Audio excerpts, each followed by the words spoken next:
Are the contents of this statement true to the best of your knowledge and belief? They are. Thank you. I wanted to move on now to discussing your professional background before we get to your role during the pandemic. You were employed as a special advisor to the Scottish Government from Are January the contents of this statement true to the best of your knowledge and belief? 3rd of March 2021. Thank you. Is that I want to correct? move on now to And then after a short discussing break, your professional you were back background in before we post get as to a your special role during the advisor pandemic. from August You were employed as a 2021 special to advisor around to the Scottish March Government. 2022. Are the contents of this statement true to the best of your knowledge and belief? March 2021. I want to move on now to discussing your professional background before we get to your role during the pandemic. You were employed as a special advisor to the Scottish Government. Are the contents of this statement true to the best of your knowledge and belief?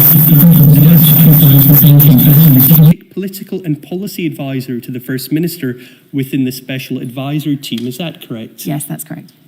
And you remained in that role until the resignation of Nicola Sturgeon as First Minister of Scotland at the end of March 2023, at which point you also chose to leave government. Is that correct? That is indeed.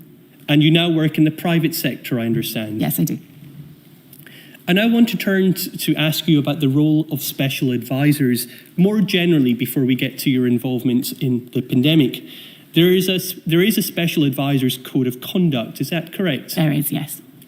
And this describes the role of a special advisor as adding a political dimension to the advice and assistance available to ministers.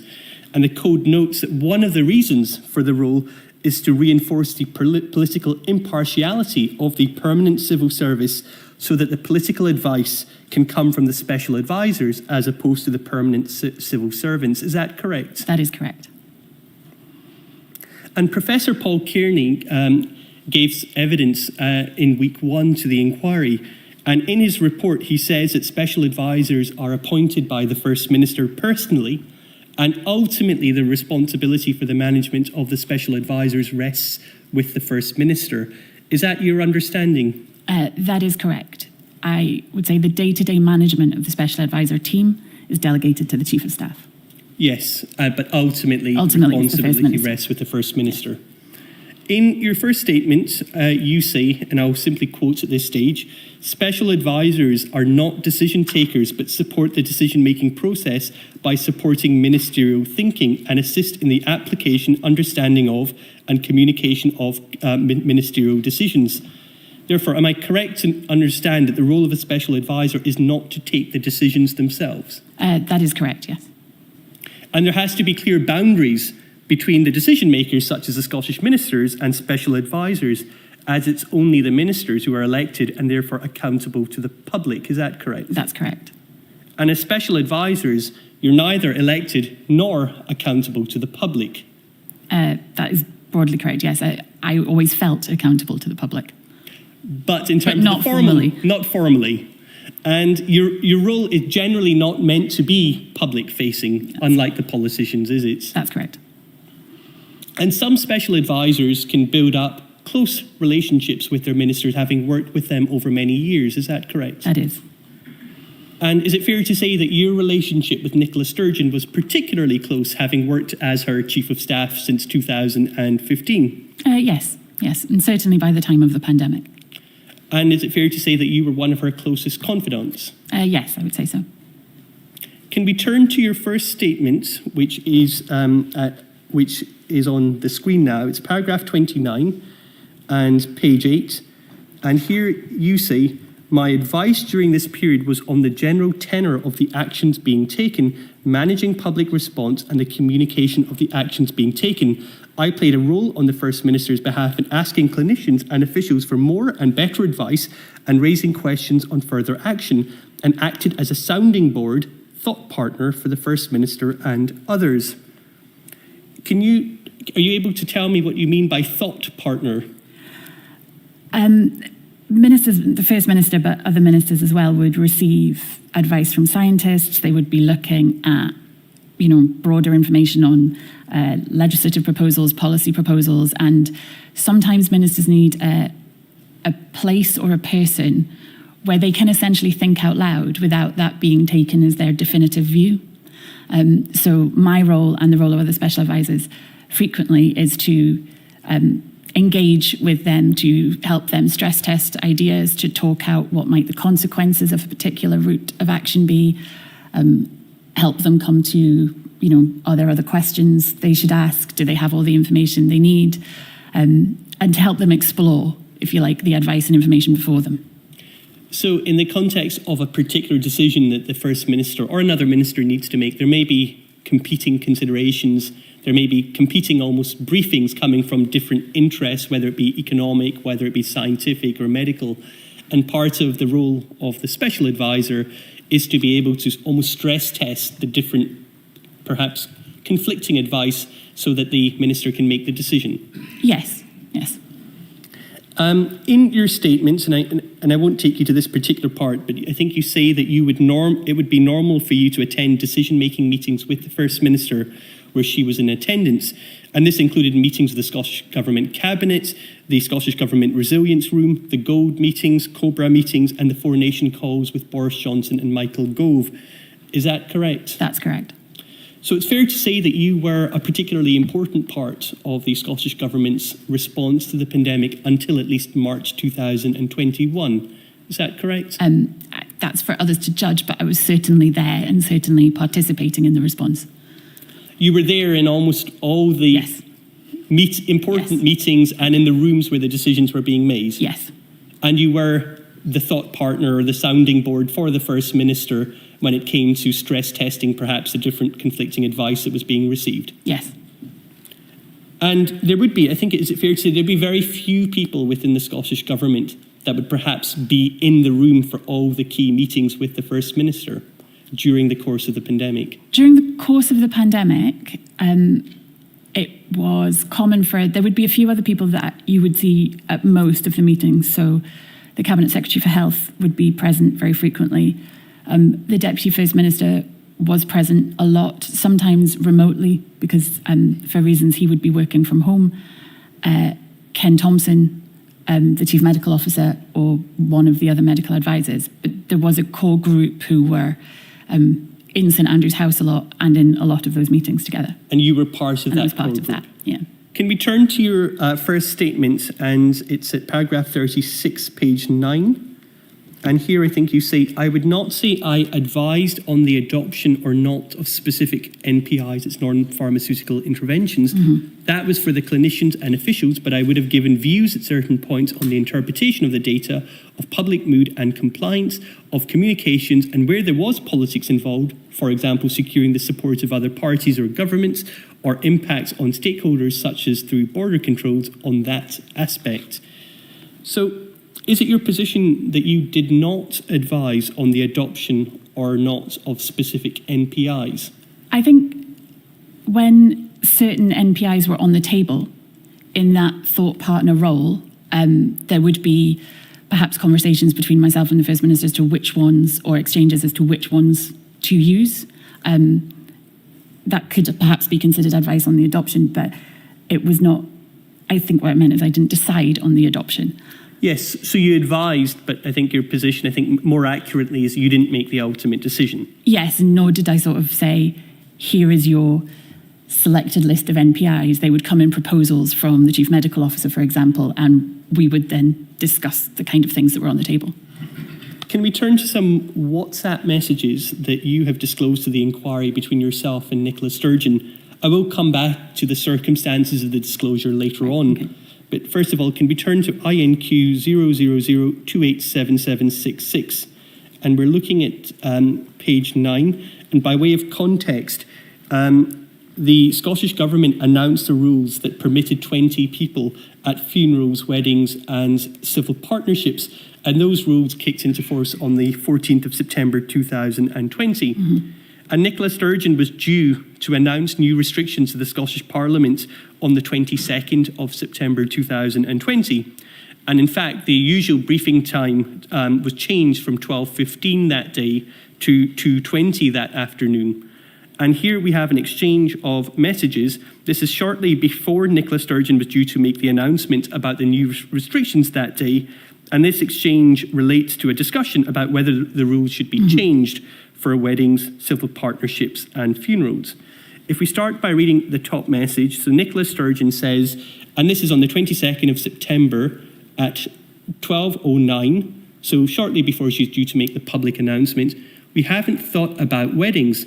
They are reducing, but not sure what to." And you reply, "I think as we only just put them up, just leave it." Then you go on to say, "They aren't reducing churches, etc., as far as I know.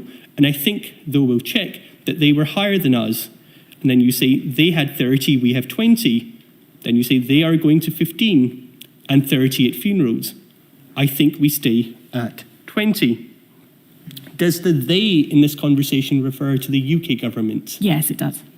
So Nicola Sturgeon in this example tells you at around 12:10, the day that she's due to make the announcement to the public, the usual time being 12:15, but this day we see that it was moved to 20. She tells you that she's not sure about what to do.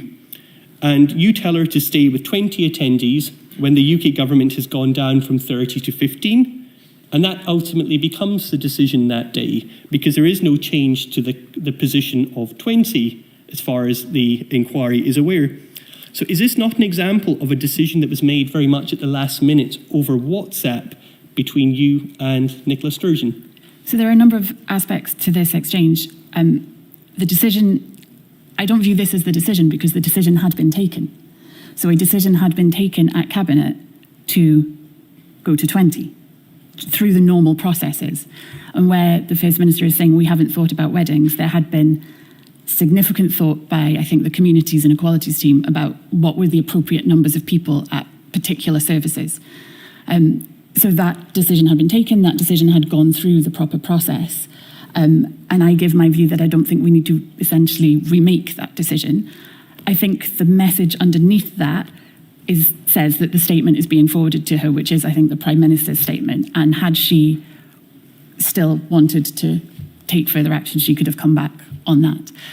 I also think behind this WhatsApp, if you like, I was having an exchange with the lead official to make sure I had the information correct and that the information I was giving the First Minister was the right information. Is a decision not to change the rules still a decision? I think there had been a positive, if you like, and a proactive decision at Cabinet that the position in Scotland was that there would be 20. There is neither a confirmation or, if the First Minister had come back and said, I agree, then I would support your view that that was a decision. She actually doesn't comment, and there may be other actions elsewhere. I don't think it did change from memory until later on. But this, to my mind, is me giving my advice, my thought, in that thought partnership role that we stay at 20. If she had wanted to pursue it, to consider it further, perhaps after receiving the statement she may have, there would be exchanges in some other fashion. There wasn't any scientific briefing that you received that appears to have informed your view, let's stick with 20, was there? There would have been on the decision which had very recently, I think that, a day or two before, been taken to set it at 20. I believe that the decision to move it down to 20 had been taken around maybe the 10th of September, and the decision had come into force on the 14th of September. And what we are talking about is here looking at the 22nd of September, and from the documents that have been disclosed to the inquiry, between the inquiries looked at all of the documents between the 10th of September and the 23rd of September, and the inquiry can see no advice being given between these dates about whether the number should remain at 20 or whether it should go up or down. So is this not an example of a decision simply being made on the hoof shortly before the First Minister is meant to be announcing restrictions? I would think that advising that shortly before the statement on restrictions was about to be made, that a decision should be taken to change the limit without seeking scientific advice would have been the on the hoof aspect. Suggesting that you stick at the decision that had been taken based on information was a more coherent position. But we can see that Nicola Sturgeon's first WhatsApp to use, we haven't thought about weddings. That seems to suggest that there wasn't really much thought process that had gone into the decision until this exchange with you, which begins at around 12:10. No, I think she means we haven't thought about changing weddings, if you like, in response to the UK government changing weddings. We had thought about weddings when the decision had been taken positively and proactively in Cabinet to set the limit at 20. So is it fair to say that because Nicola Sturgeon comes to you, not being sure what to do, and ultimately, as the inquiry has seen, that on this date there was no change to the rules, and you're the one that suggests that we stay at 20, are you effectively the main driver of this decision? No, I don't think so. If the First Minister has a strong enough mind that if she had felt that my advice was not the right advice, she would have said so, or she would have acted in another capacity, asked for further advice, delayed the position on weddings. She would have acted on that. I am advising. I sought the correct information, if you like, on the factual basis to give that advice, but the decision is very much his. If these messages had been deleted by you, and they haven't because that's why we have them, if these messages had been deleted by you, how would the inquiry and the public be able to understand how and why the decision was made at this time not to change the number of people that can attend funerals or weddings? So, as I've said, in this regard, I have recollection of contacting, I think on Teams, the official responsible for the sort of framework documents, if you like, to check my facts, to check what it was. They would be able to see the decision that was made, which was the decision to stay at 20 being made previously, essentially the decision to set at 20, through the process of advice and Cabinet papers. So that decision would be set out in very great detail. The exchange I will have had with the official will have said the First Minister is asking about weddings. What's the position? But ultimately, the public, if this message had been deleted, the public would, and the inquiry would not know that the decision ultimately, the First Minister, as at 12:10 that day, wasn't sure what to do. And in fact, within a couple of hours when she announced the restrictions, she'd reached a view that the numbers would not be changed. And all of that had occurred within a very short time, involving a WhatsApp discussion with you. That wouldn't be the sort of insight that the public or the inquiry would have if these messages had been deleted. Is that correct? I think there may not be the insight into, if you like, the moment of, oh, should we think about this? The sort of the reflection on, is the advice that we have at the moment the correct advice? But they would know why the decision on weddings was that there should be 20 people. And the reflection is part of the decision-making process, isn't it? It can be. I think in this it is are the UK doing something that we should be doing? That will be, I would expect to find in notes from officials providing this is what the UK is doing and considering in slower time, perhaps before the next update of the regulations, should we adopt any of this? But that split second, if you like, of indecision would not necessarily be recorded elsewhere. But so, can I just confirm, so do you agree with me that this would be an important part of the specific decision that was under contemplation here on this date, this exchange? I think if it had been, I don't want to dispute this too strongly, but I don't want to state the importance of this particular decision. There had been every week there was a review of what the decisions were, what the appropriate steps were, what actions should be taken. And they were done in a very meticulous fashion. And there will be occasions where people have a moment of, oh, is that right? And they might ask a special advisor, they might ask a policy official, they might ask the clinical advisor that happens to be in the room with them. Those moments are quite human.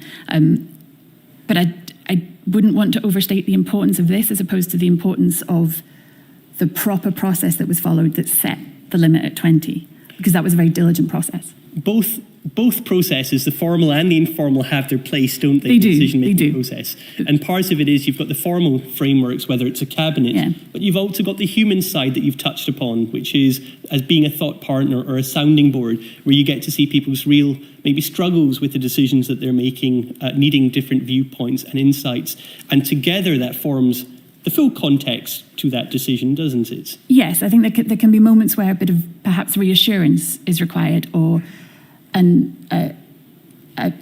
making sure that we essentially don't take informal decisions when formal decisions have been taken. So had there been a decision here to change, that would have been a decision based on no scientific advice at all, taken in, the space of 20 minutes. When you have a full proper process, this is essentially deferring back to the proper formal process. The formal process, which I think in this instance had occurred about 12 days before, or Yes. there or thereabouts. Yes.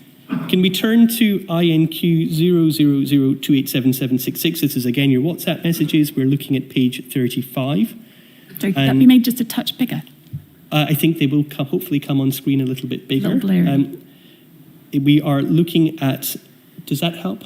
Yes, that does help. Thank you. Helps me as well, so I think we can both read. So this is a discussion between you and Nicola Sturgeon about the number of people who could meet indoors from March 2021.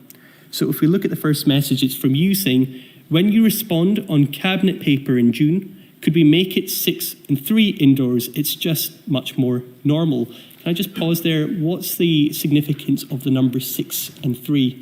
I believe that would be 6 people, 3 households. And then if we, Nicola Sturgeon's replies, that will be better after 4 and 3 mid-May, I assume. You reply saying indoors, April 4-2, May 6-2 is what I currently have. Nicola Sturgeon replies, is that indoors in pubs, etc.? Thought we were waiting till May for indoor households. You reply saying we appear to be waiting till June for indoors at home. You also reply, so in pubs, etc., it's 4-2 in April, 6-2 in May, and then in June, it should go to 6-3, and we allow you to meet in your own home.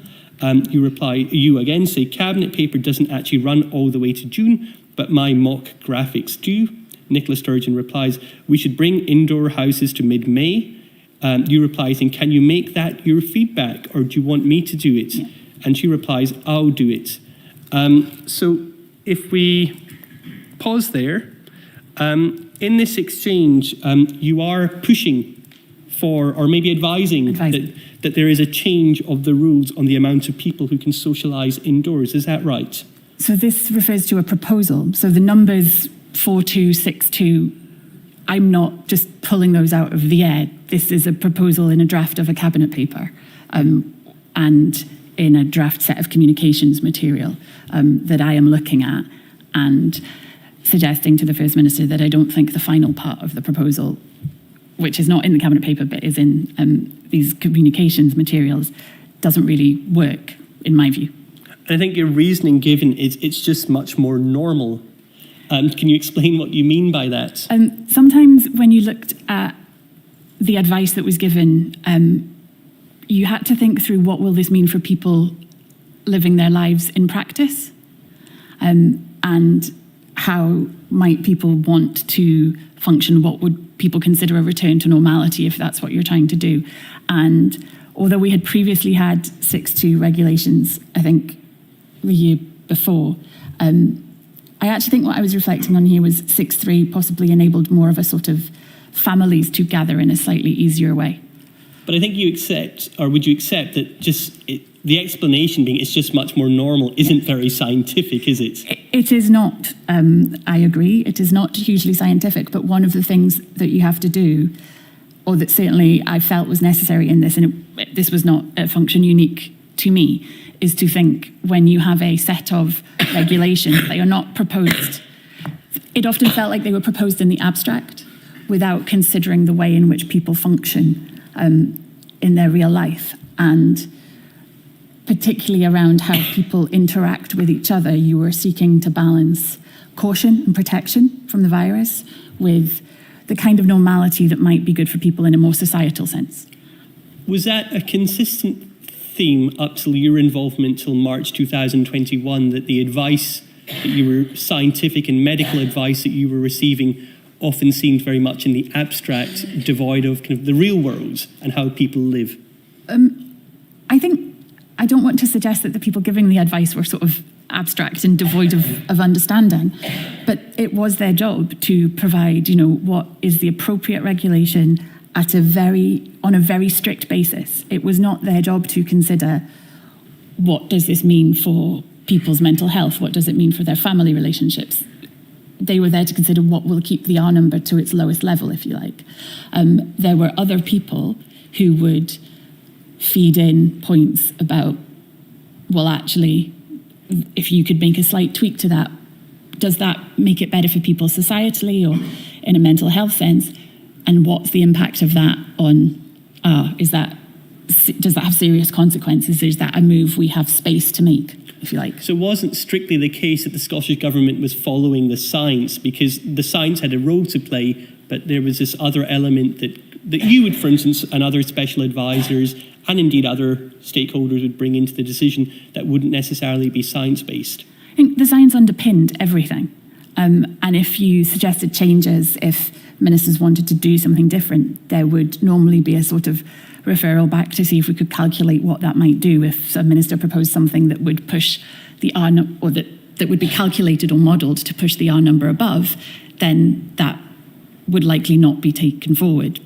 So you were underpinned by the science and, if you like, cautioned by the science in how far you could go. But not necessarily, the science wasn't the be-all and end-all of the Scottish Government's approach. It was dominant, but I don't think you can take decisions in this situation without being aware of other factors. And what we see here in this exchange is that there is a decision to go to Cabinet with, I think, what yourself and the First Minister have discussed, and that's going to be Nicola Sturgeon's view presented to Cabinet in terms of the change of rules. Well, this confirms that it's going to be her feedback to the Cabinet paper. That would create an opportunity if the clinicians, for example, thought that was inappropriate for them to come back on her feedback, and this would all be informal exchanges if they did this, to say, First Minister, actually, we would rather not do that, and this is why we would rather not do that. Is it fair to describe the role of the Scottish Cabinet at times as being a decision-making ratifying body as opposed to a decision-making body? So it ratified decisions that had been made elsewhere, whether it's in informal communications, whether it's in gold command meetings, or in other one-on-one discussions between key decision-makers, and the role of Cabinet was at times simply just to ratify those decisions? No, I don't think so. I think everything that went to Cabinet was a proposal, and Cabinet ministers would push back sometimes, ask for amendments, ask for changes. Some decisions may be deferred because Cabinet members wanted more information or the First Minister wanted more information. There was an extensive process of engagement with clinicians, advisors and Cabinet ministers before the Cabinet paper would come to Cabinet. So there would be opportunities prior to Cabinet for people to feed in, but there would also be genuine discussion at Cabinet. And would there often be instances where the ultimate decision was delegated by Cabinet to, for instance, Nicola Sturgeon or John Swinney? There were certainly occasions where Cabinet would agree to delegate a decision, yes. And what sorts of decisions do you recall that were delegated to Nicola Sturgeon or John Swinney during your involvement in the pandemic? Decisions that were delegated tended to be sometimes in the relationship to the communications around a decision, sometimes in relation to the timing of the announcement of a decision, and sometimes where an additional piece of information or a piece of analysis was to come in, and Cabinet members would have the chance to put their views in writing or to speak directly to the First Minister, but there would not be another Cabinet meeting called. If, for example, you had the Cabinet meeting, say, on the Tuesday, and you were looking at something that you might announce on the Thursday and an additional piece of information was requested, you wouldn't necessarily recall Cabinet. The final decision would be delegated to the First or Deputy First Minister, but Cabinet members would have the opportunity to comment on the additional information that came in between. Was an example of a decision that was delegated to Nicola Sturgeon or maybe perhaps John Swinney around the local restrictions? You remember when the level system came in and decision-making around, for instance, whether Glasgow would remain in level 3 or 2 or Edinburgh would go up or down. Is that the sort of detail that was delegated to the First Minister to make? You would have a broader discussion around what the levels would be, but the final check, if you like, on the morning of the announcement against that day's figures would be delegated. So to check that there wasn't a need to adjust, if you like, what had been agreed in the broader discussion. That's maybe an issue that we'll explore with further later witnesses. I wanted to turn to the political strategy behind the Scottish Government's response to the pandemic. Is it fair to say that you spent a lot of your career, perhaps less so now, strategising about Scottish independence? I think supporters of Scottish independence might be disappointed with what my answer is, but not as much as people would have thought or would have liked. A large part of my political career has been spent strategising about what the Scottish Government does in other policy areas. But yes, I have had a role throughout in the progress of Scottish independence. And how many years would you say that you've had a role in the strategy for independence? Probably from around about 2012. Can we turn to the Cabinet Minute from the 30th of June 2020? If we look at the first page, you'll see that this is a Cabinet meeting which is attended by everyone in terms of the Cabinet Secretaries that you would expect, including the First Minister, and you're also in attendance as you're noted as a special advisor. Can we turn to page 13, paragraph 56E? And you'll see here that one of the Cabinet conclusions is, if it can be, thank you, if I can read, it says, agreed that consideration should be given to restarting work on independence and a referendum with the arguments reflecting the experience of the coronavirus crisis and the developments on EU exit. So this is a Cabinet conclusion, and it's from the 30th of June 2020. Are you able to tell us what the significance of a Cabinet conclusion is?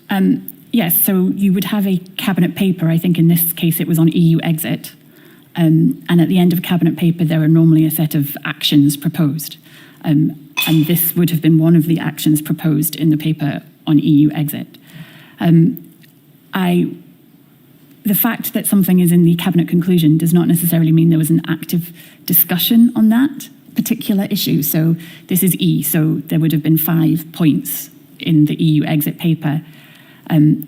I have, as you know, I have contemporaneous notes of some of these meetings.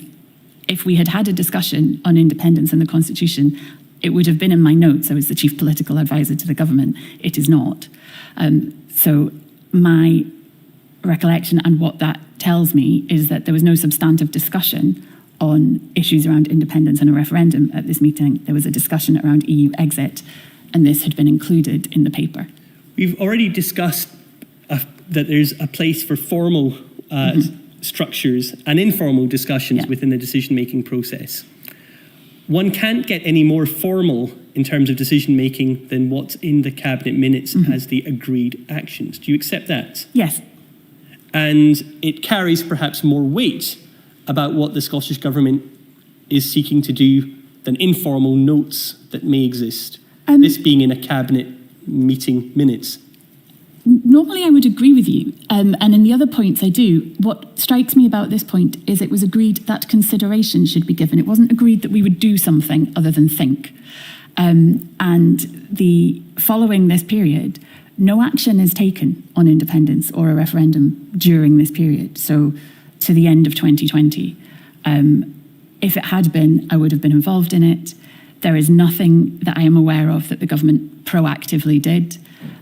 If the government had proactively done something, there would be much evidence of it. There would be published papers, there would be statements, and there would be occasions in Parliament. This was a focus on the fact that we were about to leave the EU, which was, during 2020, the dominant constitutional concern of the Scottish Government. So when do you say that independence became a subject matter under discussion in the Scottish Government during the pandemic? It generally didn't. So I worked on the pandemic March 2020 to March 2021. One of the first steps we did was suspend work on independence and the referendum. The team that worked on it was disbanded and sent to work on COVID-related activities. There are a few references that I can think of in the programme for government of the following year. So that would be the programme for government 21-22, where there's maybe 1 or 2 paragraphs and they make clear that any action would be contingent on the state of the COVID pandemic. I don't think anything happens until at least after the 2021 election. But there is, from late 2020, there's some press coverage where other politician parties are telling the Scottish Government to stop talking or concentrating on independence and focusing on the pandemic response. Do you recall those sorts of press coverage starting from late 2020 going into early 2021? I think the constitutional position of the Scottish Government, and I don't mean to be flippant in this reply, but any breath of the word independence would lead the opposition parties to say you are focusing on independence over the pandemic. You could have been working 18 hours, 20 hours a day on the pandemic, not seen anything on independence for the course of the year. It would not stop an opposition member saying that we were focusing too much on independence. I will come back to the topic of independence. Can we look now at your notebook? And this is at INQ 000346141.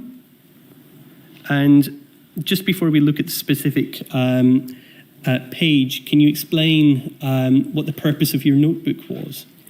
I kept notes through most of the year on COVID of cabinet meetings, of COBRA meetings, of SCORE meetings, in essence to keep myself right in what had been agreed, what had been discussed, what my actions were, what I should be expecting different parts of the government to deliver over the week. It was my way of keeping on top of what was happening. Can we turn to the entry on page 142?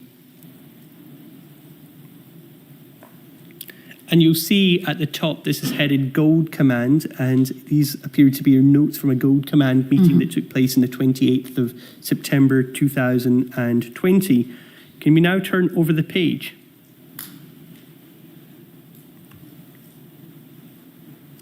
And if we're able to increase the size on the second page shown on the screen.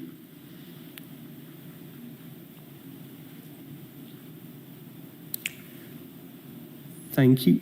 Just by way of, I think we would, so just by way of context, first of all, are your notes on a discussion of a potential circuit breaker lockdown around, I think this was being discussed in September going into October 2020, is that correct? That's correct. And if we are able to look at the, I'm just waiting for these, it's the next page.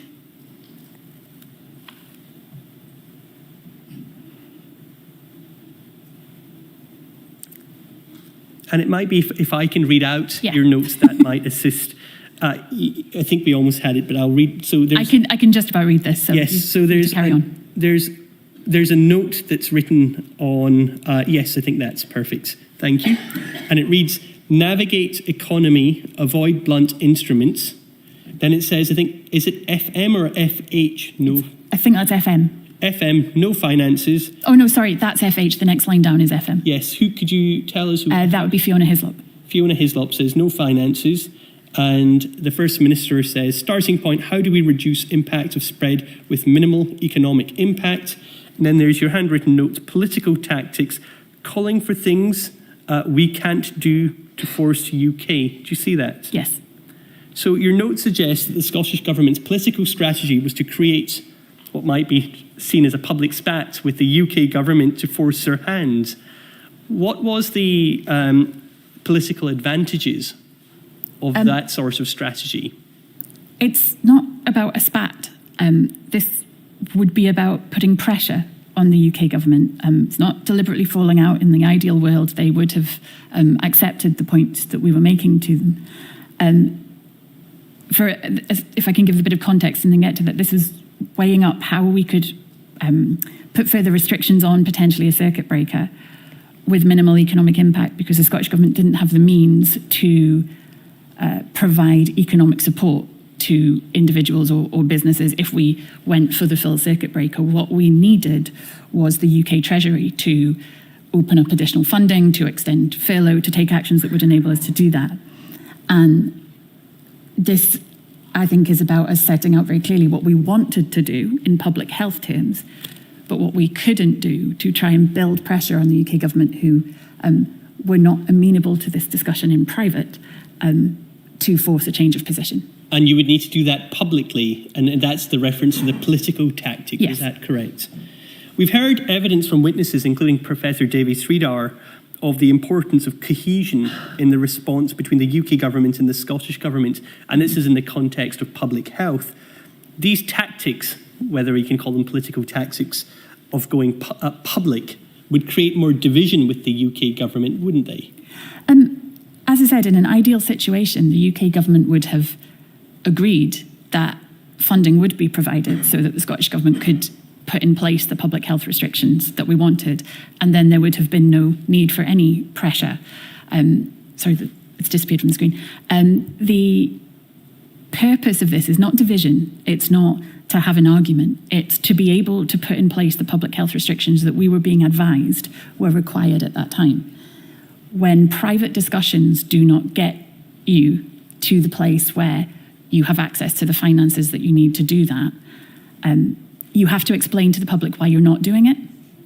And in opening that up, it's been very clear that it is the UK government's decision not to provide finances that is impacting on your ability to put in place the public health measures that you want. I don't call that a spat. Although I wrote political tactic, it's not partisan. It's not about boosting or, knocking support for one government or one party. It's about trying to do the job that we were trying to do and finding ourselves very frustrated in doing.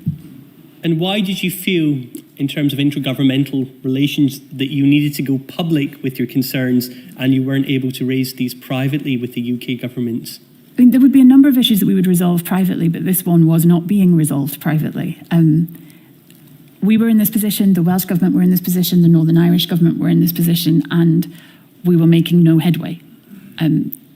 So you reach a point where you have to say to the people you represent why you are not able to do something that you are being advised to do.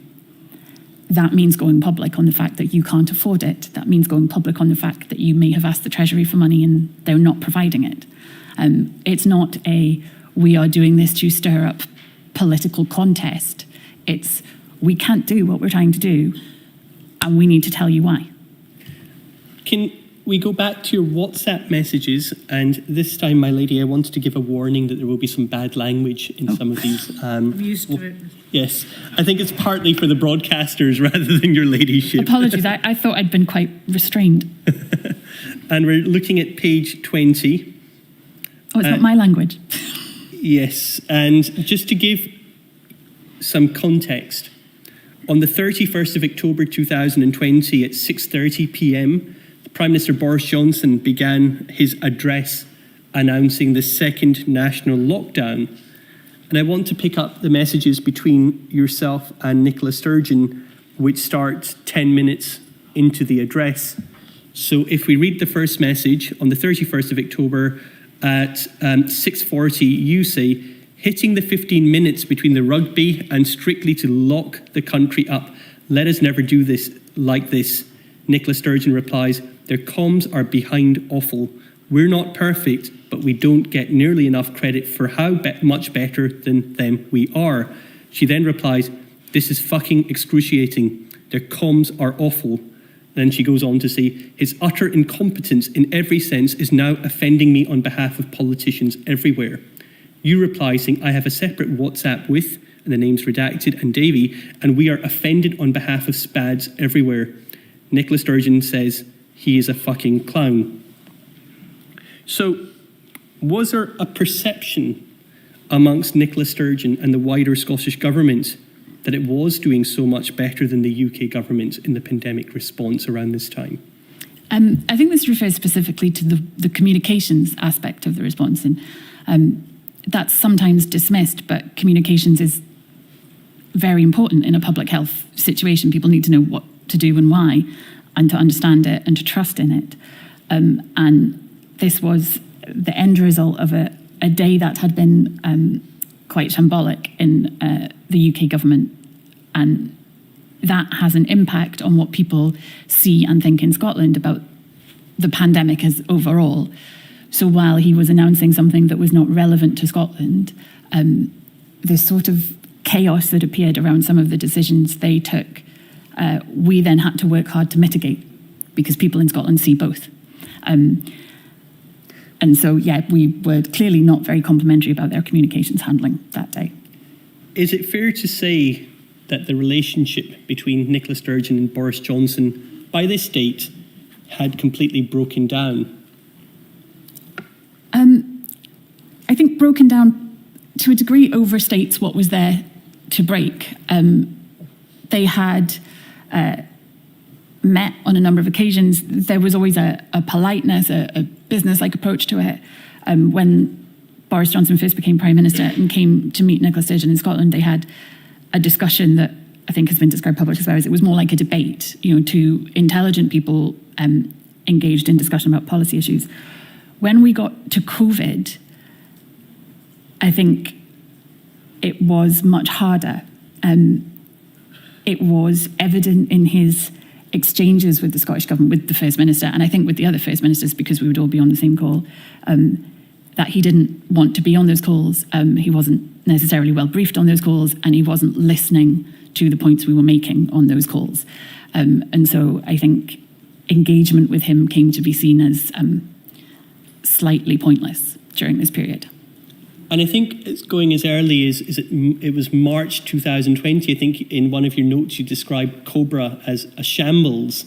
Yes. Was that the view that you had from very early on, from March 2020, that the Prime Minister wasn't really wanting to engage with the Scottish Government? Yes. And how did that then affect, from the Scottish Government, its working relationship with the UK Government and the working relationship between the First Minister and the Prime Minister? I think in relation to the Scottish Government and the UK Government in broader terms, there was fairly constant and fairly good communication and cooperation. I mean, particularly in health, this is evident, and at times, not always, but at times in the economic space. And I think officials at all levels sort of had discussions that were quite good.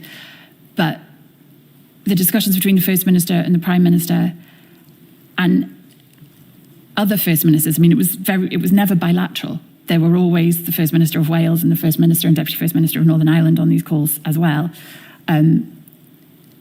They didn't get us anywhere. So we started with a very clear approach that we should all try to work together, and moving into lockdown was all done in a coordinated fashion. But when you got to what I think the First Minister wanted to be substantive discussions about what direction to go in, a thrashing out of different proposals and different ideas, that wasn't what we got. We got a Prime Minister who, it certainly felt at the end of the video screen or at the end of the line, was reading a script and would summarise the contributions of the three First Ministers and the Deputy First Minister from Northern Ireland in ways which largely ignored the points that they had made. And how early on in the pandemic response did you come to that realisation? It was difficult. I mean, it was more effective at the beginning, sort of March, although it was obvious that they were not, hugely keen on having us there and being in the room. It was actually quite effective with Dominic Raab for the period in which the Prime Minister was in hospital. And it's when the Prime Minister sort of re-engages in the discussions that it is evident, as you're talking about, the lifting of restrictions, for example, changes in messaging, different approaches between Scotland, Wales, Northern Ireland and the UK, that he is not informed and doesn't want to be there. And I think there seems to be kind of a very clear divergence in messaging from around the 10th of May 2020. You recall that's where the UK government messaging moved to stay alert. The Scottish government remained at stay at home. Was that the point, if we're trying to identify in terms of timeline, where there was now clear divergence in the approach between the two governments? Or did it occur earlier than that? I think that's the point where it becomes clear that there is going to be a difference in approach between the two governments, that the approach to lifting restrictions in England is going to be different to the approach to lifting restrictions in Scotland, in Wales, in Northern Ireland. And that I think the sort of philosophy or ideology behind the lifting of restrictions was coming from a different place. So that is, I think, the point at which it becomes clear that we're going to go in slightly different directions, and we have to try and work out how to go in different directions within the UK as a whole.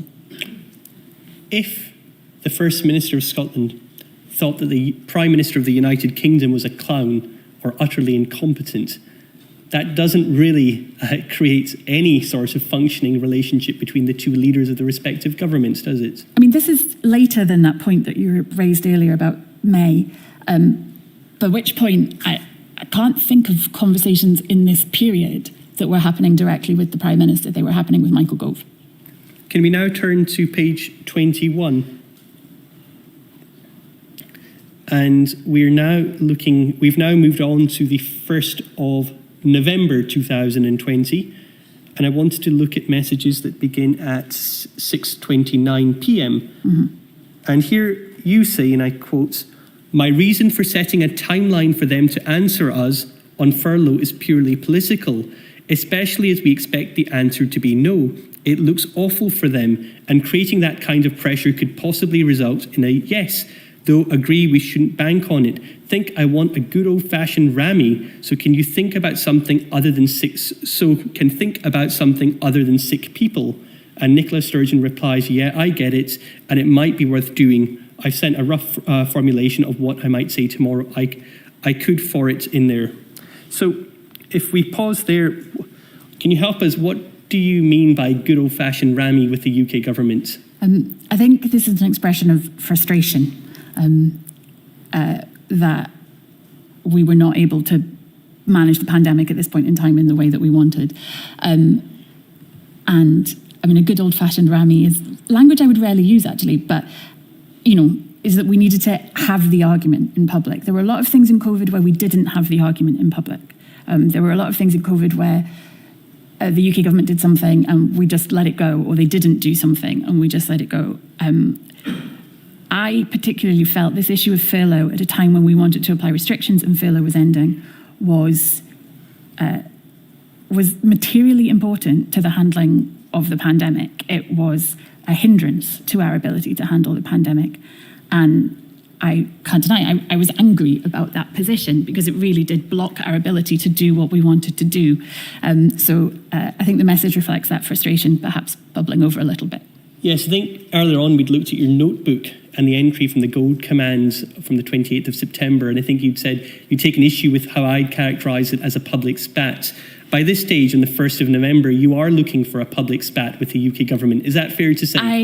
I am definitely looking, I'm clearly looking to air the issue strongly and publicly. And as I say, in the vague hope that it might get as an answer, might get as a yes. We're looking for a public spat. I'm looking for a public spat for a purpose. Public spat could often deliver results. If the public pressure on the UK government was there, it had been shown in the past that they would sometimes change their mind if they felt that pressure. And what I want them to do is change their mind. So the discussion is whether the furlough scheme should be available to Scotland, because at this stage, England had just entered into the second national lockdown in England. And you're setting what is effectively a political trap for the UK government. If it refuses to extend the furlough scheme to Scotland, it looks awful for them and strengthens the argument for independence because you need to go alone. Or if it extends the furlough scheme to Scotland, there is additional funding available to Scotland. Therefore, for the Scottish government, a good old-fashioned rammy with the UK government is a win-win situation. Is that not the essence of the point that you're making here, that you're looking for this from purely political perspectives? I would dispute that there's any issue of independence in this. So I am keen, very keen, that we get a yes in this situation and that we are able to enact the restrictions at the time, public health restrictions at the timing the Scottish government deems appropriate, with the financial support that should come with that. If there is a no, what looks awful for them is that they are not enabling us to take public health steps at the time that we want. If the wider world wants to read constitutional implications into that, that is for them, but I was not making them. And it was around this time that I think the furlough scheme was extended to Scotland in November. Is that correct? It ultimately was. There was significant pressure, public pressure, placed on the UK government. Ultimately, it did it because it did it for England. And this was the issue, was that finance decisions that related to mitigating public health measures were not coordinated with the decisions each of the four nations might make on those public health measures. They were only triggered, if you like, when England took a decision, and Scotland, Wales and Northern Ireland all faced significant difficulties during this period for that reason. Can we turn to now page 23 in these WhatsApp messages? And here, just by way of context, what's being discussed here is efforts to have a four nations approach to restrictions over Christmas in 2020. And you'll see messages from you that begin at 9:04 p.m. And you say, Gov wants to talk tomorrow, it's just come in, have said to, and there's a name redacted, to hold off going back till the morning and suggest waiting for the proposal before agreeing. Nicola Sturgeon replies, I've just seen the email. I'm happy to do calls subject to proposal, but I wonder if we should make clear in advance we won't agree anything without Cabinet approval and get Wales to sign up to that. You reply saying, yep, Cabinet Tuesday is a good marker. Tuesday or Wednesday might not be bad days for us to announce either. I'm increasingly leaning to just one other household after seeing the poll, but I'm also a Grinch about Christmas. And then Nicola Sturgeon replies, I am too. But on this, I reluctantly think there's merit in the UK-wide position. Let's see the proposal. So Nicola Sturgeon's reply to you on the 20th of November she seems to be emphasising that she's reluctantly seeing the merit in the UK-wide position. Does this not suggest that by this stage, the default position for the Scottish Government was to be different from the UK Government? I think it was the default position for each of the four governments to take the decisions that suited their geographical and pandemic-related circumstances. It was not that we would be different to the UK or different to Wales. It was that in taking the right decisions for the people we were responsible to, Scottish people, they were not necessarily the same decisions that the UK was taking. But Nicola Sturgeon doesn't appear to be very enthusiastic about four nations approach by this time, does she?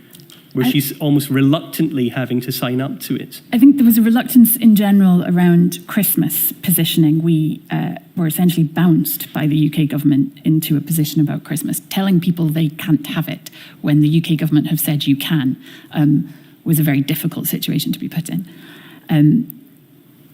There is a reluctance, and you can see this higher up, subject to the proposal. We're reading in the public domain that people will be getting some sort of relief from COVID over Christmas. We have not seen a proposal that we are about to go onto a phone call and be asked to agree to. So this again goes to some of that what was to us a chaotic and shambolic sort of approach. So it's very hard to sign up to something and to enthusiastically embrace something that you have had no input into. Were your advisors, whether it be scientific, clinical or medical advisors, advising you about the benefits of having a cohesive approach across the UK around the restrictions over Christmas 2020? Yes, to an extent, in part because of travel. And it was travel that led us largely to look for a cohesive approach. What I recall of the advice from advisors around Christmas was, we don't think this is a good idea. Make it as minimal as you can if you have to do it at all. I now want to move on in the period to, you left your role as Chief of Staff in March 2021. And you say that after a short break, you came into the role of Strategic Political and Policy Advisor to the First Minister in August 2021. I think you say in your statement that you didn't have any involvement in the pandemic response beyond this date, except for COP26, which took place in Glasgow, I think in November 2021. Is that correct? That's correct. On the 7th of September 2021, Nicola Sturgeon announced that work would start again on the second independence referendum campaign. Did this announcement coincide with your change of position from Chief of Staff to becoming the Chief Political Advisor and Strategic? It broadly coincides in date terms, but it doesn't coincide in reason. I did not take a post. My post was not involved in any move on independence. I attended the odd phone call, but it was far from the principal purpose of my job. What was the principal purpose of your job after August 2021? Initially, it was the COP26 summit and to lead the sort of Scottish Government's policy work in preparation for that. It was then to focus, and this was something I had felt as Chief of Staff we were missing, was to step back from the front line, from the media, from the Parliament, from the day-to-day, and to focus on some of the long-term commitments that we had as a government and that we'd made in the 2021 election around moving to renewable energy, around reaching net zero, around tackling child poverty. So I worked on things like the new economic strategy, the draft energy strategy, the resource spending review. I attended some of the Constitution Secretary's independence meetings, but I did very little work on it. It was not my purpose. So, just so I understand, in your role as strategic, political and policy advisor to the First Minister, and this is around the same time that there's this movement towards a second independence referendum, your position is that you didn't actually do very much work on independence. I didn't. There was a delegated special advisor whose role was the Constitution. He covered Brexit primarily and the development of the work on independence. I think it might be useful to say I had not been in government over that summer, and I think that there's been a reference on Material provided me, a BBC article sort of headlining this independence issue on that date in September that you remembered or cited, which is again the publication of a programme for government. I had no involvement in the writing of that programme for government. Unusually, it was the first one in probably 10 years that I hadn't been part of. And it has maybe a page's worth of references to independence in a 180 odd page document.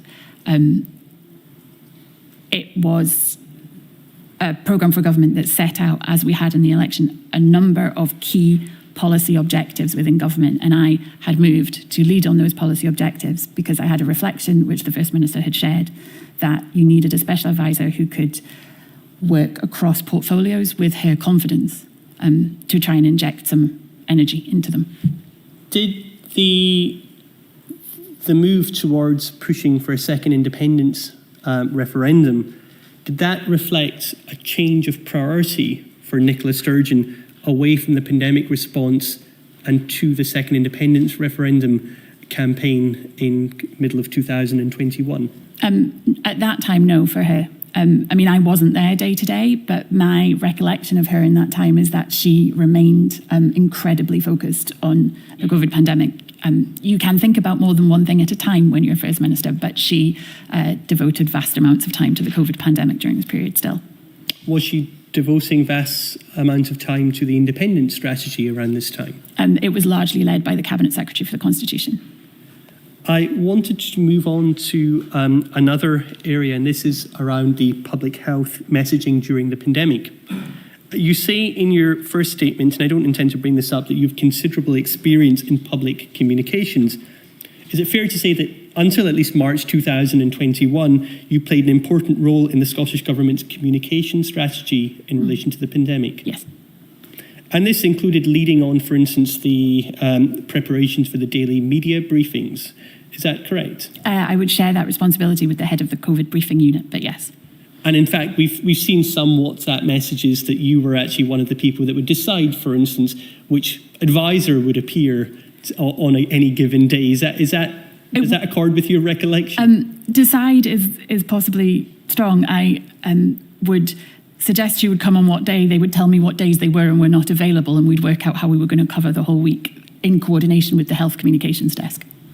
Were you the one effectively choosing, at least before checking their availability, who would be the one that would front a particular media briefing? I generally sought to simply just share it around and consider what each of them was working on and what we were likely to be speaking about. So if we were going to be speaking about a piece of Public Health Scotland work that had come out, I would probably look for Professor Smith, Dr. Smith, to do that.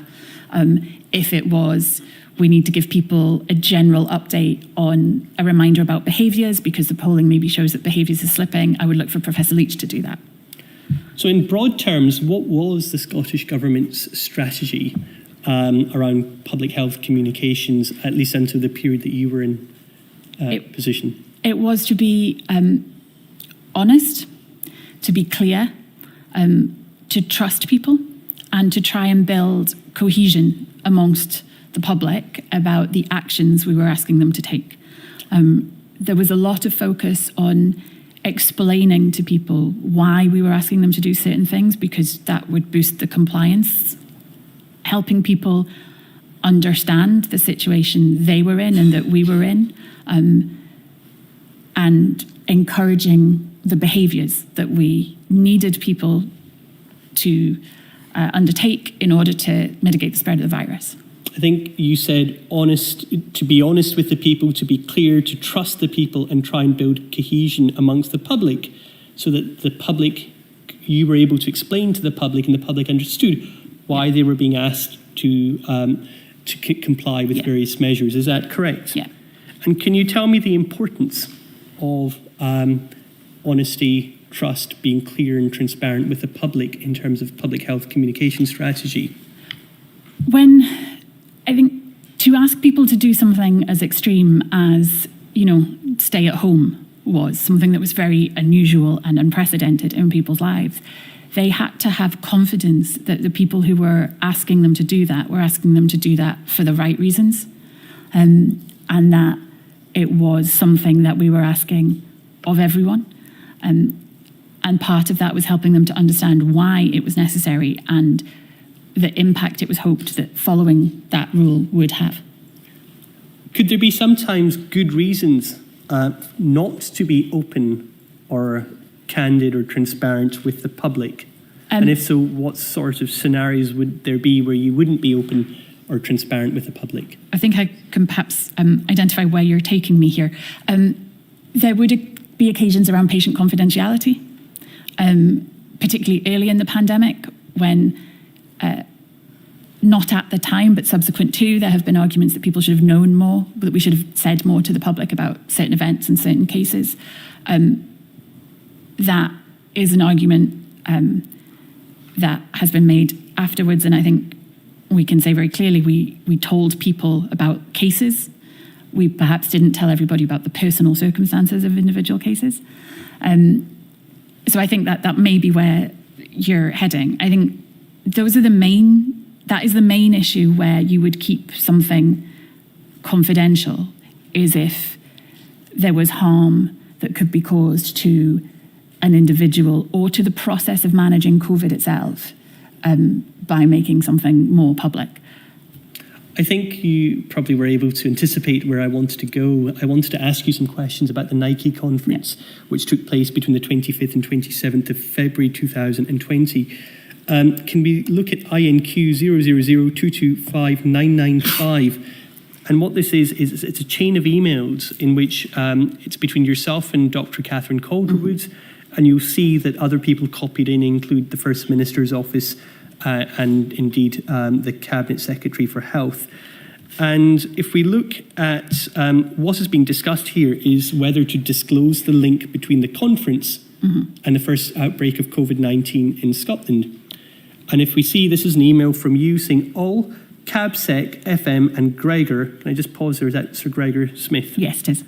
Who can discuss directly what we're looking for, are conscious that a number of Scotland's cases now connect to one event, and that we are at a point where that could be reassuring information for the public around the increase in numbers, demonstrate we're still at containment, that contact tracing works and be a legitimate public interest matter. Ahead of the updates to numbers at 2 p.m, can FM and CabSec receive as full information as possible about that event, what's been done, the contact tracing success, etc., and can consideration be given with comms as to what can be said around it?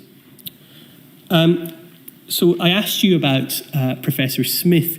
Does this indicate that he was providing information and advice on the Nike conference around this time? I think what happened, not specifically on the conference, I think the reason I'm referring to CabSec FM and Dr. Smith at the same time is, from my recollection, he had come from a meeting of SAGE to report to the Cabinet Secretary and the First Minister what had been discussed and to update them. And so they were all in one room at this point. At the same time, we were becoming aware that I think it was the second case and then a couple of subsequent cases of COVID originated with a particular event. I can't say at the time that I knew it was a Nike conference until the following email.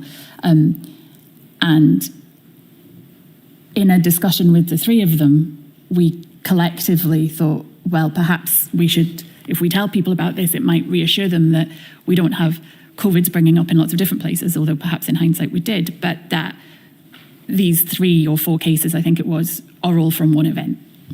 So at least your email seems to suggest that you and potentially the First Minister, the Cabinet Secretary for Health, Jean Freeman, and perhaps even Professor Smith were in favour of telling the public about the link between this one event and the number of Scotland's first known cases of COVID-19. Is that correct? Yeah, I think the Cabinet Secretary, the First Minister, and myself were, and Dr. Smith was asked, do you think we can, and had advised that yes, he thought we could, hence why I'm saying he can discuss directly what we're looking for. He had given us a bit of advice verbally on, there'll be limits, but yes.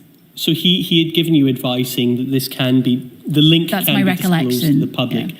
If we then turn to page 1, which is a reply from Dr. Catherine Calderwood, and you'll see that this is on the 6th of March, and I wanted to look at the final to the end of that first page. Her response is, my strong advice would be not to say anything here specifically naming the conference risks breaching patient confidentiality, as a delegate list will be available.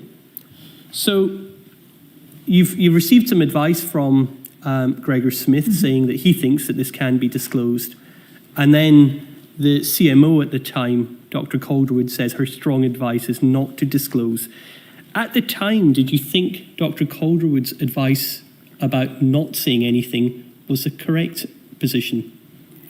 I suppose I didn't think it was necessarily for me to judge the correct position. I would still have favoured making information available, but she was the doctor, she was the senior clinician, and she cited patient confidentiality, and ultimately the First Minister accepted that advice.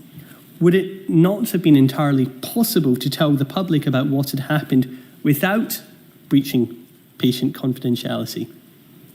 That was, if you like, the purpose of my request in the email, to say, can we have some advice with comms about what can be said, I think is how it's framed, something like that. Was I was asking, what is the boundary of what we can say? What's the limit? Dr. Calderwood, I think, probably had a concern heightened because the first case of COVID in Scotland had media on their doorstep and had, not been named as an individual, but it was quite well known who that person was. This was cases, 2 and 4 and 5, I think. So I think her concern was that it is quite easy to find people in Scotland, and she didn't want to open that prospect up. That's my speculation as to why she was so strong on the patient confidentiality issue here. Does this not give the impression of a cover-up because the link only becomes known to the public after a BBC Disclosure documentary in May 2020, and that's when we're still in the first lockdown? Does this not impact the public's level of trust in the Scottish Government's messaging? As I've said, my preference was to say that there were a number of cases connected to a conference. I don't think this is as you've described it, because the cases themselves are publicly identified, like not identified as individuals, but the fact that there is an increase in COVID cases, that there have been 4 or 5 cases, is not kept within the government. That is published in the statistical update that went out every day. So that is known, as are the health boards in which those individuals are located. I think I understand why people think, we should have said this was a conference. I thought that at the time, but I can also see the view that Dr. Calderwood had, that actually you had people who were in quite a vulnerable position and you could be putting undue pressure on them at a time when they were unwell. My lady, I'm conscious of the time. Would this be a good time to break? Certainly. I have one question on, I confess I don't quite understand Dr. Calderwood's advice. The delegate list will be hundreds on it? I can't recollect the size of the conference. Chances are, if it's an international company like Nike, it's going to be... I honestly can't. I think that is actually contained somewhere in this Freedom of Information request, but I can't recollect it. And I do understand what you say about easier to find people in Scotland. I can't make the link between a delegate list being available and the patients being identified. But did you or the First Minister not challenge That is I can't remember. This is a question that you would need to put to the First Minister, that there may have been a conversation after this advice. But this was at a time when I think if you were told this was patient confidentiality, you didn't necessarily feel like you could challenge that. And, you know, the next day there were 5, 10 more cases and it quickly moved on. I think you could challenge it, but there we go. Right, I shall return at 11:30.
Tarek.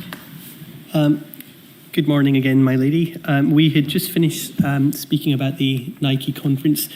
I now wanted to move on to INQ000346141, which is again your notebook that we looked at in the morning session.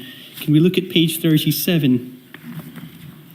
And you'll see that this is an entry that's undated, but if you see at the top it says, not to be public, French national, other conditions, limited factual information. Do you see that? Yes.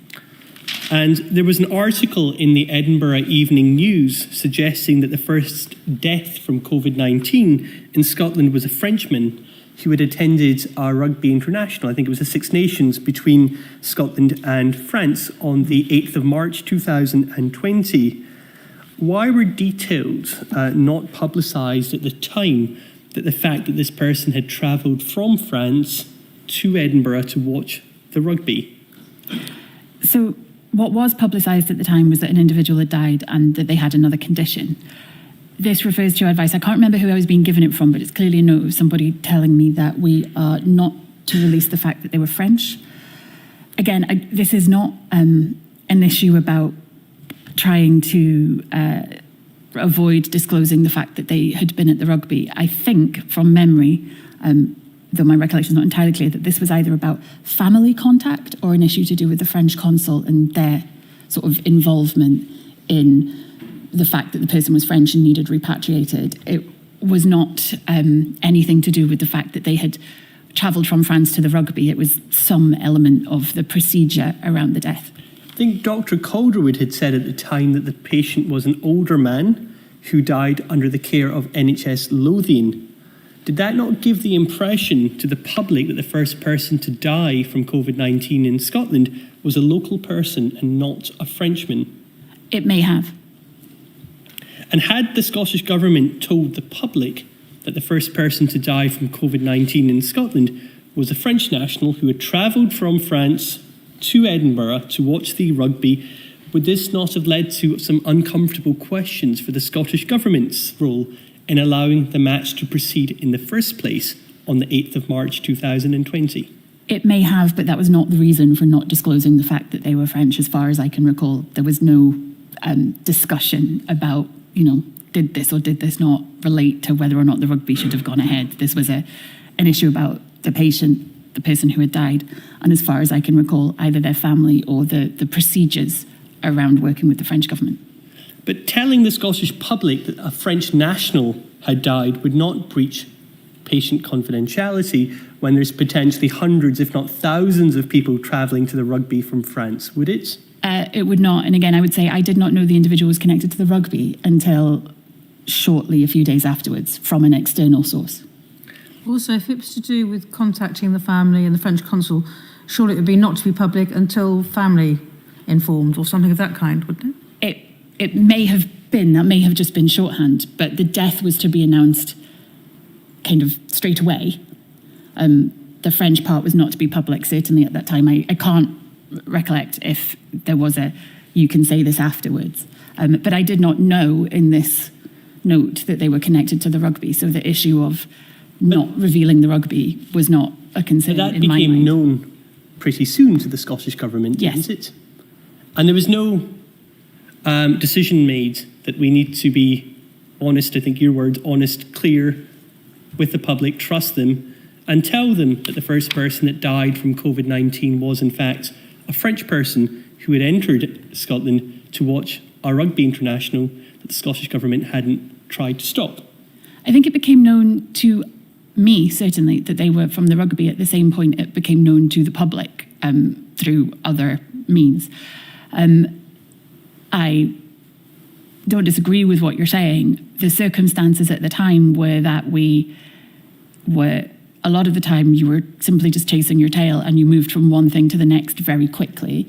The moments of reflection that you're perhaps suggesting would have led us to say, oh, actually, that death from 2 days ago, we can now confirm this, just didn't occur. Could another way of looking at it be that this is another example of a Scottish Government trying to cover up what might be seen as uncomfortable information during the early months of the pandemic? that would be an inaccurate way of looking at it. Before the break, I'd asked you about what good reasons could exist for not telling the public, not being honest with the public about events happening during the pandemic. And I think you had said you'd identified patient confidentiality, which we've discussed. But you also said it might be that one can't tell the public because for the purpose of the process of managing COVID itself by making something more public. Can you explain what you meant by that? One of the issues around the Nike conference, and I think it was perhaps the subsequent line of Dr. Calderwood's email, and was the contact tracing, and that you, or certainly clinicians, quite often at the very beginning, wanted this to conclude and to be done in a contained way rather than to create some sort of panic, if you like, around people who would not be contact traced because they hadn't, in their view, been exposed. But does that not contradict what you said earlier on about the values of public health communication, being clear with the public, being trusting the public?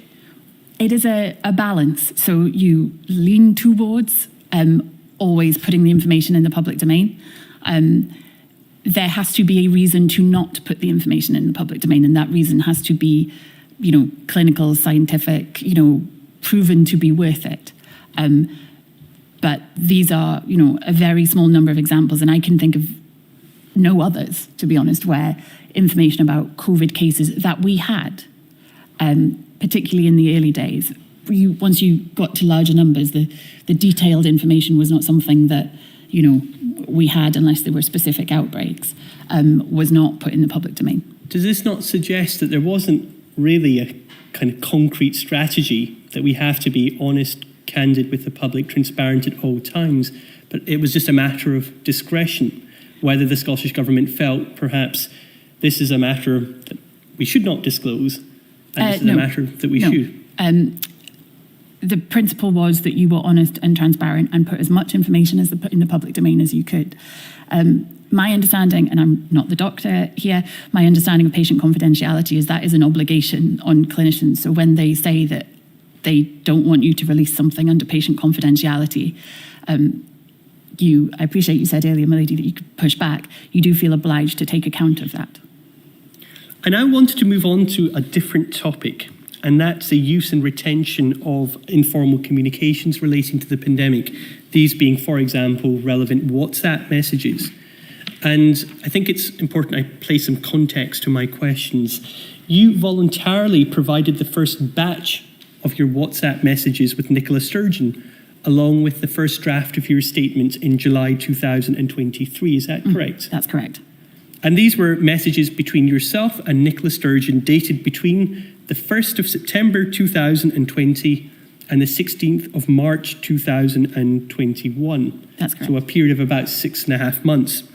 We've already looked at some of those messages this morning, and those were the first messages that had been provided by anyone involved in the Scottish Government's response to the pandemic to this inquiry. Then in November 2023, there was in response to a further request by the inquiry, you provided a page of additional messages between you and the First Minister. Mm-hmm. And these were messages dated over one day, this being the 31st of August 2020 to the 1st of September 2020. And at the same time, you provided some additional messages between yourself and Jean Freeman, Kate Forbes, and Shirley Ann Somerville. And these messages were provided after the inquiry had raised publicly concerns at the preliminary hearing about the disclosure of informal communications from the Scottish Government. And at that stage, when those concerns were raised publicly, you were still the only person who had provided any WhatsApp messages from the Scottish Government to this module. Then, in response to another request to Nicolair Sturgeon for her messages relating to the pandemic response, she provided in November 2023 copies of the same first batch of messages that you had provided to the inquiry in July 2023. And I think she had said that those messages were not retained on her phone, but she held copies. Did you discuss with Nicolair Sturgeon that you were going to voluntarily disclose some of the WhatsApp messages between you and her to the inquiry? And if so, what was discussed? I told her that I received the inquiry's request. I told her that I had messages, that I was submitting them to the inquiry. When I submitted them to the inquiry, I also submitted them to the government and asked the government to pass them to the former First Minister. I asked the government to do the same with the messages I submitted from Ms Freeman, Ms Somerville, Ms Forbes. Were you aware at that stage that she had deleted all of her messages from her phone when you submitted your messages to the inquiry and then passed them to the Scottish Government for her? Yes, I think I had become aware at that point that she didn't have the messages anymore. And are you aware of how then Nicola Sturgeon came into possession of those messages? Was it through the Scottish Government? Yes, I asked the Scottish Government to pass the messages to Ms Sturgeon. Why is it that you retained these messages, but she has not? I can't speak for her. I'm not going to speculate on the reasons here, with the one exception of saying that in this conversation between us, I am the official. And she can answer if this is the case. She may have had reason to think, well, Liz has them. That's the official part taken care of because I am the official in that exchange. To be clear, all the sort of relevant, salient COVID management stuff in those emails is in the system in government, WhatsApps, in other forms. I retain messages for my reference initially. You know, it's good to be able to look back, similar to my notebook. You know, I can go back and check have things happened as and when they are supposed to have happened. I then thought I should keep them because of the nature of this inquiry. So, just so I'm clear, we've looked at some of these messages, and I think we've agreed, tell me if I'm incorrect, that we've agreed that they place important context on some of the decisions that were being made. Do you accept that? I do. And those messages would be important to understand the how, the whys, the whens, the wheres of how the Scottish Government came to make certain decisions during the pandemic. Do you accept that? I think they are important, but I think the how, why, where decisions are made is contained in the official record, or it certainly should be. But they're important context. Yes. And they're part of the decision-making process. They might not be the only part of the decision-making process, but they're part of that process. Do you accept that? Yes, to an extent, yes. And you were her Chief of Staff. Yes. During up till March 2021. Was it your understanding of the Scottish Government policies that these sorts of messages showing the decision-making should be retained? I think in the second submission to the inquiry, have set out my knowledge of Scottish Government policies in this regard. In relation to records management policy, and I'm going to have to talk about the two policies to give the full context here. In relation to the records management policy, it's always been my understanding of the need, whatever form the communication takes, to put salient material into the official records. It's useless on my phone. It achieves nothing sitting on my phone. It needs to be somewhere in the government system to have any form of effect or to inform government's broader thinking. I, to the best of my recollection, was not familiar with the mobile messaging policy. Do you know, as Nicola Sturgeon's Chief of Staff, whether she was familiar with the mobile messaging I couldn't speak to that. And so you weren't aware of the policy that others have told me about, where they claim the policy was to delete a bedtime ritual? I have no recollection. I can't be categoric because a lot of things in government would pass through my inbox, but I have no recollection of specifically reading that policy at any point in time. Private secretaries would, occasionally remind you to, manage your inboxes, manage your email. Mine frequently breached the government limits. So, there would be a need to make sure you were keeping the right stuff, get rid of extraneous material, not relevant material. But no, I have no recollection of having seen that policy. I can't say 100% that I didn't. But even if you had seen it, would you have deleted matters that might have been subject to an FOI request? No, I don't think I would. No. Or certainly not intentionally. And I think you said that it was your practice that the salient, perhaps, messages would be recorded onto the corporate record. Is that correct? Yes. So some of the WhatsApp messages that we've seen, which show some of the context or some of the decision-making process, was it your habit to then record those messages into an email so it could be uploaded onto the corporate record? Yes, largely. It would not, and I think I said this out in my minutes, it's not that I would write an email saying I have had a WhatsApp exchange with Nicola Sturgeon, and it might be I have been in discussion with, or I've, had an exchange with. It's reflective of the way in which I would have handled a conversation in the pre-COVID world, and actually during COVID, where we were in the same place, is you have a conversation or an exchange of discussion information with the First Minister, and for that to be useful to anyone, including me, it has to go into the system somehow. It has to be communicated to an official, to her private office. I might ask her private office to put it in. I might email an official.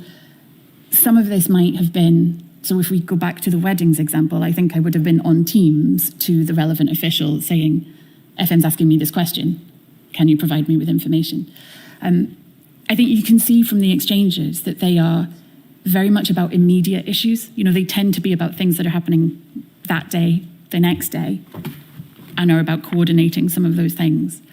And so me simply knowing that does not facilitate the business of government. It needs to enter the record to facilitate the business of government. But using that example of the number of people that can attend funerals or weddings, so would it have been your practice that you would have recorded that there had been potentially a decision or a view reached that the number should remain at 20 in a formal email or an email or some other form of written communication to somebody else? On that specific one, I would expect some form of written communication between me and an official, checking the facts, saying FM's asking.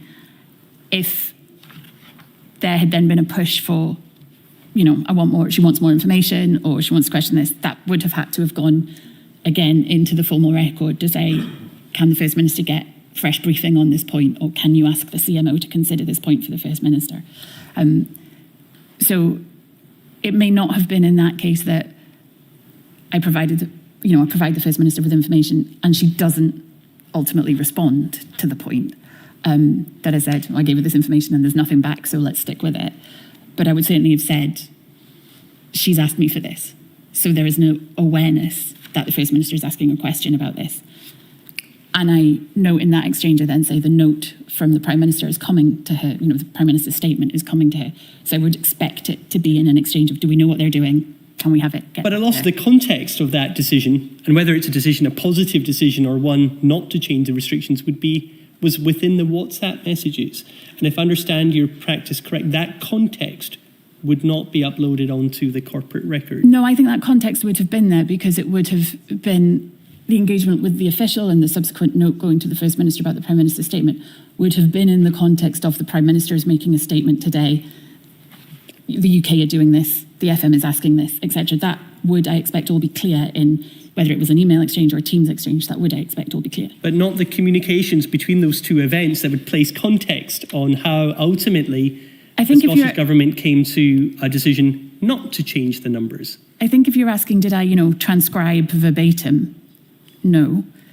I treat those messages in the same way that I would have treated a conversation with the First Minister and input the material parts of the discussion to the system in order that they could facilitate the business of government or, be recorded in some way. I now wanted to move on to a related matter. In your first statement, you said, and I'll quote this, I won't bring the statement up, I have indicated to the Scottish Government that I expect all messages to be submitted. Why did you feel the need to tell the Enquiry that you had indicated to the Scottish Government that your expectation was that all of your messages would be disclosed to the Enquiry? I think the timing of this correlates to a UK government case about whether they had to provide messages that were not COVID related, about who got to do the, redacting, if you like. And the Scottish Government had said to me that I could wait for the conclusion of that before deciding whether to give you everything or to who was going to do the redactions. And my view was just give them it. The messages that you have produced between yourself and Nicola Sturgeon cover, as I said, a 6.5-month period. Mm-hmm. And that's between the 1st of September 2020 and the 16th of March 2021. And then there's later additional messages spanning one day. is it fair to assume that you were in WhatsApp communication with Nicola Sturgeon about the pandemic before the 1st of September 2020? Yes, it would be. I think at a lesser extent. And for the record, I would like to say that I regret not being able to give the inquiry those messages. I thought I had them. I have sourced them. I have done everything that I am able to do as far as I can to find them. I thought I had retained them, and they're not there. Why do you say that you would be in communication with the First Minister before the 1st of September 2020 over WhatsApp to a lesser extent? We would be going through the first lockdown, for instance. Because we were in the same place more than we were at a later date. So I think I attended St Andrew's House the vast majority of days, including Saturdays and Sundays. Every day there would have been a briefing. I would have been there from early in the morning until late at night, and so would she. So during that very intense period, the majority of the discussion that she and I would have about thrashing out what we were going to do would have been happening in person. But there would be some messages. I think a lot of them would have been logistical around the briefings, who was going to be there, the BBC are offering you an address to the nation, that kind of thing, if I had been in a different room, for example. But there would also be, for instance, you weren't working with her through every night, that there would be, you would both go home, there would be messages that would continue, the conversations would continue sometimes over on WhatsApp. In fact, we've seen many of your messages that are late into the night. And those would be messages, for instance, around March 2020 that would shed perhaps some light on decision-making around the first lockdown. I genuinely do not think there would be much of significance around early March 2020 in the WhatsApp messages between us and around the decision-making on lockdown, because those discussions and decisions, and I remember them very clearly, happened in St Andrew's House, normally with Dr Calderwood, Jean Freeman, and if you like, at that point, yes, we did go home, but I think there was very little time left in the day by the time I was going home in those occasions. What happened to those messages that you're not able to provide to the inquiry? As I've said, I genuinely don't know, and I regret that. I thought I had them. I'm not the best administrator of devices. I wish I did have them, and I can't say what happened to them. They're not there. I can't say whether I actively deleted them. I can't say whether they got lost. I don't know.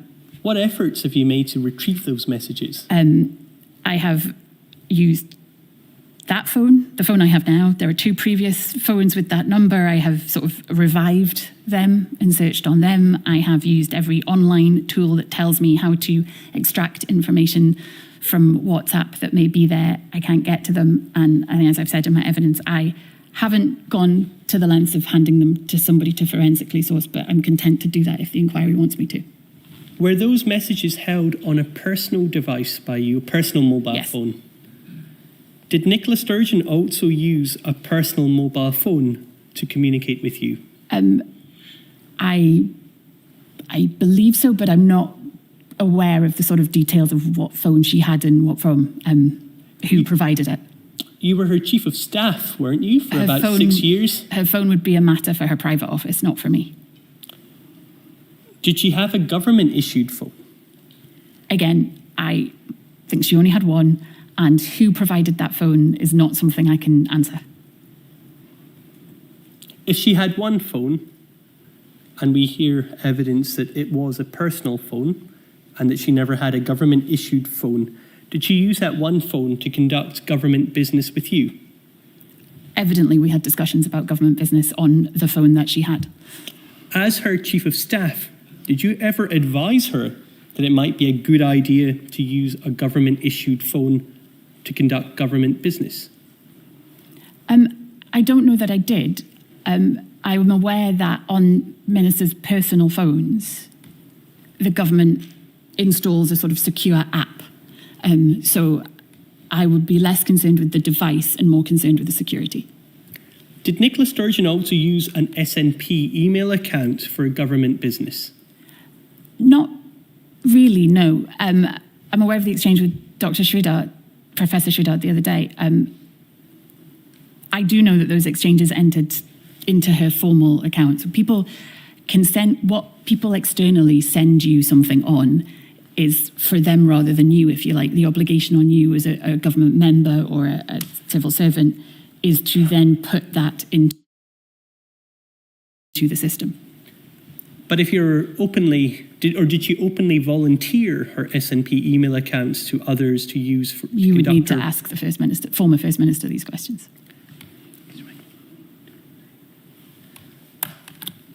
There was one further question I wanted to ask before I believe that there is a question from one of the core participants, and this was around the question is around advisors straying into perhaps political space. And there was a few instances, for instance, during the pandemic. I think at one stage, Jason Leach got into a Twitter exchange with Richard Leonard, who was part of, I think, he was the leader of Scottish Labour at the time. And I think we've seen WhatsApp messages where I think there is reference to you and Nicola Sturgeon speaking to Jason Leach and telling him to stay out of the political space. Do you recollect that? I do. It's in, I think, the exchanges with Ms. Freeman. And there's also, there was instances where I think Professor Sridhar spoke about independence and how independence would have led to the Scottish Government being able to better address the pandemic response. Do you remember those sorts of press articles? I do. And occasionally I think there was some pushback from opposition parties about the fact that an independent advisor to the Scottish Government was straying into constitutional arguments. Was the distinction between politics and medical or scientific or clinical advice always clear to the Scottish Government's advisors? I think it was. So I had no conversation with Professor Sridhar about her articles or any of her contributions. I think it is clear. I think it was clear. I think Professor Leach and Dr. Smith, they took on a communications duty that they were not used to, and they made themselves incredibly available to all forms of media. And again, they weren't used to that. And I think their, if you like, enthusiasm to try and give the public answers sometimes led to them accidentally overstepping a line that they would not be as well versed as I might be in seeing. So I would occasionally have conversations with Professor Leach, for example, if there was a political issue running in the day and he was going on the radio to say, if they raise this, you have nothing to say. This is not a matter for you. And you refer them back to the government or to a politician or to me. And he would sometimes ask ahead of things, if he knew that something was running today that was political, how do I get away from this subject? Because this is not one that I should speak to.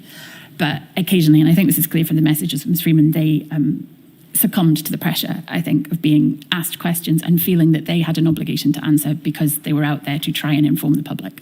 And that would create potential issues around trust of Scottish Government communications if some of the messaging coming from scientific advisors or medical advisors or clinical advisors was seen to be, whether it's party, political, it was perceived to be that way. That would create issues of trust, wouldn't it? I have, I think, more faith in the Scottish public than some people do, that they are able to differentiate what is political from what is medical and clinical.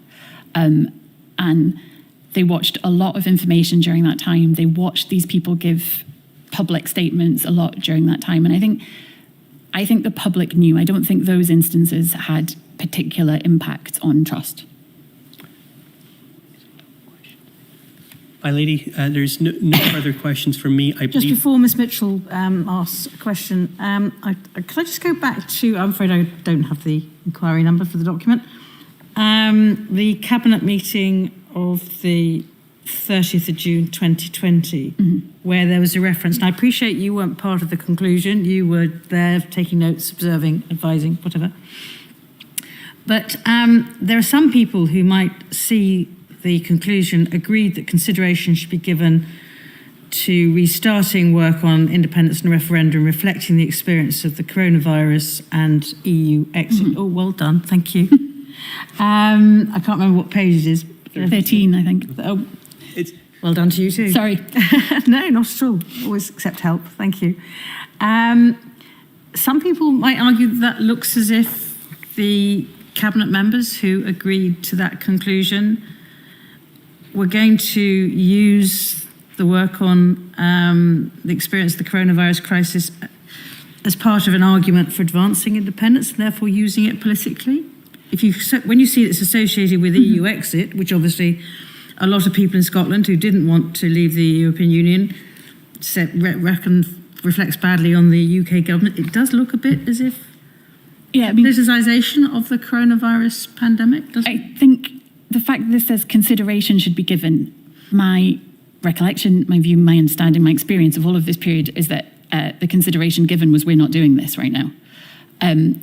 There is subsequently, much after this, there has been a lot said and reflected on about the way in which people in Scotland looked to the Scottish Government to provide the leadership in the COVID pandemic and what they then felt about the constitutional situation. But our actions were not designed to produce that result. If the public were making their own decisions on that, we were not driving it through our actions on the pandemic.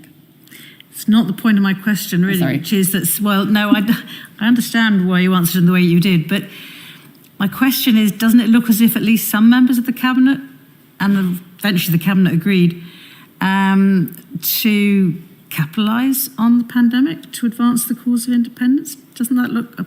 So, as I say, the consideration given to this was not done at this time. No, but I think if you take the discussion that we had earlier about the difficulties of funding and financing the mitigations required for applying public health interventions, that was at times, not in our presentation of it at that time, but it did show, and arguments could be made at a later date, that there was a hampering that would not have been there had we been independent. But I would be at length to say to you that this was not done at this point in time. I have no recollection, no notes, no work. If anything had been done in this period, it would be publicly available. There would be, reams of evidence of the Scottish Government going out and selling independence during this period, and there just isn't. Thank you. Ms Mitchell. I'm obliged. Ms Lloyd, I appear as instructed by Amaranor and Company on behalf of the Scottish COVID bereaved. I'm obliged to my learned friend for his questioning, which raises a lot of issues the Scottish COVID bereaved are interested in. But I would just like to ask you one thing, and it relates to paragraph 42 of your statement. I don't need that brought up, but I'll just read it out so you can understand the question that I'm asking. You say, communication within Scottish Government and with stakeholders, while strong and effective under considerable pressure, could at times have been improved, particularly around the application of the framework and the application or the lifting of restrictions. Teams within Scottish Government did not always appear to be hearing each other, particularly on the interaction between economic and COVID harms, and economic teams did not seem equipped or prepared to explain to stakeholders why certain restrictions were in place and why decisions were taken not to lift them. Mm-hmm. Now, can I ask you to expand upon that in particular? Why do you think that was? And my second question is, if that being so, what could be put in place to improve it? When your role, I think, as a civil servant, as a policy official, is to engage with stakeholders, it often becomes your job to listen to them rather than to make arguments back as to why the government is doing a particular thing. I think that's something I've experienced in the Scottish Government frequently. And the economic officials I found in particular, and they worked incredibly hard. I don't want to cast any sort of aspersions on them. When they were engaging with economic stakeholders, I felt, and had reports back from some of the calls, that they would not explain why certain things were happening. They would listen to why stakeholders perhaps didn't want certain things to happening, but they would not make the argument for. And I know that the clinicians who were often on these calls felt that they were sort of left to be the bad guys, if you like, explaining why we cannot open your pub this week or we cannot allow shops to open just yet, and the balance of the virus. In that particular case, I think this was a very difficult situation because you were taking actions to save people's lives, but they impacted people's livelihoods. And, you had to acknowledge that was a very difficult balance to strike. I'm not sure what can be put in place to deal with it. I think there are broader reflections on the government's engagement with economic stakeholders, which I think the relationship was not great going into it, so it deteriorated during it. But I'm not sure you can put that in place other than a sort of building the confidence of the officials that you are asking to explain the situation in the information that you're asking them to explain.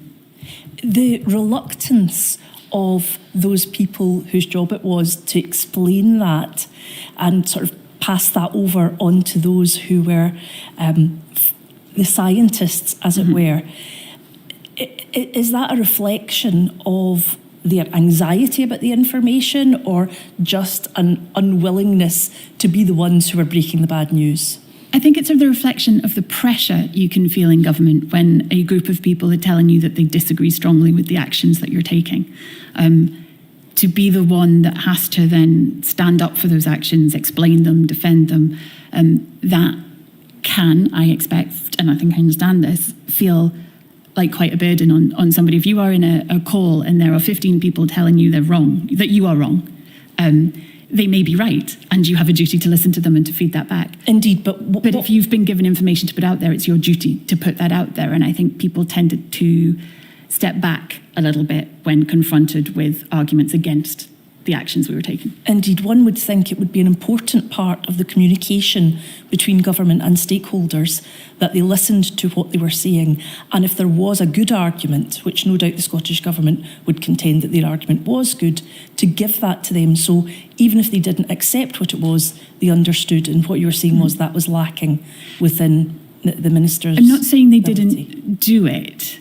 I'm not always convinced it was done with a level of detail, understanding, explanation that was helpful. It didn't help bring people to a better understanding of what was happening. My lady.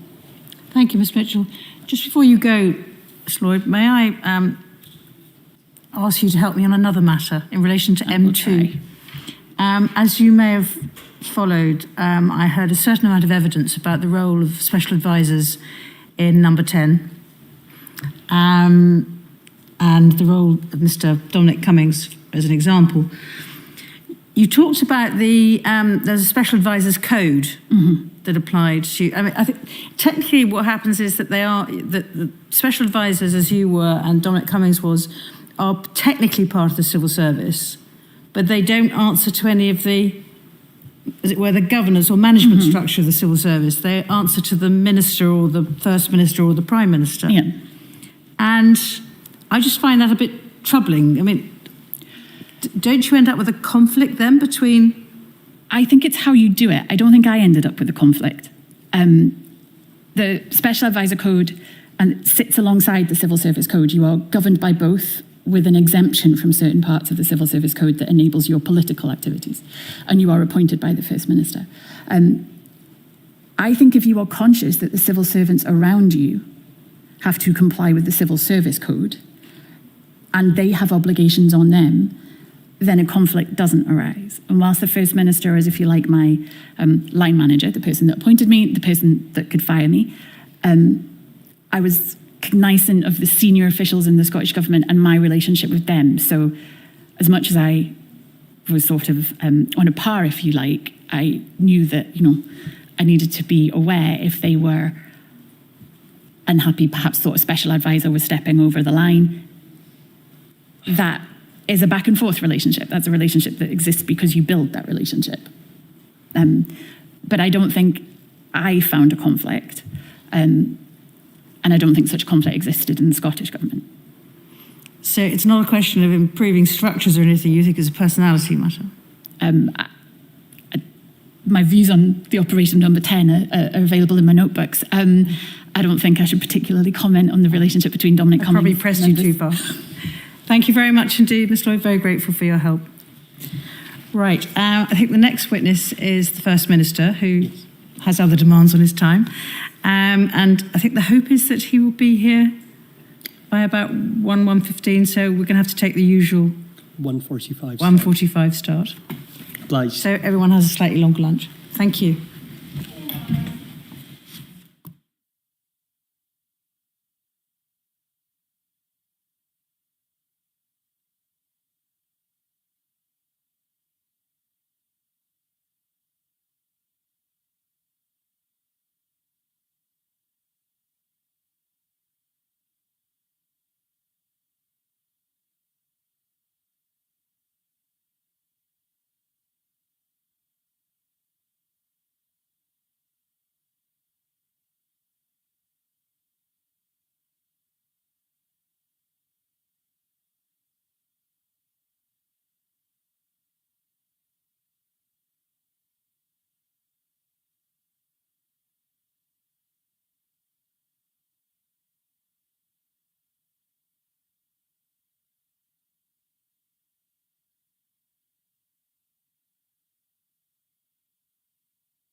Mr Dawson.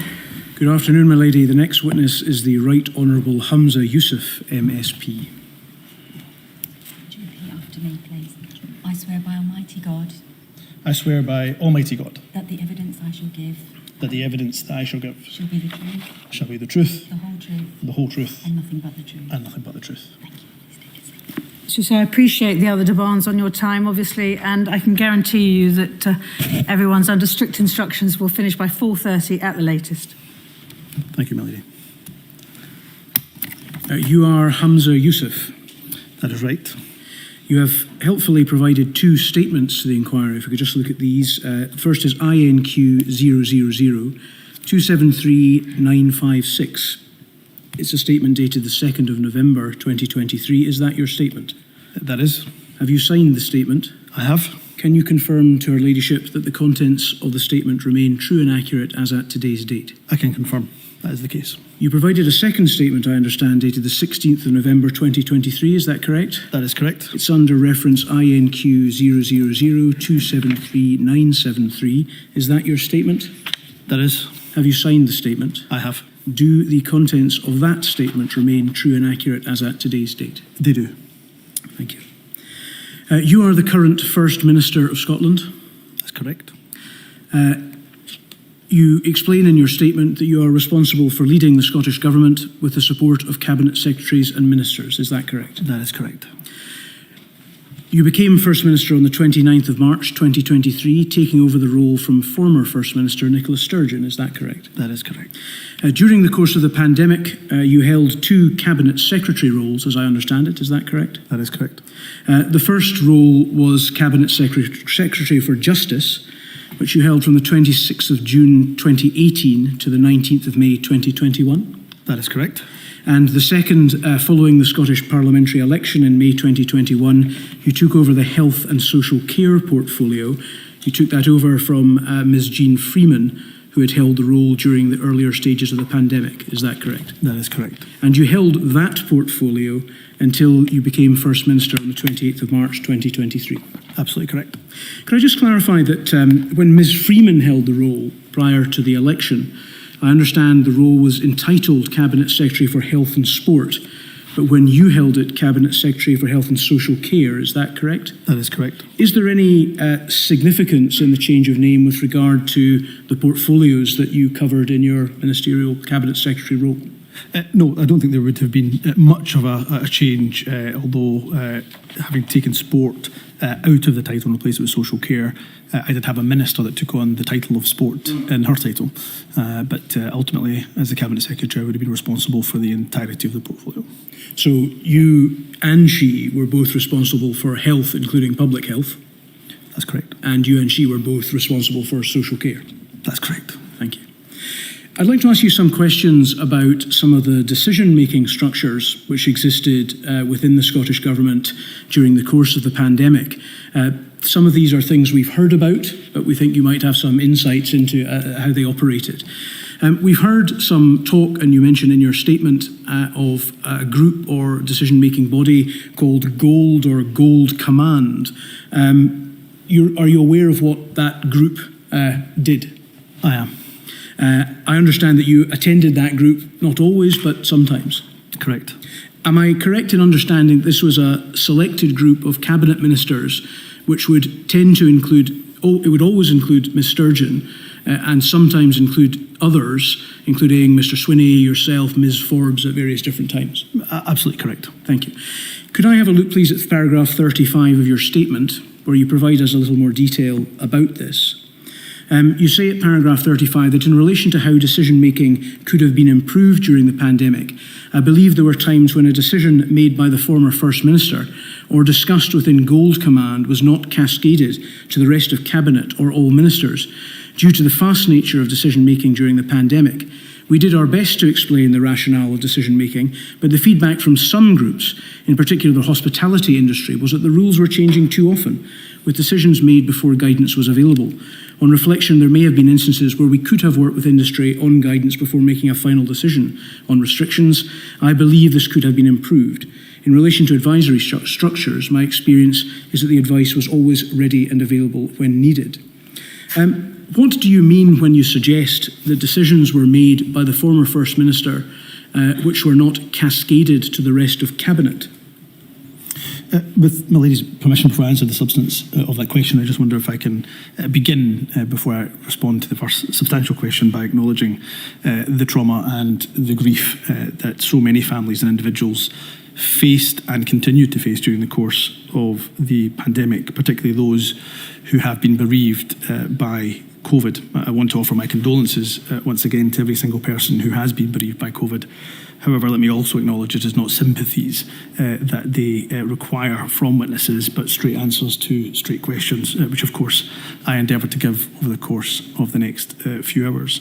In relation to the substance of the question that you have asked, Mr Dawson, for me, given the fast-paced nature of what we were dealing with, therefore the need for urgent decisions to be made, decisions were sometimes delegated to the former First Minister. Cabinet would agree to that, and the former First Minister was then entrusted to make those decisions. And there was the rare occasions where sometimes a decision was made, again responding to a particular development, and it was therefore not cascaded to the rest of Cabinet until that decision was announced, and that happened on the rare occasion. But we were often, I know special advisors, I know government officials worked hard to ensure that Cabinet was informed of decisions when they were made, as opposed to once they were announced. So I think you've identified there situations in which decisions were made by the First Minister, the former First Minister, based on a delegated authority from Cabinet. That's one type of decision-making process, is that right? That's absolutely correct. And there were other times when I think you characterised them as being, because of the pressures of the pandemic, decisions were taken by the First Minister where there had not been that delegation, but that process was necessary because a decision needed to be made immediately. Is that right? That would be correct. So therefore, it is the case, I think, that you're saying that some decisions were made in those circumstances which did not have the approval of the Cabinet. So again, there would have been some decisions that may have been made in that way, and for the most part, Cabinet would agree decisions that had to be made. There may well be times when the exact detail of a decision, so for example, if Cabinet agreed to impose restrictions around household numbers mixing indoors, there may not be a final decision on the number of households or the number of people from a certain number of households, and therefore we would seek to delegate that decision to the First Minister, to the Deputy First Minister, Cabinet Secretary for Health to make, and that may well be because the decision was going to be announced in a couple or a few days' time, and of course the situation could develop in terms of the epidemiology of the virus and factors such as the R number. So there would be times when we would entrust the former First Minister to make that decision on delegated authority. It would be unusual, rare, very rare, I think, for the former First Minister to make a decision without either that delegated authority or without informing Cabinet the decision was made before it was announced. Were decisions made in Cabinet, or were they made by the First Minister and or within this Gold Command structure? A variety of all of those. Decisions were made at Cabinet. And of course, the Enquiry has a number of documents in relation to Cabinet minutes and meetings. So discussions were engaging in Cabinet. There was sometimes differences of opinion, as you can well imagine, but decisions were made often at Cabinet. Gold Command, though, was there for a reason, because situation could, of course, change between one week's Cabinet meeting and the next, given the fast-paced nature of the virus that we were dealing with. So Gold Command was an important structure, and ultimately also the First Minister, we knew, was of course doing daily briefings virtually every single day, and therefore there was also that delegated authority should she have to make a decision because of a development in the virus that particular day. So I think it is, to answer your question, a mixture of all of those. We've heard evidence about the constitutional structure within which the Scottish Government purports to operate, from a political expert, Professor Paul Kearney. He confirmed that the basic structure is that decisions are to be made in Cabinet, as is the case within the UK Government, and that there are good constitutional reasons for that. Do you accept that, as a matter of principle, is the way in which decisions are meant to be made within our constitutional system? Yes, I agree that absolutely that Cabinet is an important structure for decision making. Because within Cabinet there are a number of voices that are able to approach important questions from a number of perspectives, and if there is real discussion and debate within that forum, those perspectives can all be given the respect that they deserve, such that better decisions can be made. Would that be a fair summary of why the system is as it is? That is a fair summary, and as somebody who has had a number of Cabinet Secretary positions in the past and is now in the very privileged position of being First Minister, there is very good reason for decisions being made at Cabinet, and that is how decisions are made on most occasions, particularly during normal times. We were not, of course, in normal times in the course of the pandemic, and therefore there will often be more delegated decisions made during the pandemic than you would make in normal times. But I as First Minister, also will ask Cabinet for delegated authority on decision making, most recently done in the course of the budget last year, where I asked the Cabinet to delegate final decision making to myself and the Finance Secretary, and Cabinet approved that. But to be clear, you've told us that there were occasions on which the First Minister, either with or without the benefit of discussions within Gold Command, took decisions without the delegated authority of the Cabinet.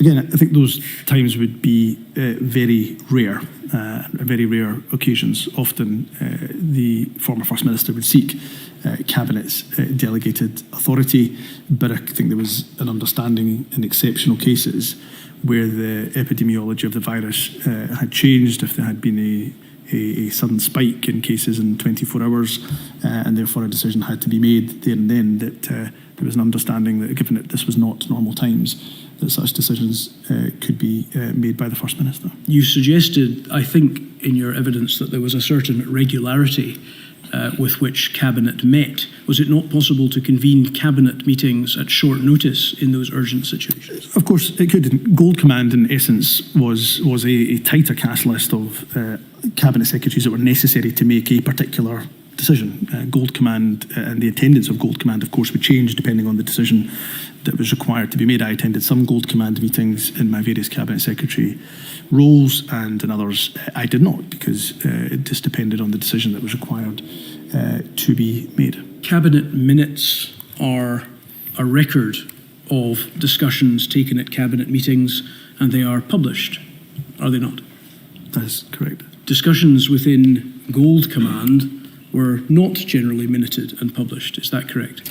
My understanding was that Gold Command meetings should have been minuted, but if that was not the case, then that would not have been usual protocol for government meetings. They should be minuted and, of course, be available should there be the appropriate request. If an interested citizen of Scotland wished to know what discussions had taken place within Gold Command that had led to significant decisions which impacted upon people's most fundamental freedoms, such a citizen would be generally entitled to be able to see how those decisions had been made. Would you agree? Yes. If it transpires to be the case that Gold Command meetings were not minuted, it would be difficult for such a citizen to access that information, wouldn't it?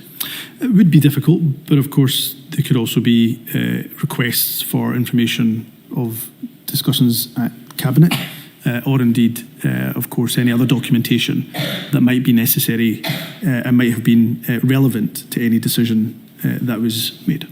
Was the Scottish Cabinet during the pandemic a decision ratifying body rather than the main decision-making body? No, I wouldn't agree with that characterisation. For my attendance at Cabinet meetings, there was good, engaging conversation. As I said, at times disagreement on the approach that was to be taken, but our Cabinet meetings were a good discursive fora by which to have those discussions. We went there simply to ratify.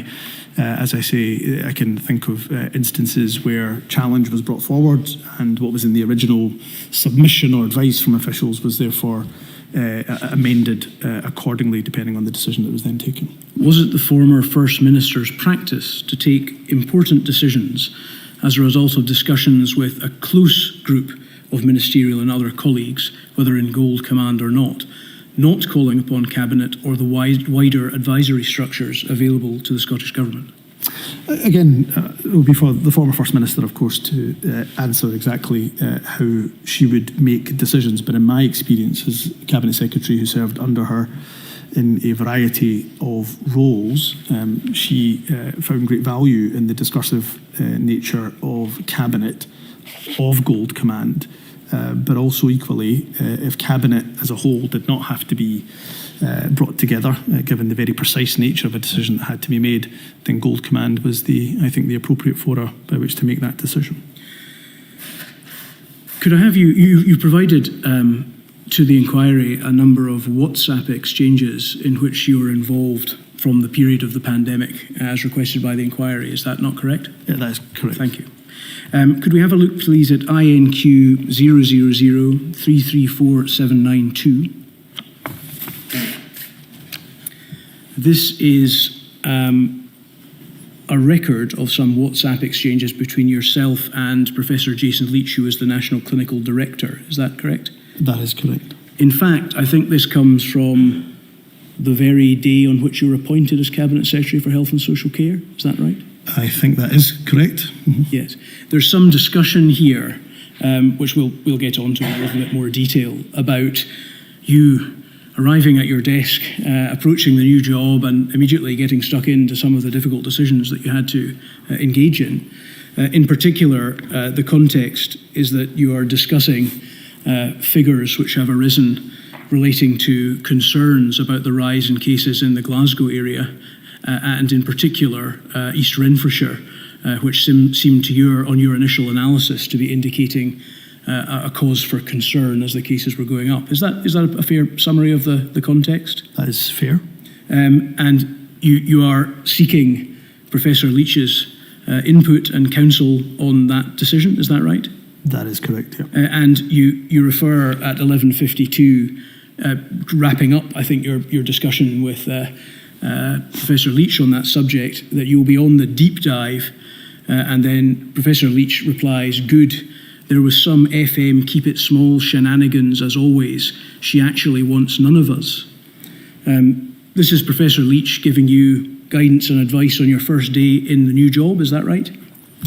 Yes. And he refers to the First Minister's keep it small shenanigans and that she actually wants none of us. Was this an indication, in fact, that the First Minister really took decisions in connection with the pandemic herself, or at least would have preferred it that way?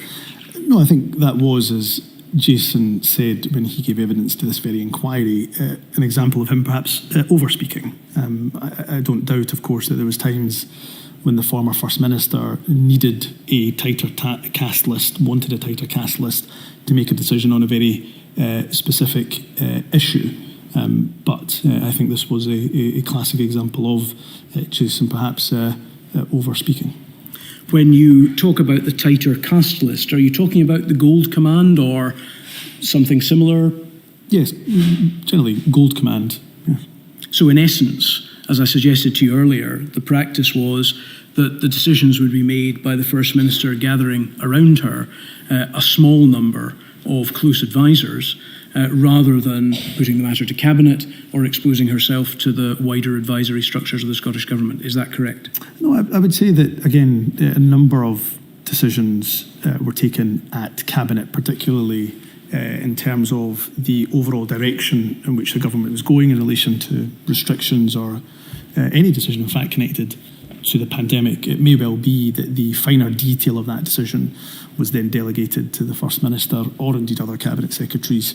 And that's where Gold Command could often come in, or Gold Command may well come in when there was a development in the virus and a decision had to be made either that evening or indeed the next day. So to put this in this particular context, because one sees in the period of you being Cabinet Secretary for Health and Social Care a number of exchanges of this nature where you are trying to take the counsel of Professor Leach, in particular around the question of levels that different areas should be applied, should be put into.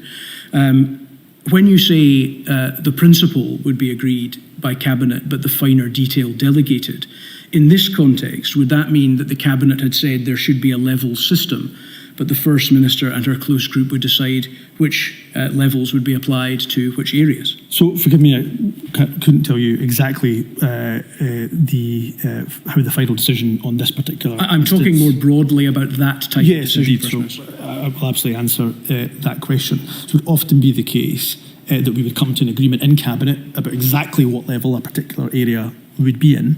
There would be some areas where, given the thresholds that we would look at in terms of whether a local authority was in one level or another, that they may well be right on that threshold or close to that threshold.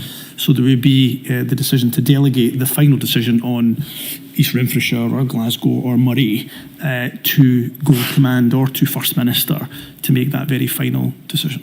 So in essence, it was the small group and the First Minister who made the decision, which is important, which is which level the particular area should go into. Not always. As I said, on a number of occasions, Cabinet would agree the exact level for the exact local authority to have to go on. There was always going to be, within 32 local authorities, some that were perhaps on the cusp of going into level 3, some on the cusp of level 2, and ultimately, before a decision was made, it was right that that final decision was delegated, be it to the First Minister, the Cabinet Secretary for Health, or others, with the most up-to-date information on case numbers, the R number, and test positivity. The inquiry has heard significant evidence about the principles of transparency and accountability in documents such as the National Performance Framework.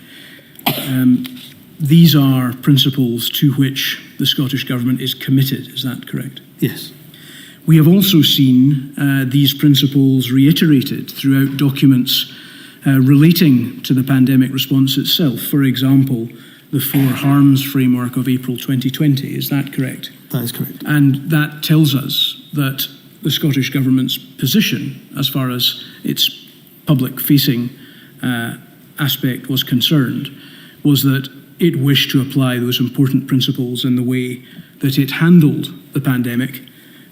Is that correct? That is correct. And indeed, there have been a number of opportunities for you, yourself and others on behalf of the Scottish Government to reiterate your commitment to those principles with regard to your participation in this very inquiry. Is that correct? That is correct. On the 29th of June, you said to in response to a question in the Scottish Parliament, "It's important that I abide by the rules of the UK Public Inquiry and the Scottish Public Inquiry to ensure that there is simply no doubt whatsoever any materials is asked for, WhatsApps, messages, emails, signal messages, telegram messages or whatever, will absolutely be handed over to the COVID inquiries and handed over to them in full."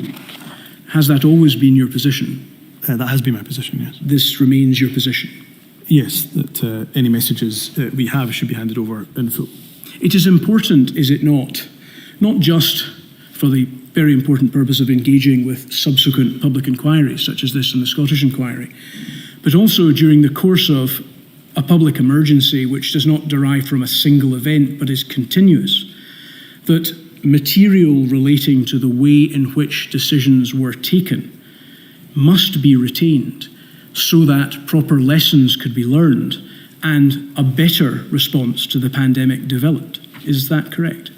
That is correct, and perhaps on this issue of informal messaging, including, of course, WhatsApp messages, let me reiterate what I have said in the Chamber just a couple of hours ago. Let me unreservedly apologise to this inquiry, but also to those who are mourning the loss of a loved one that was bereaved by COVID for the government's, frankly, poor handling of the various Rule 9 requests in relation to informal messages. There's no excuse for it. We should have done better, and it's why I reiterate that public apology today. That ministers are, and there is awareness amongst ministers, amongst cabinet secretaries, regardless of the medium of communication, that any key decision that is in relation to government business should be recorded in the corporate record, and the salient points recorded on the corporate record, and that's usually done via the private office or via government officials.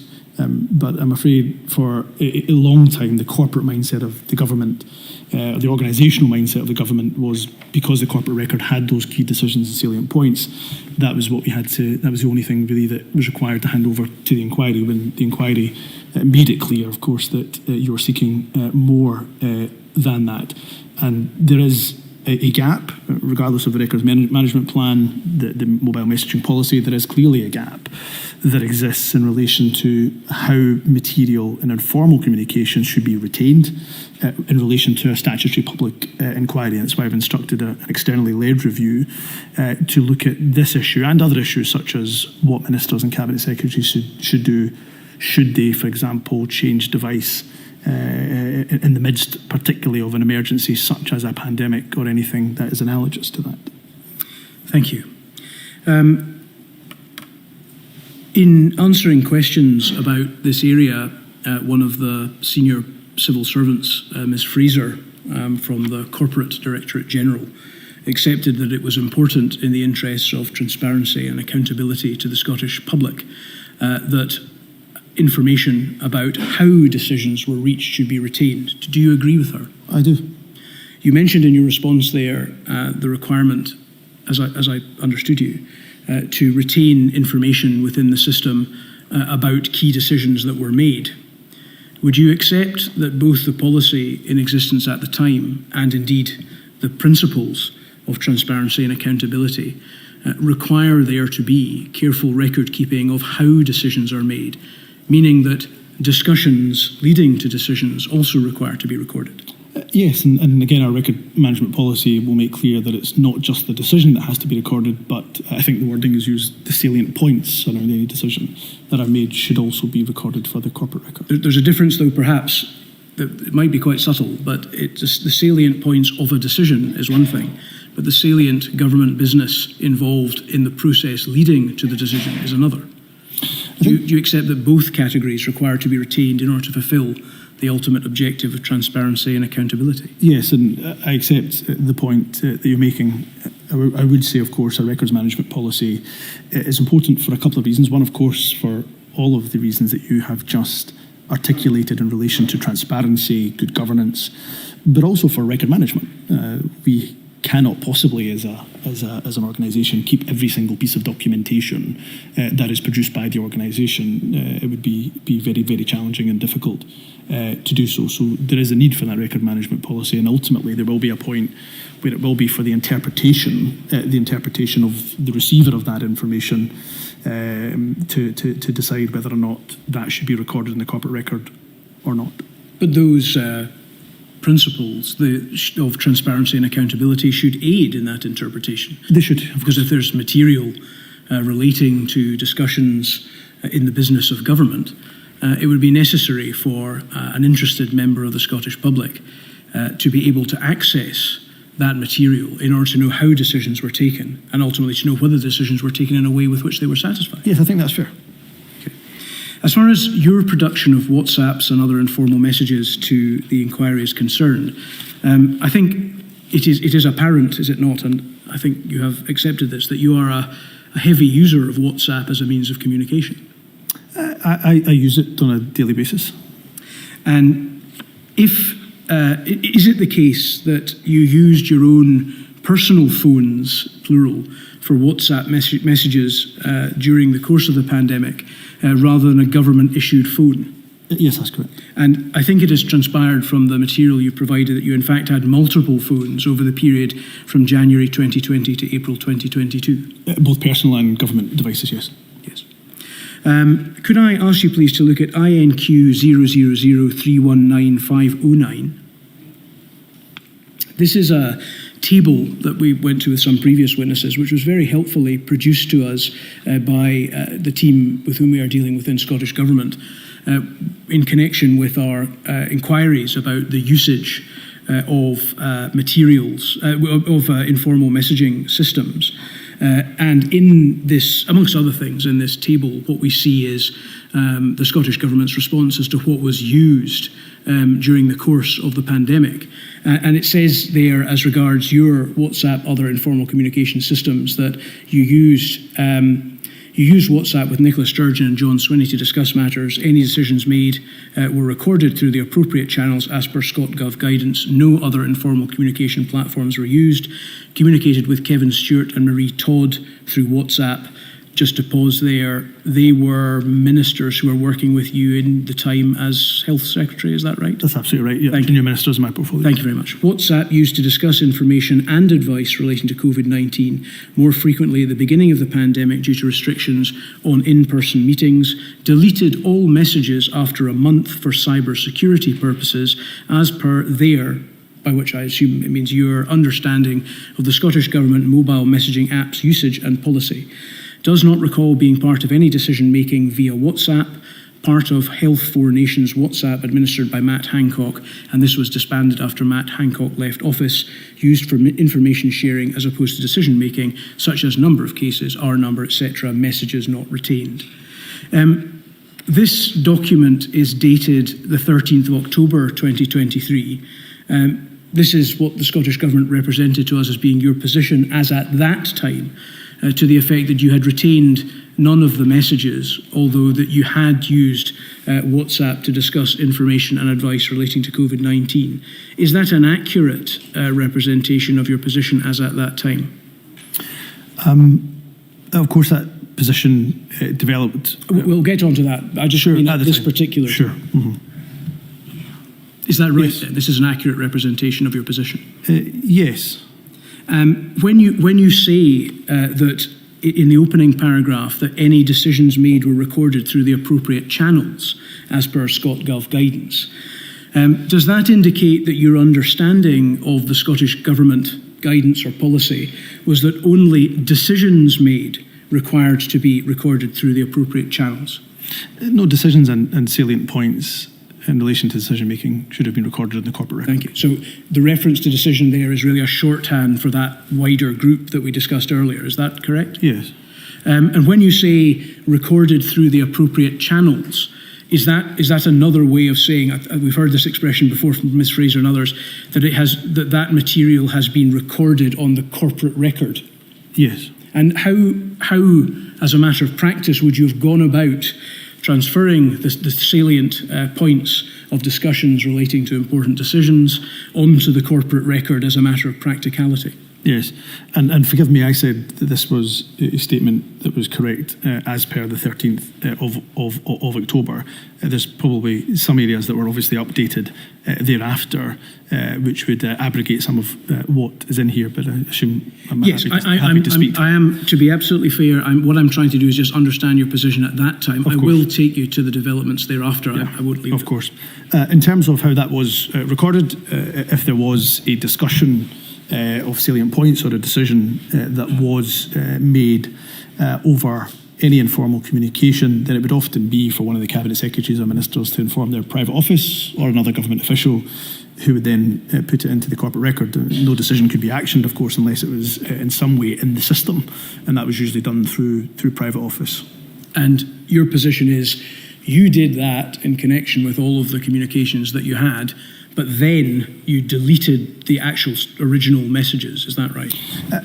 Some messages would have been deleted, still recoverable, but not, but may well have been deleted. I have to confess, in the midst of a global pandemic and the issues that we were engulfed in at that point, deleting messages routinely was not always the top priority. But your understanding of the policy was that what you needed to do was to record the information on the corporate record through that mechanism, your private office, and that there was then an obligation to delete the messages for cybersecurity reasons a month after that, and in between, the material will be communicated through your private office and put on the corporate record by whoever it was in your private office. That was the guidance in the mobile messaging policy. So at that stage, you hadn't produced any messages to us because they had, by that time, 13th of October, been deleted in accordance with the practice that you have laid out. They were no longer available. Or so I thought, of course. Yes, indeed.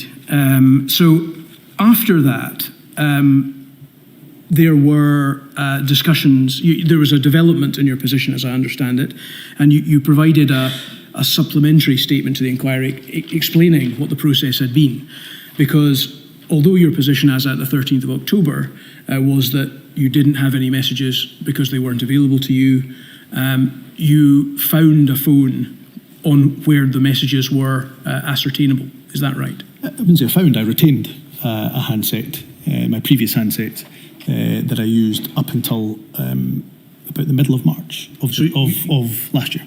So you were aware that you still had in your possession that handset before the 13th of October, is that right? That's correct. And had you not checked that when you said that all the messages had been deleted? I had, and because I had migrated my WhatsApp account onto the new device, so same number, migrated it onto the new device, when I went back to the old handset, when I went back to WhatsApp, there was no messages at all. It was blank. Now, of course, I'm happy to talk to the fact those messages were recoverable, thankfully, by not any amazing technical wizardry, but actually by logging out of the WhatsApp account in my current handset and logging back in the old handset, because those messages were still in the phone storage. They were fairly easily recoverable.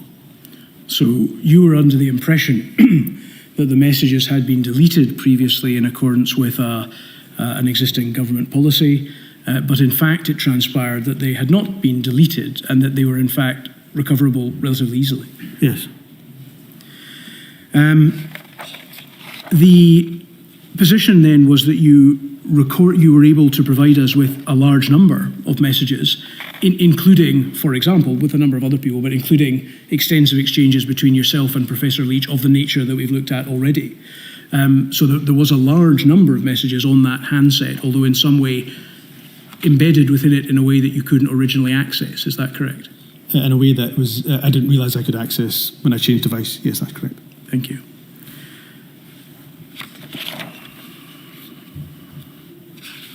Your position is, I think, that those messages were, or the salient business points relating to discussions or decisions, were uploaded to the corporate record at or around the time when they were exchanged before the 30-day deadline expired.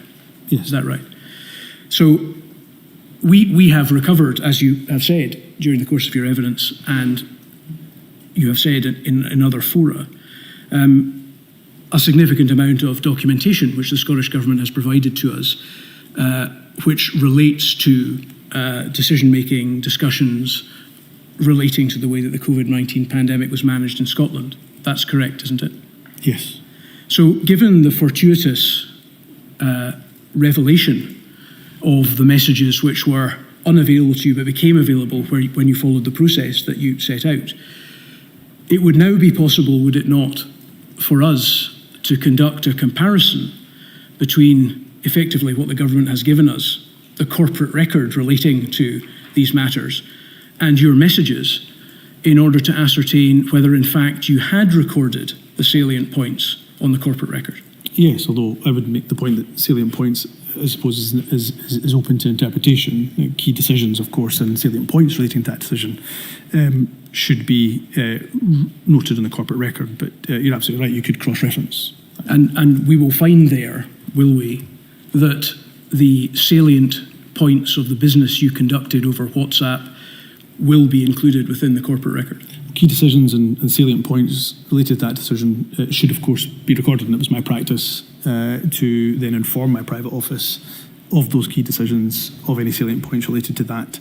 And if I did not do that, then, of course, those decisions would not be taken forward. Well, just to be clear, again, slight terminology, but it might be important. Again, you're talking about decisions and salient points of decisions. But what I think you accepted, you required to put on the corporate record was also discussions relating to decisions.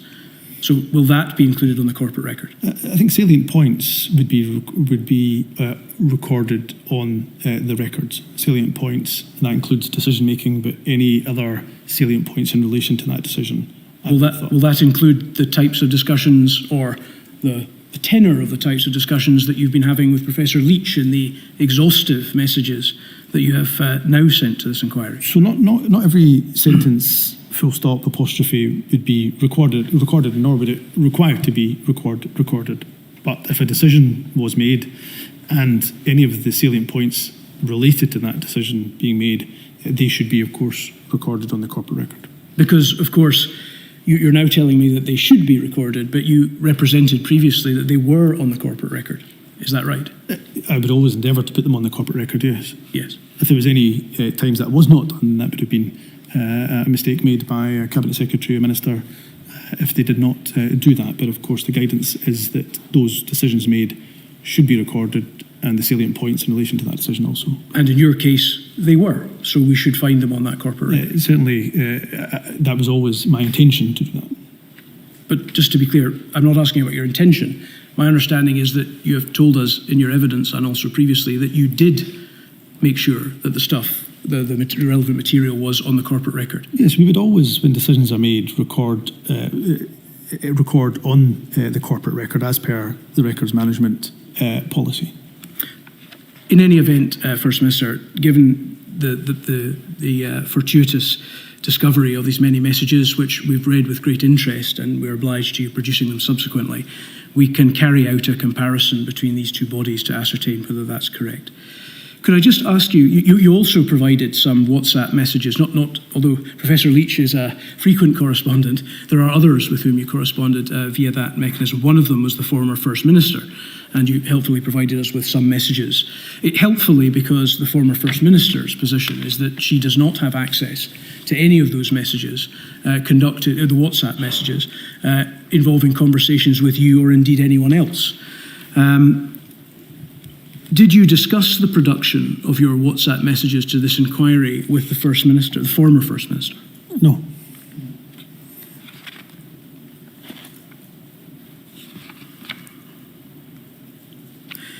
We noted in your WhatsApp messages with Professor Leach that there were frequently voice notes received from him. Was that a frequent practice of his? Do you recall? It was done certainly on occasion, and I also occasionally would use voice notes as well. Were the contents of those voice notes, insofar as relating to significant decisions made in the course of the pandemic or discussions around them, transcribed or copied into the corporate record?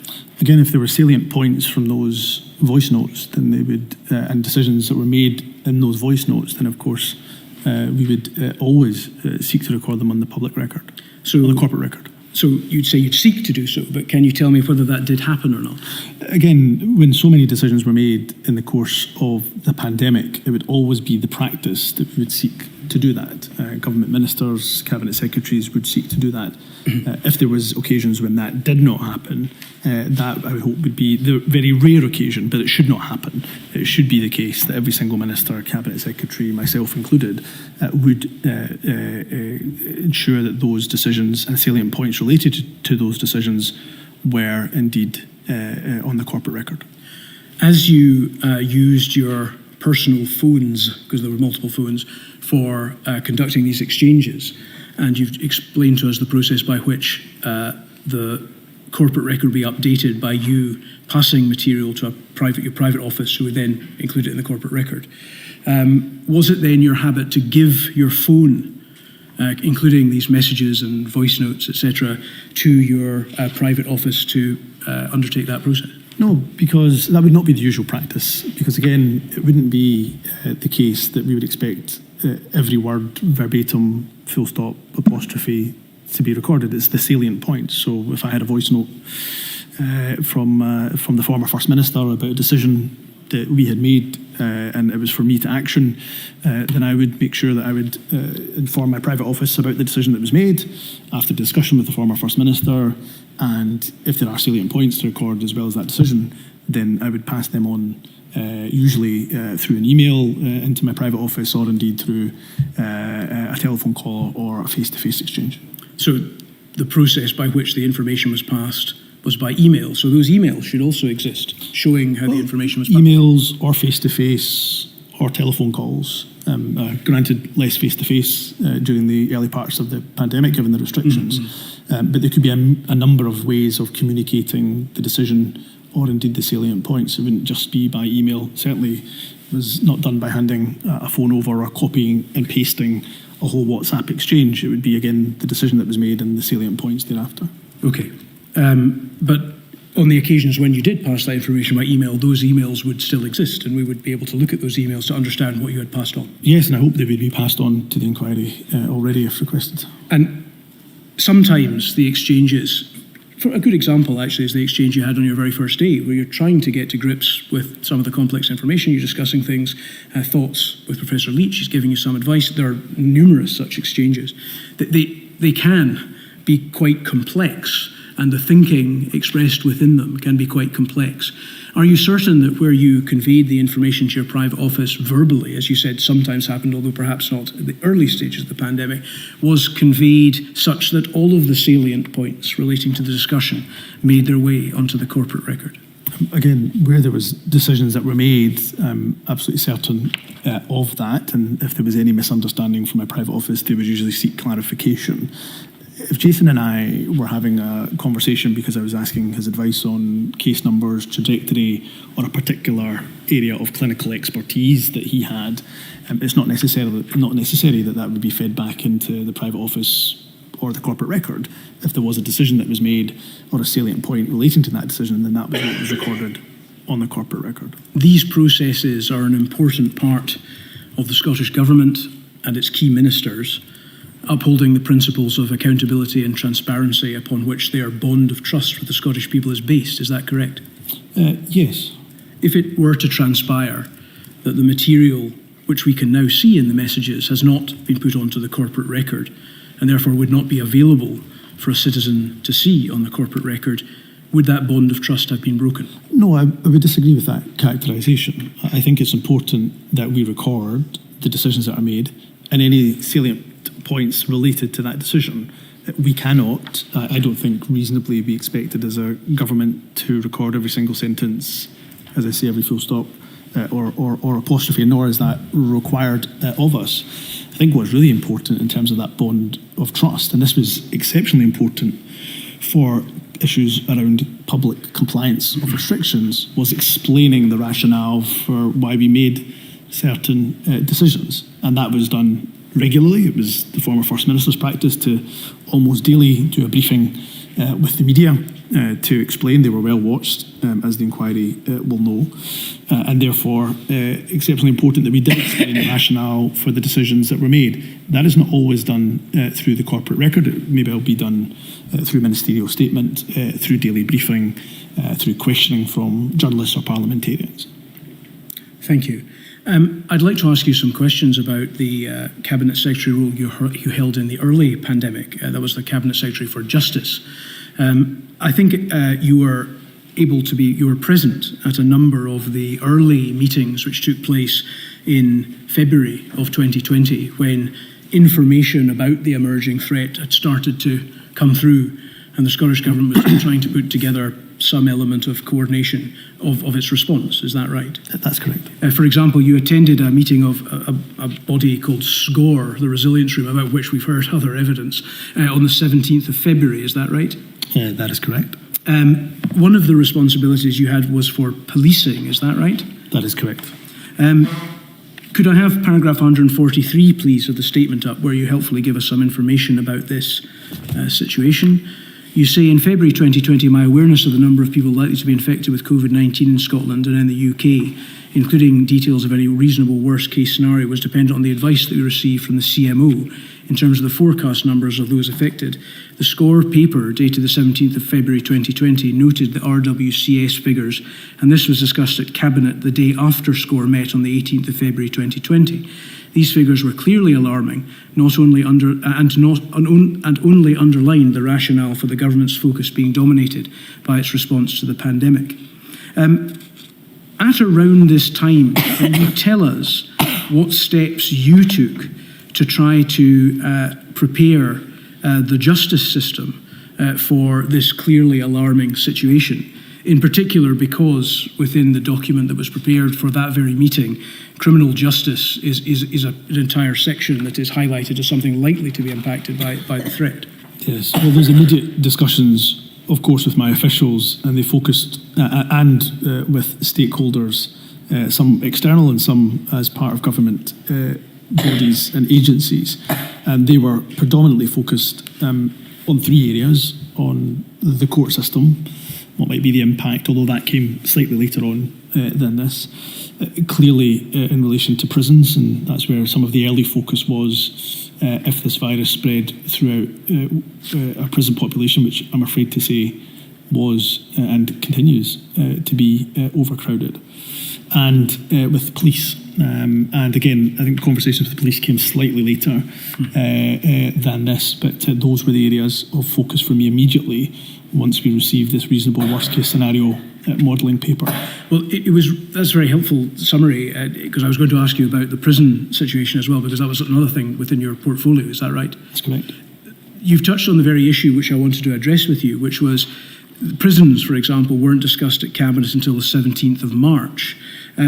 Is it the case that as far as policing and prisons were concerned, it was predictable that this alarming threat would require action, both in terms of policing for enforcement, but also in terms of the real risk that we pose to the prison population given their particular circumstances by this virus? I think it was immediately clear once we had detail of the significant threat of COVID, how damaging it could be to a prison population. And there was European examples of where prisons had seen the virus rip through it and through the prison estate, and therefore that was one of the earliest conversations I had with my prison officials, and where necessary with the Scottish Prison Service. Given that there was no discussion of prisons until the 17th of March, does it suggest that perhaps Scotland was a little slow off the mark to deal with the policing and prison situation? No, just because it wasn't discussed at Cabinet, that didn't stop or inhibit Cabinet Secretaries and myself as Cabinet Secretary for Justice from having those conversations earlier, be it with officials or indeed with the bodies themselves, be it Police Scotland or the Scottish Prison Service. But what systems were discussions, obviously, but what systems were actually put in place, first of all, to deal with what I would suggest would be the inevitable requirement for the police to be involved in some level of enforcement of rules, but also the very real threat that we pose to the prison population. The prison population, not in some ways being that different from the type of situation one saw with the Diamond Princess, although it wouldn't necessarily have an elderly population. It would involve people in confined circumstances where the virus may spread rampantly. And I think this is exactly the point. There was no need for Cabinet to sign off the Scottish Prison Service looking to, for example, create extra capacity so they can try to introduce some sort of measure of, be it social distancing, or, for example, to see if they could remove people from double cells into single cells if possible. And those decisions wouldn't require a Cabinet decision to have to be made. Similarly, discussions with police.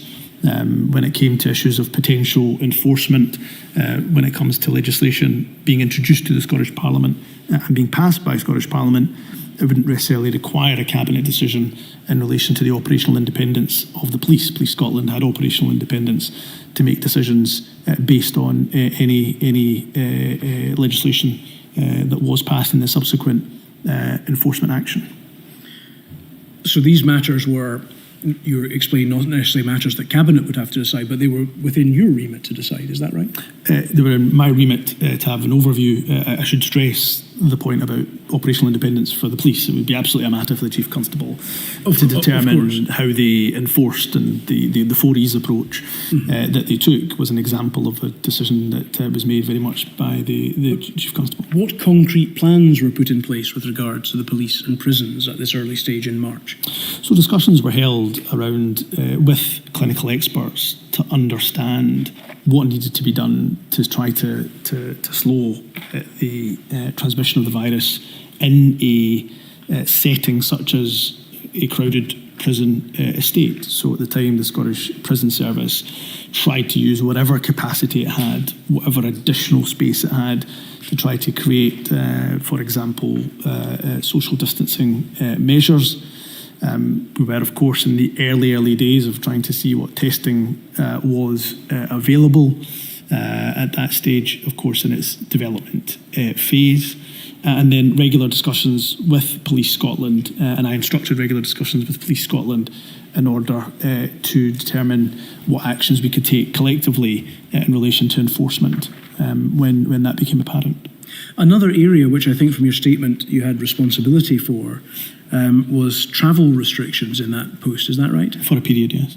Yes. For a period? Over what period was it? Yes, I think it should be open, my statement, but there was a point where later, after a number of months, I think the Transport Minister ended up taking responsibility for measures. Forgive me if I don't have the exact date for me. But yes, I think that may be in the statement, First Minister, but what I was interested in was the way over the period for which you were, when you were responsible for this, the way in which that worked. In particular, you mentioned in your statement that there was a requirement for you to engage in discussions at a Four Nations level to deal with travel restrictions. It's an area in which we have an interest. You explain in your statement that the engagement was primarily at the UK government level with the Transport Minister, but you did have limited engagement with Mr. Jack, who was the Secretary of State for Scotland. What role did Mr. Jack play? Because in our assessment, one might have expected in an area like this, where there is an obvious need for UK, Four Nations, cross-border cooperation to the extent that it can be achieved, for the Secretary of State for Scotland to play some sort of role more than what you describe as limited engagement. Yes, I can't obviously speak for the Secretary of State for Scotland in terms of what engagement he had with his UK counterparts. I can only speak for the fact that when we were on these Four Nation calls, his engagement was very limited, and there would often be meetings where he wouldn't say anything at all, and perhaps he was there to observe what was said on the meetings as opposed to necessarily contribute. But of course I couldn't speak to the discussions he was involved in privately with colleagues and UK counterparts behind the scenes. Constitutionally, would you expect the Secretary of State for Scotland to have played a more prominent role in these discussions, given the importance, I think you will accept, of the need to try to come to some sort of consensus over travel restrictions? I mean, I was curious at times why he was on the calls if there was no contribution that was being made, kind of call after call, if that was the case. But no, ultimately, there was a devolved responsibility for us in the Scottish Government, and there was devolved responsibility to other governments in terms of their jurisdictions, England, Wales, and Northern Ireland.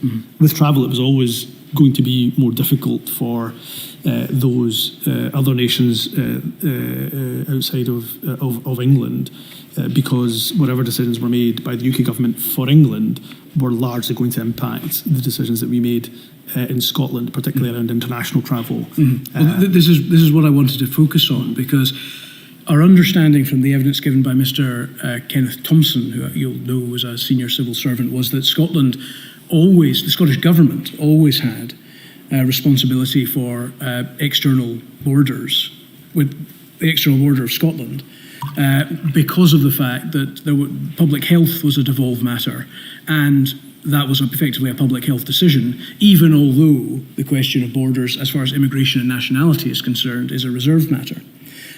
So, as far as we understand the position, from the very beginning, Scotland effectively controlled its own borders. But is that correct? Is that your understanding?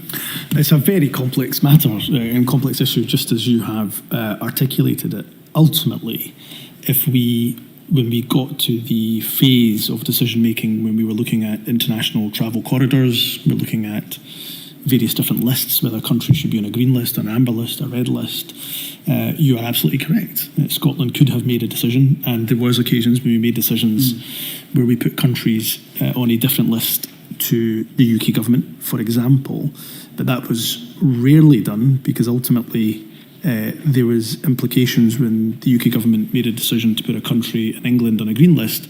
Ultimately, if we went and put that country on an amber or red list, people may well just arrive into port in England and come up to Scotland. Therefore, we would be at a disadvantage both in terms of the virus, but also in terms of our airports as well. So we could make decisions around inbound travel and what lists countries were on. Immigration, of course, mattered. It was still a reserved matter and remains that way. So would you say that in practice and constitutionally, the question about who ultimately controlled the borders was a blurry distinction? Yes, to an extent, I think that's right. I think it was known that we could, when it came to determining whether countries were on a particular list, we could, as the Scottish Government, make a decision. And that decision could be different to other nations in the UK and vice versa. But I think it was also well understood that if there was divergence, then ultimately the decision that was made by the UK Government for England, that was going to have an impact on Scotland, Wales and Northern Ireland, given the ports of entry. Yes, so for the reason you just discussed, which I think was people could arrive in England and travel to Scotland, and therefore Scotland would still have the public health detriment, if you like, of that. So there was a need. And economic detriment as well. Yes, indeed, the detriments. I think, therefore, that is it correct to say that this was an area in which there was a requirement for good intragovernmental relations to try and be consistent about the policy, to try and do the best for the people of Scotland to protect them from any of these threats? Yes, certainly required collaboration in the interest of public health. Did you find you got that collaboration? It was frustrating at times. For me, in my engagement with the UK Government, and if you're asking me specifically around international travel, yes, I had a good working relationship, professional relationship, personally and politically, of course, often differences, but we had to just put that aside and work collaboratively as best we could in the interests of public health. But there were occasions, particularly in relation to international travel, where I was deeply frustrated at the fact that either information coming to us, and it was usually information from the JBC, the Joint Biosecurity Centre, or other sources, was coming to us at the absolute last minute, before a meeting, 5-10 minutes before a meeting was to start, or we were reading about an announcement of a decision already being made by the UK Government, which again was their prerogative. It was their right to make a decision about what countries were on what lists for England, but that undoubtedly had an impact on the decisions that we were then going to have to make. You say, as a result of that phenomenon, at paragraph 53 of your report, that if the UK Government had decided and announced in relation to international travel restrictions that a country was on the green list, the Scottish Government often have to follow the decision made by the UK Government, as international travellers could arrive in England and travel domestically to Scotland otherwise. This is also an example of decision-making by the UK Government which was driven by an England-only understanding of policy issues. So from that assessment and the analysis you've given about the way in which these decisions were often announced before the Scottish Government knowing anything about them in the press, it does tend to suggest in this regard that there was not a good working relationship over this important issue. Is that your position? No, again, it was done on occasion, and that was frustrating. But ultimately, I found that where we had to work together, where we had to collaborate with the UK Government, in the areas where I had responsibility as Justice Secretary and as Cabinet Secretary for Health and Social Care, often we could collaborate in the interests of public health. But to be frank, it could be frustrating on occasion. What responsibilities do you have in that post for the internal border, the border between Scotland and England? Could we say that again? Sorry, what responsibilities do you have in that post for the border between Scotland and England, the internal border? Yes, for the internal border, again, where decisions were made, and there was periods throughout the pandemic where decisions were made around cross-border travel, the responsibility I would have would be liaising with Police Scotland, but ultimately it would be an operational decision for Police Scotland to determine how they might well enforce any ban that might have existed between cross-border travel. So my real role was with interaction with Police Scotland, accepting, of course, it was an operational decision about how many resources or assets they deployed to the border. But yes, my main interaction would be with Police Scotland in that regard. I think we understand, it was certainly reported in December 2020 that there was a ban from the Scottish Government side on travel between Scotland and the rest of the UK. Is that right? Yes, I think that's the correct date. Yeah. And you would therefore, you detail in your statement your very regular contact with Police Scotland throughout this and the whole of this period. Was that something that you discussed with them as regards how that would be enforced? I discussed the decision that was made, and the Chief Constable informed me of his intention in terms of how to react.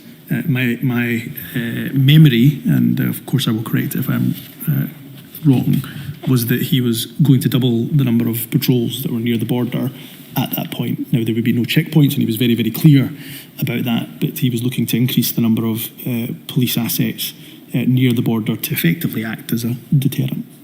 So when you say there was a ban, it seems that there was a reluctance on the part of Police Scotland to do very much about enforcing it. Is that correct? Well, again, I think there was an understanding also from the Scottish Government that police resources were very, very stretched. Nobody expected there to be a mass deployment of police resources down at the border. We understood how busy Police Scotland were, and they were very integral to our response to ensuring public health at the time of the pandemic. Thank you. While we're on the subject of enforcement, I had a few questions for you about that as well. The Scottish Government chose to enforce the regulations such as the stay-at-home requirements by way of fixed penalty notices. Is that correct? That is correct. And we understand from your statement that the level of the fixed penalty notices were a matter which you decided upon. Is that right? Yes, that's correct.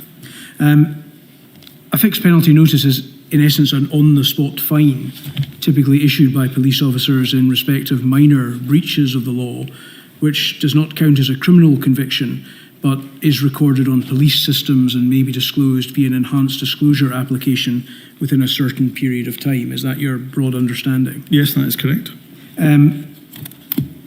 Why was it that you chose to enforce, the Scottish Government choose to enforce the regulations in that particular way? Can I say that I understand that there will be very different viewpoints on the use of fixed penalty notices, and from a government perspective, we had to have some sort of deterrent once the regulations were in place. We thought that was important in relation to compliance, but understanding that the vast majority of compliance would take place without any police interaction whatsoever. In fact, if I went a step further, even when it came to police interaction or police activity, the vast overwhelming majority of that would be done without enforcement. And the police had their 4 E's approach, with enforcement being the very last E that they chose to deploy. And my understanding from the figures that I've seen is that police activity during this period, 94% of police activity didn't require an FPN, a fixed penalty notice, whereas only 6% required that level of enforcement action. Did you or the Scottish Government more broadly give consideration to the possibility of seeking to enforce the regulations without using fixed penalty notice? I think and my recollection is that our concern would be that if we use anything else, so for example a recorded warning, that it would not have the same impact or effect or understanding. I think we were very conscious that people understood what a fixed penalty notice was. People may have had it for speeding, littering, and so on. So it was an understood, well understood system, whereas a formal police recorded warning might not have the same impact or effect. So it was the government's view that a fixed penalty notice was the right mechanism to use for deterrence purposes. Was that not precisely potentially the problem with fixed penalty notices in this circumstance? Because whereas they might be used and there's an existing administrative system to process them for things like speeding offences are relatively cut and dry, whereas the question as to whether someone is breaking one of these regulations by, for example, not being at home without a reasonable excuse is a much more difficult and nuanced question to answer. I'm interested in whether consideration was given within the Scottish Government to alternative means of trying to ensure that the rules were followed, other than the FPN system. Yeah, forgive me, I would have to look over kind of previous cabinet discussions, but certainly I know that there was certainly an understanding that there was other systems available, such as formally recorded police warnings. I think for the confidence that we had in police officers was that every single day, I suspect, police officers have to try to exercise a judgment. You're right, there are some issues which are just cut and paste. They're dry, they're black and white. You understand exactly whether or not an offence has been committed, and therefore a fixed penalty notice must be issued. But Police Scotland, police officers, I think every day probably are in that area where they have to make a judgment about whether an offence has been committed or not. So there was certainly a belief in Police Scotland's ability, if it was necessary to issue a fixed penalty notice, that they would do that in the correct and appropriate manner. There was also an understanding amongst all of us, government, Police Scotland, that enforcement such as a fixed penalty notice would only ever be the absolute last resort. Therefore, we did not expect there to be a significant amount of fixed penalty notices issued. The inquiry has heard some evidence from Professor McVie on the subject of enforcement. In her statement, paragraphs 8.1 to 8.2, she suggests that internal Scottish Government correspondence suggests that Scottish ministers took the lead from the UK Government on offences and fixed penalties. At paragraph 13 of a separate document which she relies upon, she also suggests that the decision also administratively, as you've suggested, fitted in with an existing system of antisocial behaviour legislation. What I'm interested to try to explore, First Minister, is the extent to which any real consideration was given to the possibility of not using this method of enforcement, or whether it was simply adopted because it was the approach the UK government had decided upon.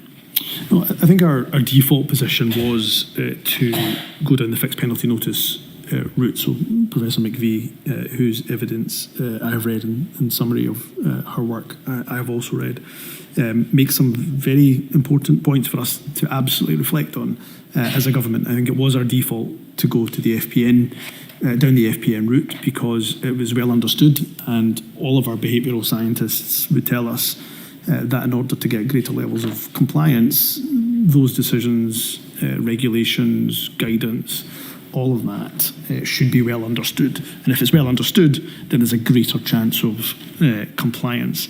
There was some differences in terms of the FPN structure in Scotland and England. I think we had different levels of fines, if I remember correctly. Our fine level slightly lower than what was in England. So slightly different, slight differences, but ultimately, yes, the FPN route was the default. And, sorry. I've just had the transcript's got webinar freeze. Has that transcript got webinar freeze at the bottom? So I'm wondering whether we ought to take the break now. We're very close to the break anyway, my lady. I think that sounds like a good option. Sorry about this, but it's obviously important. I don't know if that means that people aren't following it, are able to follow it online. We can look into that, of course, my lady. Thank you. I should be back in, provided everything's up and running. What's time? 3:10.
I gather we're back up and running, Mr. Dawson. If it happens again, I will continue on the basis that we can still have a transcript made, because obviously, although I have a duty to make sure these proceedings are accessible as possible, there are limits when technology fails us. Thank you very much, my lady. First Minister, if I could just return to a point that we were discussing a little bit earlier in the conversation. It's been brought to my attention by the Scottish Government legal team. It related to our discussion about publication of cabinet minutes. We were discussing matters on the basis that cabinet minutes would be accessible, and they've asked me to clarify or point out, perhaps, that in fact automatically cabinet minutes are not released until after a period of 15 years. Is that your understanding? Yes, we just released a whole tranche of papers, in fact. Just earlier. Yes. But for our purposes in our discussion, I think the material point is, do you accept that documents which exist are susceptible to a freedom of information request by an interested citizen?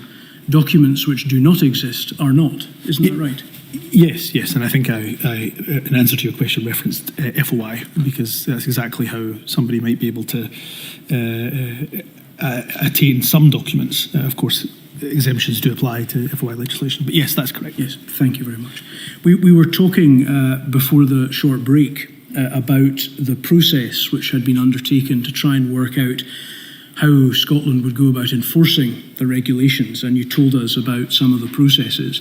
You intimated that Scotland had some differences, although the fixed penalty notice system was broadly similar to that in England. One other matter which has been brought up with other witnesses is the fact that one difference was that Scotland's FPN system applied to 16 to 18-year-olds.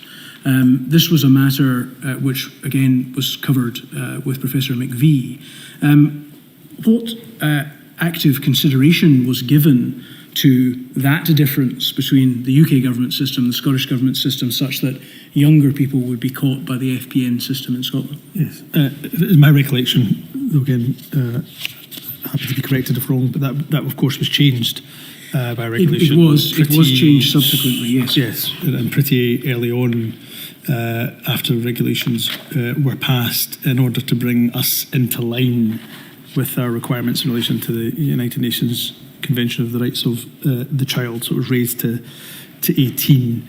The reason why that was perhaps not given consideration early on was the thinking that if this was to act as a deterrent,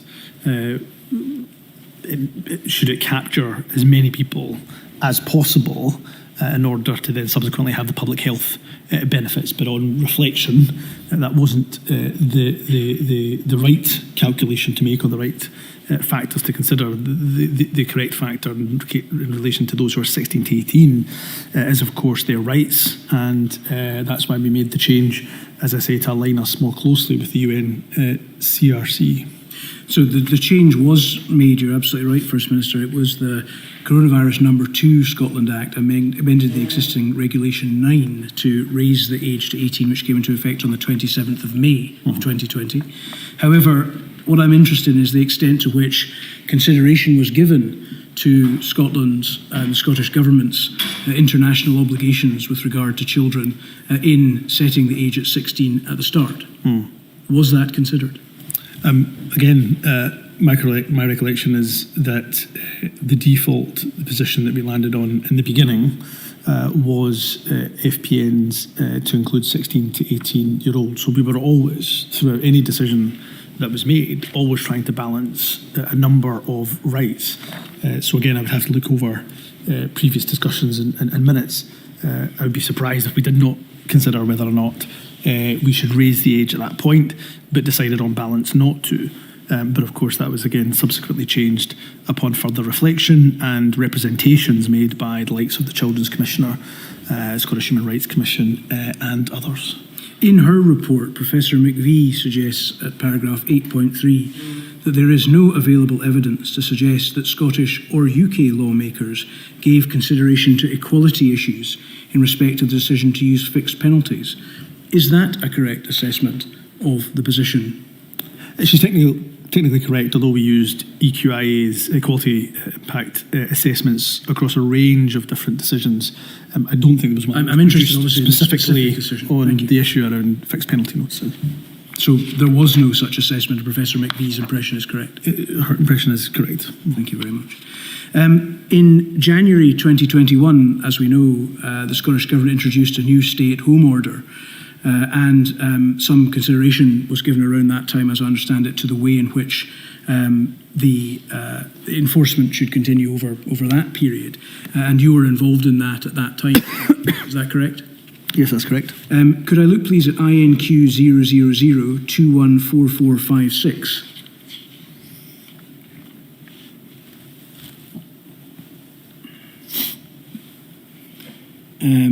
I'm looking at paragraph 20, please.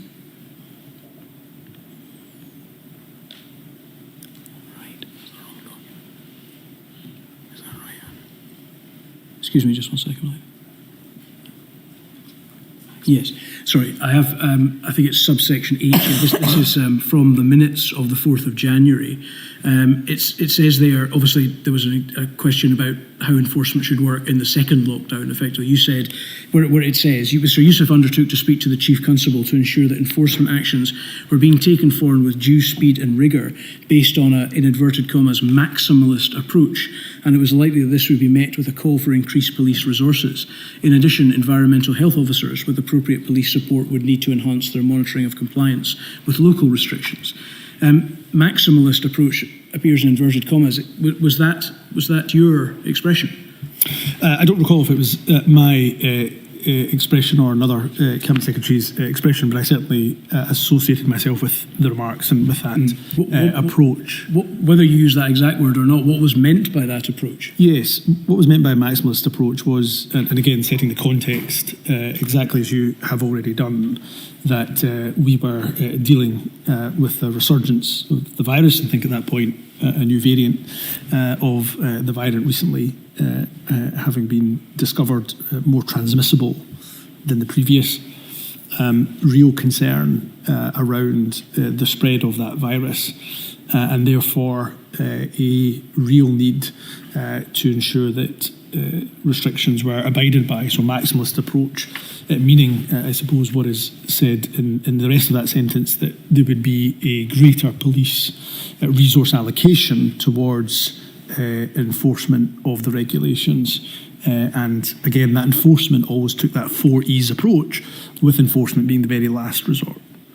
Does it not suggest that there should be more emphasis on the enforcement element rather than the other E's in the policy? No, not necessarily. It's a maximalist approach. So trying to cover, I think, is trying to cover geographically as much of the country as we could, but also the various sectors and elements of society where regulations impacted and affected, and therefore a greater coverage of police resource may well be required. Hence the rest of the sentence, likely that this would be met with a call for increased police resource, as opposed to any additional focus on the enforcement element. That was never a conversation that was had. The Chief Constable was always the former Chief Constable was always very keen to stress to me that he did not want the policing by consent model to be diluted in any way, shape or form, and that he and his officers would always put an emphasis on the first 3 E's,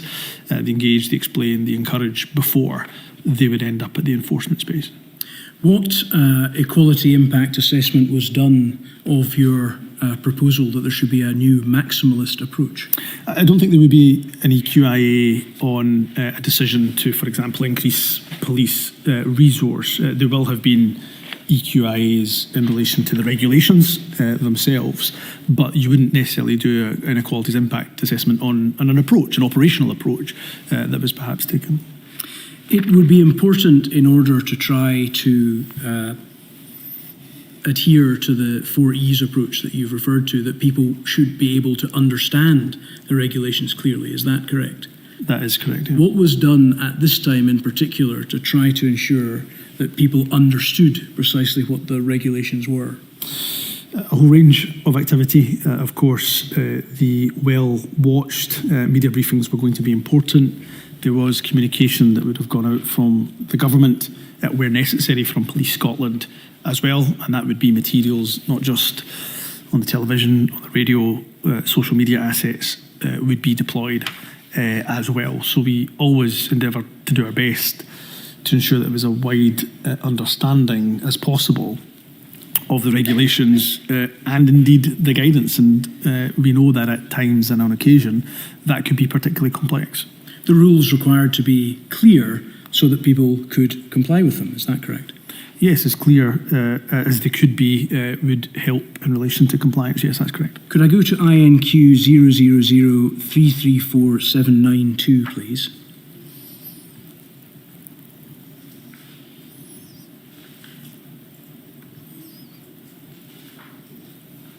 Just come up in a second. This is from a later period when you had moved into your new position as the Cabinet Secretary for Health and Social Care. I'd like to ask you some questions about an exchange in this page on the 19th of November 2021 from 1958. Again, this is one of your regular conversations with Professor Leach. You ask a question of Professor Leach. I know you refer to in the blank passage to an event that you are going to attend, and it says, "I know sitting at the table I don't need my mask. If I'm standing talking to folk, need my mask on?" You ask. Professor Leach says, "Officially yes, but literally no one does. Have a drink in your hands at all times, then you're exempt. So if someone comes over and you stand, lift your drink, and then you say." In response to that, after a couple of further comments at 20:05, "That's what I've been doing at the other events I'm at!" When you, the Cabinet Secretary for Health and Social Care, feel the need to clarify the rules about face masks, what chance do others have in understanding the rules? Look, again, let me try to wrap some context if I can. As the Cabinet Secretary for Health and Social Care, I didn't just double check the rules, triple check them. I would quadruple check them if I had to, because the intensity of the public scrutiny that we were under as politicians of all stripes and colours, but particularly as the Cabinet Secretary for Health, I knew that I would always be under scrutiny to make sure that I was absolutely following every regulation and every guidance, and so it should be thus. That is absolutely right, and I'm not complaining about that. So it would not be unusual for me to check in with either the National Clinical Director, Professor Leach, or the CMO to, as I say, double, triple, quadruple check my understanding of particular nuances in relation to guidance. I always wanted to make sure that I was absolutely complying. And this was a nuance in particular guidance. And I also can't deny, Mr. Dawson, that there was times when the rules were complex. And we got ourselves into a position, I remember, during the course of the pandemic where we were talking about things like vertical drinking. These are phrases that we hadn't used before, didn't mean much to folk. And we were responding in real time to events, trying to balance the four harms as best we possibly could. So I would say on the vast overwhelming majority of cases, when we produced regulation and the associated guidance, they were well understood, but clearly I believe one of the lessons we could and should learn is that in the development of that guidance, could we have taken a bit more time, engagement sometimes with industry, be it hospitality or others, and was there more that we could have done to simplify some of the more complex guidance as this was? But look, my ultimate assertion is that for the vast overwhelming majority of cases, the rules were well understood, aided by media briefing, aided by additional marketing, social media campaigns, etc. The requirement to wear a face mask in certain circumstances was a part of the Scottish Government's strategy towards fighting the virus at this time. Yes. It was an important part, or else it wouldn't have been part of the strategy. Isn't that right? That is correct, yes. Was it a matter of concern to you that the National Clinical Director informed you that literally no one follows this particular rule? Again, for those that know Jason, I think by his own admission, he would perhaps have a casual way of speaking and perhaps overspeak, as he described it. So when he says, but literally no one does, that to me suggested, yes, that on this particular nuance, when it comes to being at a dinner or a reception, that when standing, speaking to people, there wasn't people wearing masks as per the guidance we had. You were seeking his counsel as regards what the rule was, isn't that right? Yes. And as you said already, as the Cabinet Secretary for Health and Social Care, you're under particular scrutiny to follow the rules to the letter, isn't that right? Yes. Professor Leach was giving you a loophole or a workaround to try and enable you not to comply with the rules, isn't that right? No, again, I was asking if I just clarification on how to comply. He was, of course, telling me how to comply. If someone comes over to you and you stand and you lift your drink, so if you have a drink in your hand, if you're taking a drink, then obviously you cannot do that with a mask. I never asked for a workaround or how not to comply, and neither would I suggest that he was giving that. For me, it was important, given the public scrutiny on my role, that I absolutely double and triple checked the rules, and I did that on occasion with Jason, sometimes with others as well. Thank you, First Minister. I'm sorry to jump around in the chronology, but I'd like to ask you a question about something which happened again in your first role before the election. Could I look at INQ 000334682, please?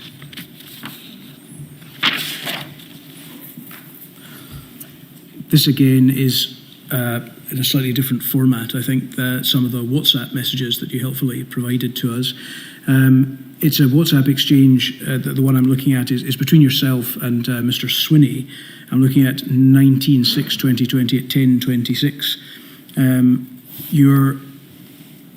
Mr. Swinney says to you that you have just caught up with the latest insight into SPF thinking. Is that the Scottish Police Federation? That's correct. And you reply, they're a disgrace. Right through this pandemic, they have shown an arrogance and retrograde thinking. Chief was livid last night. Can you explain, please, in what regard the Scottish Police Federation were, in your view, a disgrace? Well, again, this was me expressing my frustration in what would have been a private conversation with a colleague, and sometimes when you are venting those private frustrations to a colleague, you use language that you regret. And look, I had a good relationship with the Scottish Police Federation. We didn't always get along, the previous leadership of the Scottish Police Federation. In fact, it's fair to say at times we would have very robust disagreements. My concern in this particular instance, if I remember correctly, was that I didn't think that they were being supportive of the Chief Constable and police officers more generally in relation to enforcement of regulations. And I thought that the way they articulated that was deeply, deeply unhelpful. These were the people upon whom you relied, the police officers, to enforce the regulations which the government had imposed, isn't that right? Police Scotland, of course, and police officers as part of Police Scotland were the ones that we relied on. Of course, the Scottish Police Federation were the professional body that represented police officers, but my concern was not with police officers or individual police officers, far from it. I had the greatest amount and continue to have the greatest amount of respect. They were absolutely integral to our public health. To our public health efforts. And my concern was with the leadership at the time of the Scottish Police Federation, who, as I say, had a good relationship, one where we spoke on regular occasion, had robust exchanges, but at this point, as I say, venting a frustration to a colleague in a private space. Thank you. I'd like to ask you some more questions, please. Again, sorry to jump around in the timeline, about the period during which you were Cabinet Secretary for Health and Social Care. It might be helpful, first of all, to try and place your appointment in some degree of context before we do so, in terms of what happened over the period, but in particular what the state of the pandemic was at the time of your appointment. In April of 2020, Scotland's R number 2021, Scotland's R number had fallen for the first time in 4 weeks dropping from between 1 and 0.8 to 0.7 to 0.9. On the 25th of April, free lateral flow kits had been made available for anyone without symptoms. On the 26th of April, there had been a significant opening up with non-essential shops, gyms, swimming pools, pubs, restaurants and cafes allowed to reopen, while travel between Scotland and the rest of the UK was also permitted again. On the 6th of May, which was the day of the election, you'll recall, First Minister, public health officials warned that in Moray, they were experiencing an uncontrolled, sustained community transmission of COVID-19 with a case rate of 81 in 100,000. On the 17th of May, most of mainland Scotland, with the exception of Moray and Glasgow, moved from level 3 to level 2 restrictions, allowing pubs and restaurants to open for indoor service. And indeed, as I think we've seen from some earlier messages, there was a concern, really as almost exactly the point of your appointment, First Minister, about cases starting to rise in the Glasgow area. Does that give a fair description as to the background of the situation that you walked into, or are there any other salient features of the pandemic that you would wish to point out? No, I think that's a fair description of the point by which I was appointed. I think the only thing I would add to that is there continued to be extreme pressure on the health service as well. Yes. And usually by spring, out with the pandemic, you would begin to see some sort of easing, though you tend to have respiratory viruses sometimes during the Easter holidays. But you would tend to see a bit of easing. That was simply not the case. But other than that, I think you've covered the salient points. Looking prospectively, during the period in which you did serve in the post up to April 2022, the period in which we are interested in this module, would it be fair to say that your period in office was characterised by very considerable rises in the number of cases, broadly speaking, from around about the summer of 2021? Yes, there would be fluctuations. Of course, there would be, but the time that I was appointed, there was a number of waves of the pandemic, and of course, in 2021, we also then had to deal with the Omicron variant. Well, if we just take it sort of in a stepwise fashion, we've seen some evidence from some statistical experts that in the summer of 2021, not long after your appointment to this post, cases started rising significantly, and that was associated with the Delta variant of the virus. Is that your broad recollection? Yes, that's. And as you say correctly, the cases remained high. They were up and down, but they remained comparatively high in Scotland compared with the rest of the United Kingdom over that period. Do you remember that being the case? Over what period? The period from the summer till the Omicron arrival towards the end of the year that you described. Yes, cases were fluctuating, rising often. In terms of how they compared to the rest of the UK throughout that period from the summer till the arrival of Omicron, there will have been, I'm sure, periods where case numbers in Scotland, the R number may well have been lower than other nations in the UK, but for a period absolutely been higher. I'm simply seeking to paint a broad picture, First Minister. We've been through the detail of it with other witnesses. But as you say, what then happened towards the end of the year is it was a further wave of the Omicron, which was a much more transmissible variant of the virus, resulting in huge increases in the number of cases in Scotland. Would that be broadly fair? Yes. We've seen some statistics that would suggest that at the peak of the Omicron wave, 8% of people in Scotland were infected, whereas at the peak of the first wave, only around 1% were infected, based on analysis of retrospective figures. So there were huge numbers of infections to deal with. And is that broadly, again, your recollection? Yes, absolutely. And again, over this period, we've seen evidence that although the Omicron variant was generally deemed to be less virulent, it was much more transmissible, but it also resulted in Scotland, in this third wave combined, in very nearly as many deaths as had occurred in each of the first two waves, with somewhere around about 5,000 deaths having occurred in each wave broadly. Again, is that probably your recollection of the experience that you had as Cabinet Secretary over that period? Yes, I can swear by the exact number, but yes, broadly that's... I'm simply seeking to illustrate that even although Omicron was less virulent, it was way more transmissible. Way more transmissible, highly transmissible. Which resulted in the same number of deaths in this third wave as there had been in each of the first two waves. Was that broadly your recollection? Yes. And another characteristic which you touched upon yourself of this period was that in many areas hospitals started to become overwhelmed. Isn't that right? Extreme pressure on our hospitals, yes. Many health boards required to suspend non-urgent surgery at different times. That is correct, particularly in the run-up to winter. They had to make the really difficult decision of stopping elective care, some cases altogether. The military required to be called in at times to assist. Yes, we made MACA requests at times in relation to ambulance services in particular. You described at one point over this period as Scotland, the situation as Scotland facing a perfect storm. Do you recall that? I do. Given that NHS capacity had been such a priority in the strategy which had been adopted in connection with the first wave of the virus, why was it that hospitals were allowed to become overwhelmed in this wave of the virus?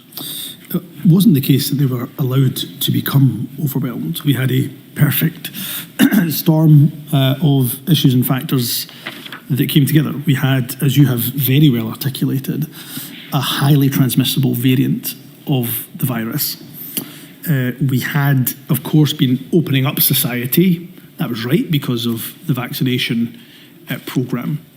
We had some element of other respiratory viruses, although flu didn't hit us in as big a way as it did in 2022. And of course, we had the other peak pressures that you tend to see during the winter period. But when you have a highly transmissible variant, as Omicron was, way more transmissible than previous variants, hitting you at about the winter time, where, of course, not just where you often see other respiratory viruses, but people tend to mingle more, go to social events more often, Christmas parties, New Year functions, then all of these factors coming in together made the pressure on the NHS extreme. You say in your statement at paragraph 23 that you were provided with advice, information and evidence from a myriad of clinical and scientific experts, Scottish and intergovernmental advisory groups and stakeholders. And then you say at paragraph 63 that there wasn't a risk of information overload or repetition for key decision makers. Would it be fair to say that the main person to whom you turned for clinical rather than medical advice was Professor Leach? Yes, and the CMO who would attend virtually every cabinet, but I probably spoke to the National Clinical Director more than I spoke to another clinical expert. But on a day-to-day basis, the WhatsApps, which you helpfully provided, show you interacting with Professor Leach on a regular basis. Yes. Sometimes several times an hour, in relation to queries which have arisen from your analysis of the paperwork or the issues and seeking counsel from him. Was that your default position, to use your own expression? Yes, it would depend also on the nature of the advice that was required. But yes, I would turn to Professor Leach as a health advisor and a clinical expert when I needed that health advice. And you're right, that could be multiple times a week. It could be even multiple times a day, depending on what was going on at the time. You say it would depend on the type of advice that would be required as to when you would turn to Professor Leach or perhaps others. What advice would you seek from others that you wouldn't seek from Professor Leach? So, for example, if there was issues particularly in relation to medicines, to antiviral treatments, I may well go to Alison Strath, who was the Chief Pharmaceutical Officer at the time. So dependent on what was needed or what was required, it would depend who I'd go to. But I'm not arguing with your assertion. Your assertion is correct that in terms of my health advisors, which I have to say were excellent throughout the course of the pandemic, I would most often go to Professor Leach. And we have looked at the paperwork for the Scottish COVID Advisory Group over this period, of which you'll no doubt be aware, and we've heard evidence from a number of its prominent members. One thing which is perhaps striking about the frequency of the meetings of that group is that they became very less frequent in the period when you were in this particular position. From June 2021, they met only monthly, although they had met much more frequently previously, with the exception of a cluster of meetings in December of 2021 in connection with the Omicron threat that we've discussed. Was it the case that very much less advice was sought from that expert group and more reliance was placed on the in-house medical and clinical and scientific advisors, given the fact that over this period, attention had turned away from managing the threat of the virus and towards managing the recovery from COVID? I think from my perspective, it was only natural that the C19 advisory group would be relied on more heavily in the early days of the emergency phase of the pandemic, while we're still trying to grapple with epidemiology, with those representative groups or indeed those with lived experience directly, as well as getting the usual briefing. There would always be briefing made available when you first come into position. You're given multitudes, plethora of briefing to get your head round. But the best briefing, if I can put it that way, that I received in relation to harm 2 was undoubtedly the engagement with those that had been impacted, not by the direct effects of COVID-19, but the perhaps indirect health consequences. Given the significant consequences which occurred over this period within the health service, non-urgent healthcare having to be cancelled in a number of health boards, is it not the case that, irrespective of the efforts that you have described as having taken with regard to harm 2, significant non-COVID harm was caused to the people of Scotland over this period? There's no doubt at all that when you cancel elective surgery, people waiting on a waiting list is not a benign act. There's absolutely an impact. So the discussion, on those individuals. So there's undoubtedly an impact on their health. It may be chronic health. It may be that hip replacement that Mrs. Smith needed and that she now had to wait a year later would undoubtedly mean further deterioration, deconditioning, and then impacting the quality of her life. That was absolutely a harm that we had to try to balance, and that's why nobody took the decision at health board level, government level, or any other level to stop elective care lightly at all. We absolutely understood that if we took these decisions to protect people from and protect their lives in relation to the first harm 1, then that would have an impact potentially on other aspects, including those that fall under the bracket of harm 2. So during the period when you were Cabinet Secretary for Health and Social Care, significant harm under harm 1 was done. The virus was rampant, thousands of deaths, and record levels compared to the rest of the pandemic and the rest of the UK as regards to the number of infections. Is that correct? Well, I would say that the emergence of Omicron and, of course, the Delta variant that was more transmissible than the Alpha variant before it, that was the reason why we had high levels of infection. And in terms of COVID deaths, that was a result, of course, of the Omicron variant, not because, and I would contend, of particular policy choices that I made as Cabinet Secretary for Health or Social Care, or indeed that the government made. We were dealing with a highly transmissible virus that you have rightly described in your earlier contributions as being far more transmissible than the previous variant. But yes, that resulted, I'm afraid, in a number of people losing their lives.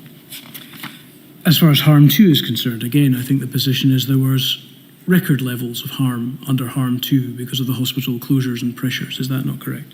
Again, your definition of record levels, but there were certainly people, because we took decisions to stop elective care, then they would be added to the waiting list. Of course, we took action to try to increase, for example, spend on mental health as best we possibly could, to try to make sure that we dealt with some of the harm 2 impacts, such as on people's mental well-being. One of the aspects of the management of the pandemic over this period was a number of issues and questions that you had to address with regard to large-scale events. Would that be fair? Yes, absolutely. There were issues that arose about the Euros and the opening of fan zones in particular. Yes, is that right? That's correct. And there was also the issue of COP26, which has come up a few times in our evidence, and the management of infection around that, given the number of people involved and the fact that that was obviously a an unusual event. That's also correct, isn't it? That is correct, yes. Could we look, please, at the Euro fan zone position? Again, some WhatsApps, please. INQ 000334792.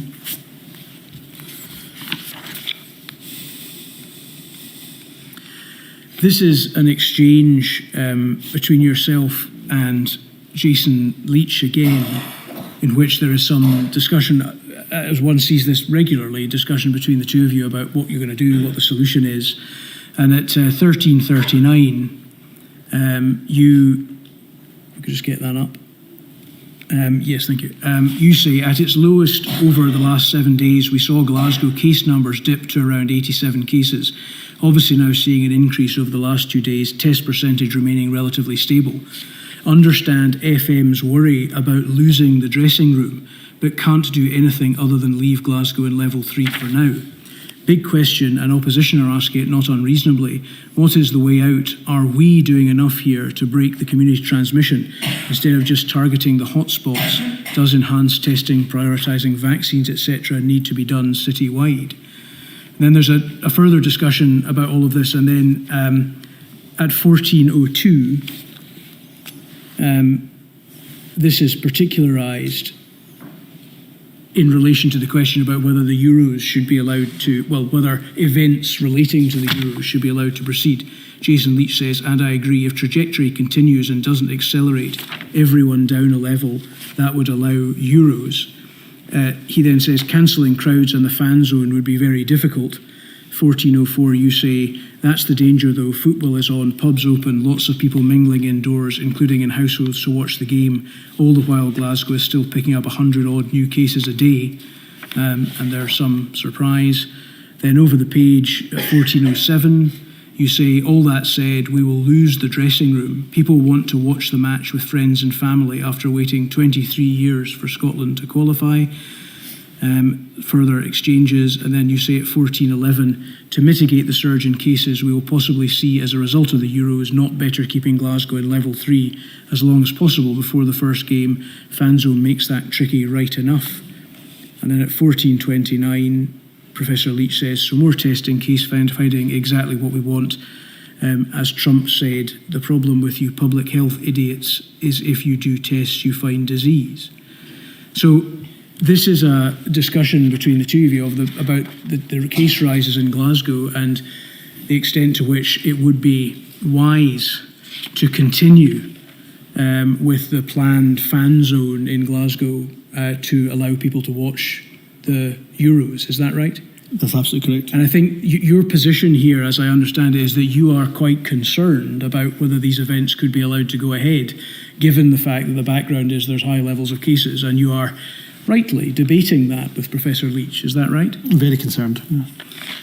Can we then go to pages 12 to 13? I think it's the same exchange, yeah, 4792. Pages 12 to 13. This is now on the 10th of June. I'm looking at 10/6/2021 at 11:45. Yep, just up at the top there, you can see Professor Leach says, and it still goes on, FM wants more advice. Her instinct says cancel fan zone. Her office will write back, which Ken is writing to ask for more, and then Ken will gather legal, etc. to reply. Then there's a further exchange.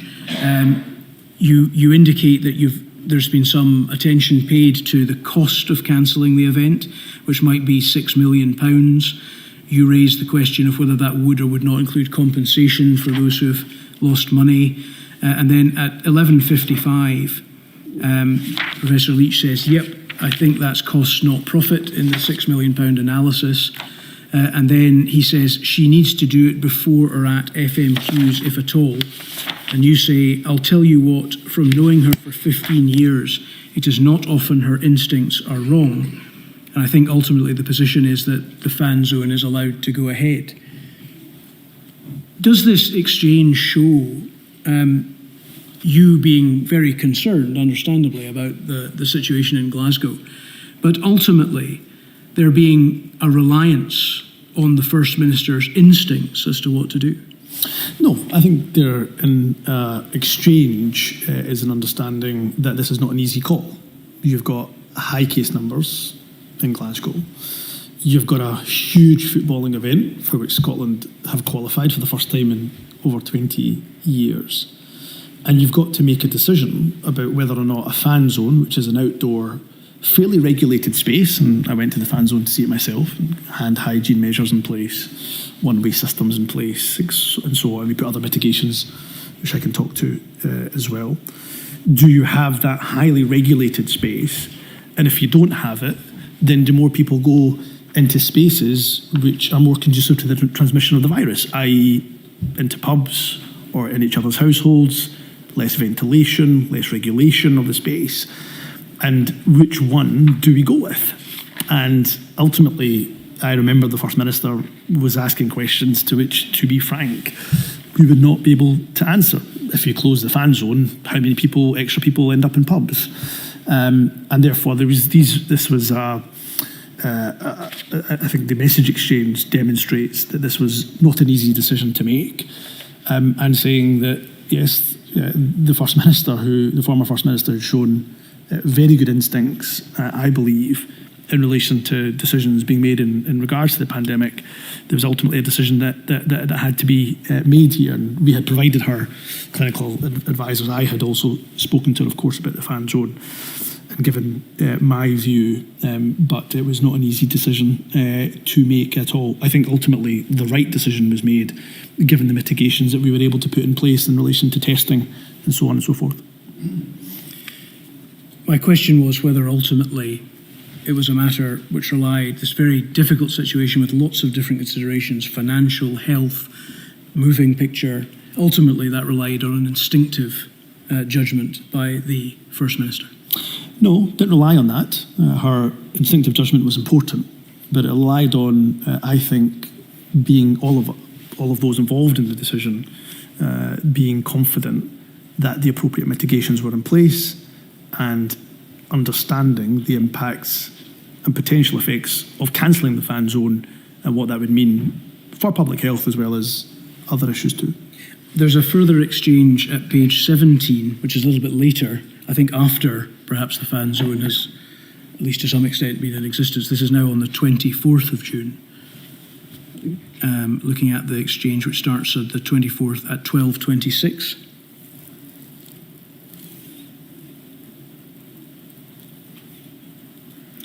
You're discussing, I think, the position with regard to the numbers, and you say, I was certain we'd be well above the 3,000 mark. Just doesn't feel right that we aren't effectively able to do anything in the immediate and short term to drive those numbers down, other than imposing restrictions, which, as the FM says, the public just won't stand for. Professor Leach says, keep your fingers crossed, it is a temporary Euros phenomenon. The expression keep your fingers crossed is one which appears on a number of occasions in these exchanges. Is it the case by this stage that you are relying on instinct and luck to manage the pandemic? No, I would reject that charge in its entirety. Look, I was the Cabinet Secretary for Health and Social Care. I was always going to be the guy in the Cabinet that pushed for us to go the hardest, the fastest, to do more in terms of NPIs and restrictions. I suspect that is true of every Health Secretary right across the United Kingdom. That was often our position, and my position as Cabinet Secretary for Health was no different. So there was occasions in Cabinet and in Gold Command and other fora where I would be pushing harder, but ultimately there came a collective decision, and in this case, for example, the former First Minister's belief that if we had imposed restrictions, particularly during the Euros, the public just would not accept it, and that, of course, would be dangerous for compliance, and then we would not just lose the public, which was important in relation to future compliance, but we'd also have no impact on the virus either. Do you use the expression, as one of the passages I went to there, the possibility of losing the dressing room? That expression features on a number of occasions in your exchanges with Professor Leach. Again, at this stage, are you effectively suggesting that although there is good evidence to suggest that more needed to be done, the concern was that you would lose the confidence of the public such that you just allowed the virus to run rampant. No, you see, it's not a case of simply losing the dressing room or the public won't stand for it. What that in effect means, of course, is that we will not have compliance. And that is the worst of both worlds. So you end up in a position where people aren't complying, they just won't stand for it. At this point, we've been living with the virus for over a year, and people have been through numerous restrictions. So you get the worst of both worlds. They don't comply, and then that therefore means that you continue to get increased levels and numbers of cases. I think that was it was more difficult, I think, to bring forward the NPIs, the non-pharmaceutical interventions, when we had a vaccination programme also well underway and a testing system that was well established as well. But I go back to the central point in this exchange that we were facing an incredibly difficult set of circumstances, with not just the fan zone, but generally speaking, having lived for over a year with this virus, people's patience, understandably so, with restrictions wearing relatively thin. But at this stage, was it not possible to try to mitigate the possibility of losing the dressing room by using strategies you suggested were used early in the pandemic, explaining things to people, explaining what the data was, explaining why it was in their interest to adhere to the restrictions?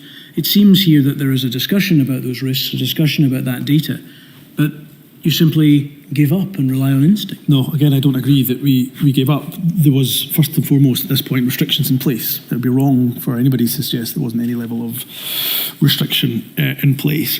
But what we also did was we took additional measures, particularly in relation to the fan zone, but also, of course, you'll be aware that in addition to the fan zone, there was some matches being played at Hampden with a reduced capacity. So we made sure that significant mitigations were put in place in relation to testing availability, test kits being sent out to people, mitigations around hand hygiene, one-way systems, and so on and so forth. We took a number of mitigations, so this wasn't a case of, look, we're not going to take any action, we just have to live with what will happen. And ultimately, of course, the data, it demonstrates that when we look at the Public Health Scotland COVID-19 statistical report of the 28th of June 2021, that between the 11th and the 28th of June, 1,991 people in Scotland with a COVID diagnosis were identified as having attended one or more Euro 2020 events during the infectious period. But they were tagged in terms of what events they attended.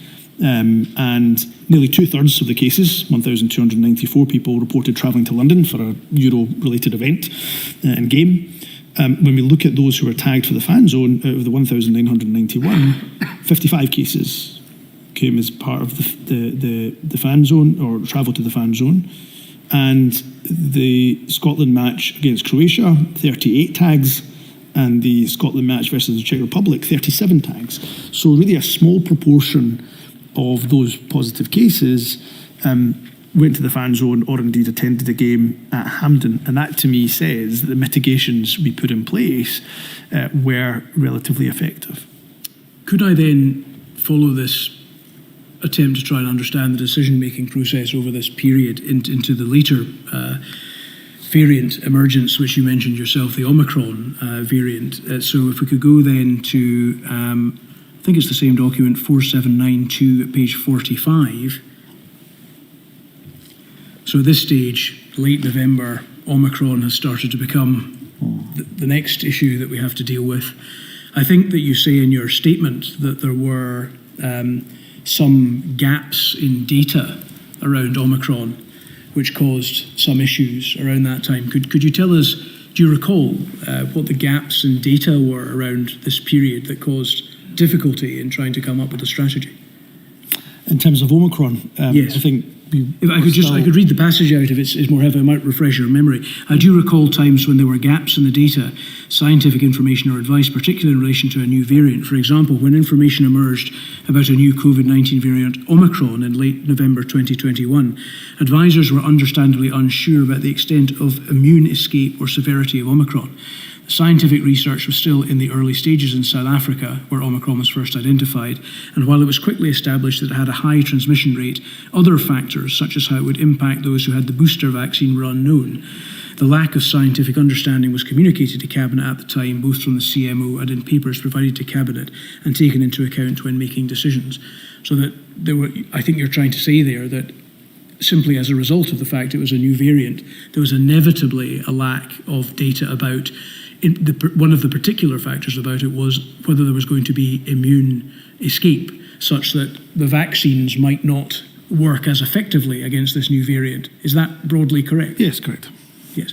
And so at this stage, one might think that one required to reimpose or reconsider a precautionary approach because of the possibility that the great protector, the game changer, as you described it, the vaccine, may no longer be the protection which it might at once have been. Is that right? That is one conclusion, yes. Is that a fair assessment of the approach which ought to have been taken? Well, again, it depends when the decision was taken, because every day we were learning more and more about the variant, its characteristics, possible immune escape, etc., etc. So if I could take you to the exchange, please. I'd taken you to page 45, sorry, before asking that question. At the 13th of December at 1956, discussion here in this context, where you, again, discussing, as we see often with Professor Leach, keep me updated on what comes out, FM call, I will be really disappointed if we end up with just window dressing. To which, at 2013, Professor Leach describes, it's window dressing. We edged her to limiting households everywhere. We could, but it's marginal, nothing significant. You say, just don't get it. Take it, it's coming down to finance. So big events can continue, people can meet in as big as numbers as they like in pubs and restaurants. Madness. You say, working from home? Professor Leach says, all about money. Professor Leach says, yep, yes in regs. You say, frustrating. Thought Kate, which I assume is a reference to Ms. Forbes, thought Kate might have pulled something out of the bag. Was she on the call? I might try and call her tonight. Will have limited effect, I suspect, but be helpful to understand the analysis she has done of costs involved. So is the position here that you are suggesting that greater steps require to be taken to deal with this situation, but for, amongst other reasons, financial reasons, those steps are not being taken, which is causing you a great deal of frustration? That is a fair summary. So I remember this period very, very well.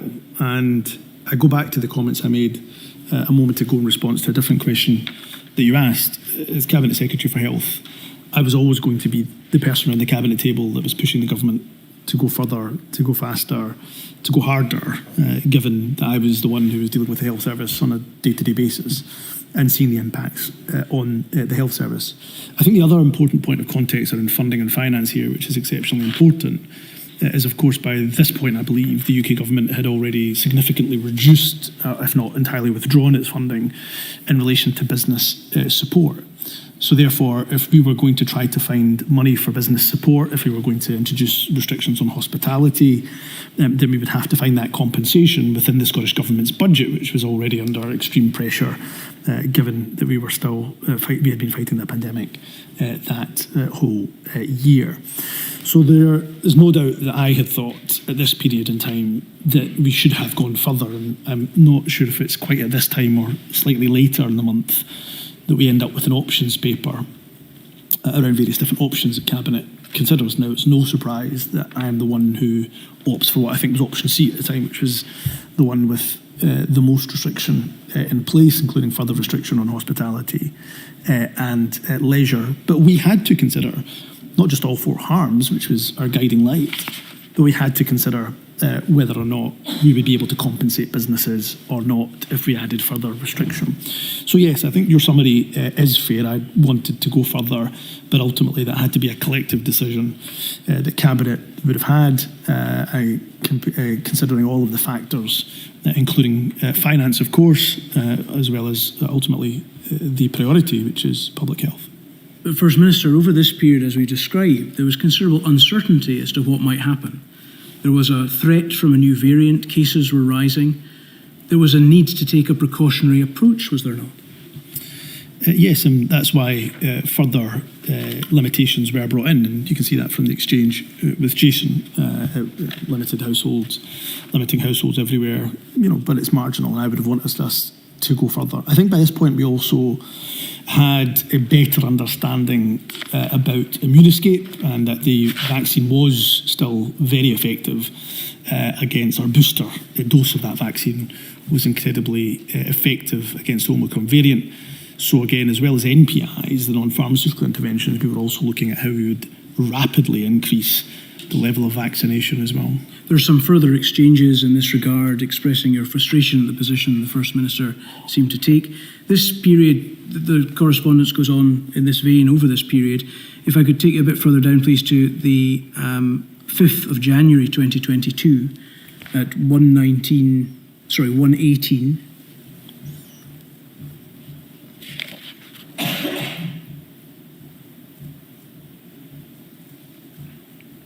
Page 48, 118. It is grim, you say, but FM is right. Public aren't with us. They now hear what they want to hear, less severe, one in ICU with Omicron. Professor Leach says, yep, I agree, and I kind of agree with them. I can't find any evidence of ICU increases or deaths globally, so it's a health service problem now. You say, so means we have to deal with the consequences, i.e. somehow ensure NHS doesn't completely collapse. I'm not entirely sure we can deliver on that, but I'm going to have to do everything in my power to make sure it doesn't. And then at 122 you say, we have asked a lot of the public, but we've lost the dressing room on this one. After 21 months, Save the NHS isn't enough to stop them living their lives as close to normal as they can get. Does this exchange indicate, First Minister, that by this stage, in light of record numbers of cases and the NHS on collapse, you had lost the faith of the Scottish people such that the virus was able to run rampant without control? No, that's not the interpretation. The interpretation is that we have, as we say in the exchange, it's highlighted, we have asked a lot of the public. That was true. Never in my life could I have imagined that I would ever be in a position in politics that would require me, necessitate me, to now have to effectively keep people under lockdown. Not in effect, we did keep people in lockdown. This was the biggest decisions I think a government has ever made, certainly in recent times. And we didn't just ask the public to do that once. We asked them to live by these restrictions on multiple occasions. So there's not a blame here, neither on the public, but nor do I think it is correct to attribute blame to the government for the fact that the public had had enough of restrictive measures. But when you have a vaccination programme in place that was effective, when you have a testing system that's in place that has shown to be effective, then, and when we are seeing a new variant, but that new variant, thankfully because of the vaccine, largely down to the vaccine, is not causing as much severe illness, perhaps, as if we didn't have the vaccine, and people are hearing that there's one person in ICU, for example, with Omicron, then it would have been, if not virtually impossible, extremely difficult to impose a level of restriction akin to lockdown that would have undoubtedly had the impact of reducing case numbers, but I don't think we would have had compliance from the public. I have two very brief further questions. I understand that during the course of your evidence, I think you alluded to this earlier in connection with the WhatsApp situation, that you have announced an externally led review into the Scottish Government's use of WhatsApp and non-corporate technology. Is that correct? Yes. That review will not have access to WhatsApps which have been destroyed by ministers and senior officials, will it? No. I have no further questions, my lady. There are some pre-Rule 10 questions from Ms Mitchell. There are. Ms Mitchell?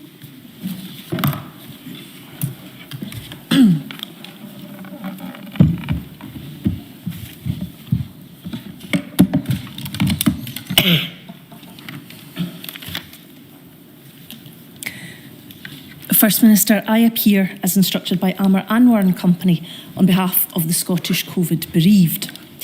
I wish to ask you some questions, particularly in relation to COVID symptoms. I would like a document brought up, please. It is INQ 000273956, paragraph 341.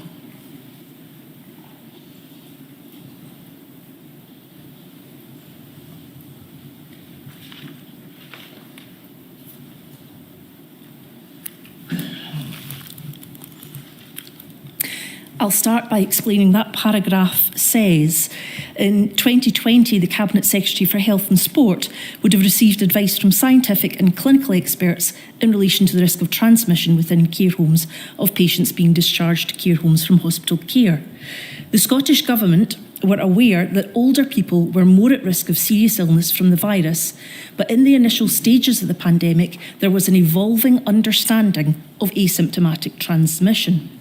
As the knowledge and understanding grew, our testing regime was changed accordingly in response.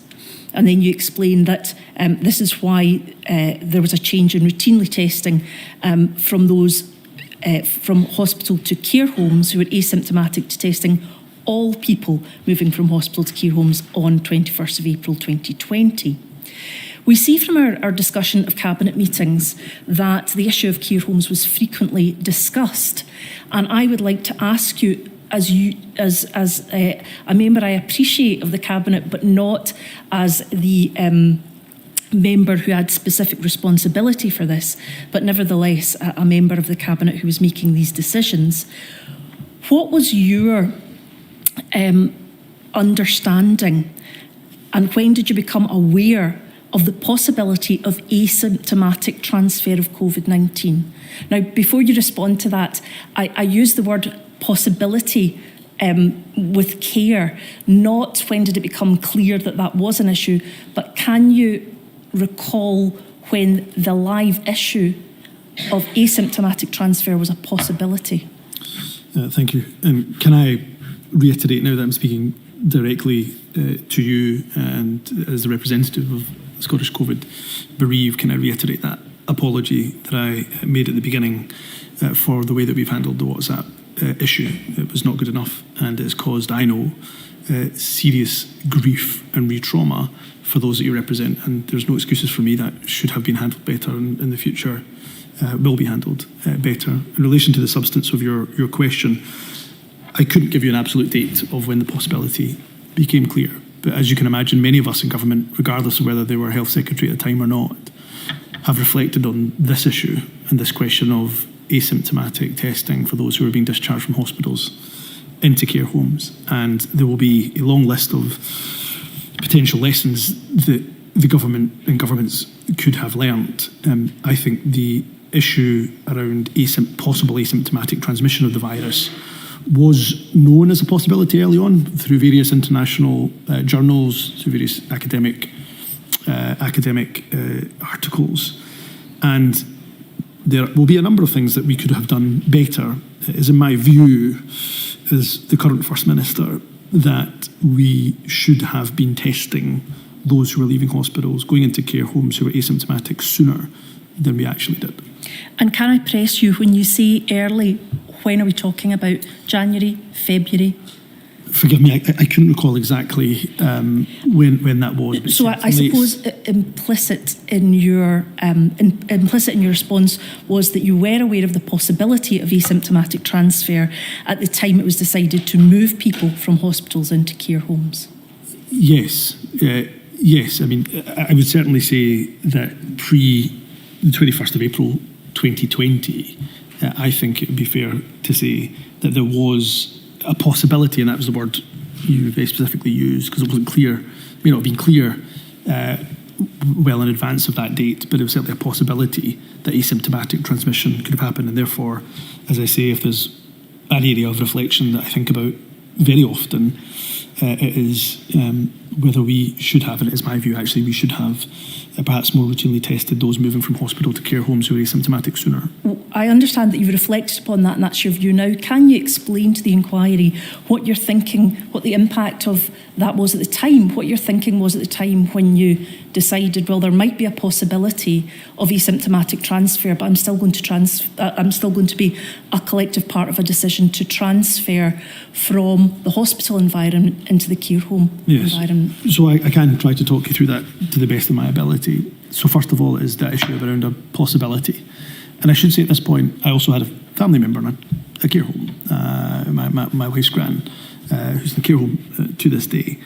And therefore, we always try to understand the issues that were affecting care home relatives in particular, and those who are in care homes. Because for them, it wasn't their care home, it was their home. In terms of the possibility, the various factors we had to consider were, at this point, in early days of the pandemic, we were extremely concerned about the overwhelming of the NHS and whether or not we would have the sufficient bed capacity or not, particularly in advance of any vaccine. The other thing that we had to consider was the testing infrastructure. Now, the testing infrastructure built up over a period of months and years, but certainly over a period of months, we were able to ramp it up. But we did have limitations in terms of the testing infrastructure and also the reliability of tests, rapid tests, which became, again, evolved over time to become far more accurate than they were. But when it became clearer, because we talked about a possibility of asymptomatic transmission, when it became clearer, of course, then we moved to a position of routinely testing. But prior to that time, it appears that balancing things out, that was a risk you had to take. I don't think we were always trying to balance a number of factors and risks, overwhelming of the NHS, nosocomial infection, impact on care homes, and so on and so forth.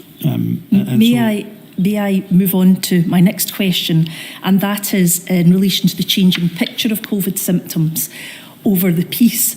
Now, we've heard evidence even as early as February and certainly in March of 2020. We heard evidence from Dr. Donald McCaskill saying that they were aware at Scottish Care that symptoms demonstrated as being COVID symptoms were not manifesting in the same way as in a population which was particularly old and with multiple comorbidities. And we have then, at a later stage, June 2020, Public Health Scotland highlighting the fact that symptoms in the elderly are different, and also Public Health Scotland in June 2021 indicating that older compromised residents may present with atypical or non-specific symptoms and list them. Milady, for reference, that is INQ 000241655. After you became Cabinet Secretary for Health and Social Care in May 2021, you met the group now known as the Scottish COVID Bereaved on the 17th August 2021. And during the course of that conversation, they raised with you the issue of COVID-19 symptoms being restricted to temperature, persistent cough and a loss of sense of taste or smell. And you recall that you confirmed that the UK Health Security Agency was responsible for the symptoms and would not at that stage change it. You say that in respect of the steps taken to revise the symptoms, you recall inquiring with the CMO as to the potential scope for expanding the line of symptoms. In that regard, this would be Gregor Smith that you would have been asking. Do you recall if you asked him in person or in writing? Forgive me, it certainly would have been in person. I can't remember whether or not there was also a written exchange, be that over informal communication or formally. But the Scottish COVID Bereaved, of course, raised it, as you rightly say, and that's minuted. It was also raised by other groups as well, that there may be additional symptoms. And there was, of course, primary core symptoms and then what was known as sometimes the secondary symptoms. But ultimately, these were clinical decisions. There's no way that I, nor the previous DFM who met the Scottish COVID Bereaved. No, I'm sorry to interrupt you, First Minister. I'm just wanting to see whether or not you asked him. And presumably he followed that up, because in the paragraph you give, we don't hear what the response was. Can you remember what the response? Yes, he would have had a discussion with the other CMOs of the United Kingdom, and for their clinical expertise would have been to maintain those core symptoms as they were. Now, they would have taken a whole raft and range of clinical advice and used their clinical expertise to come to that decision And I go back to saying that ultimately it was always going to be a clinical decision. Finally, why, when health is a devolved matter, did it require the UK Health Security Agency to identify the symptom profile as fed into it by the 4 CMOs? Why couldn't Scotland go its own way in that regard? Yeah, I think in essence, if the CMO and the clinical advice had come back to say very strongly that we believe that there should be XYZ symptom added to the core symptoms, that may have been a possibility. I think we were very, very keen in this sense to try to keep UK alignment, to try to make the issue more simply understood in relation to the core symptoms right across the UK. But this again, I go back to the point, was always going to be an issue of clinical advice as opposed to ministerial decision or direction. My lady, those are my questions. Thank you, Ms Mitchell. Thank you very much, First Minister. Very grateful to you. Sorry about constant coughing. I'm afraid it's been a feature of this inquiry, certainly in Scotland. I'll see everybody on Monday at 10 a.m. Thank you, my lady.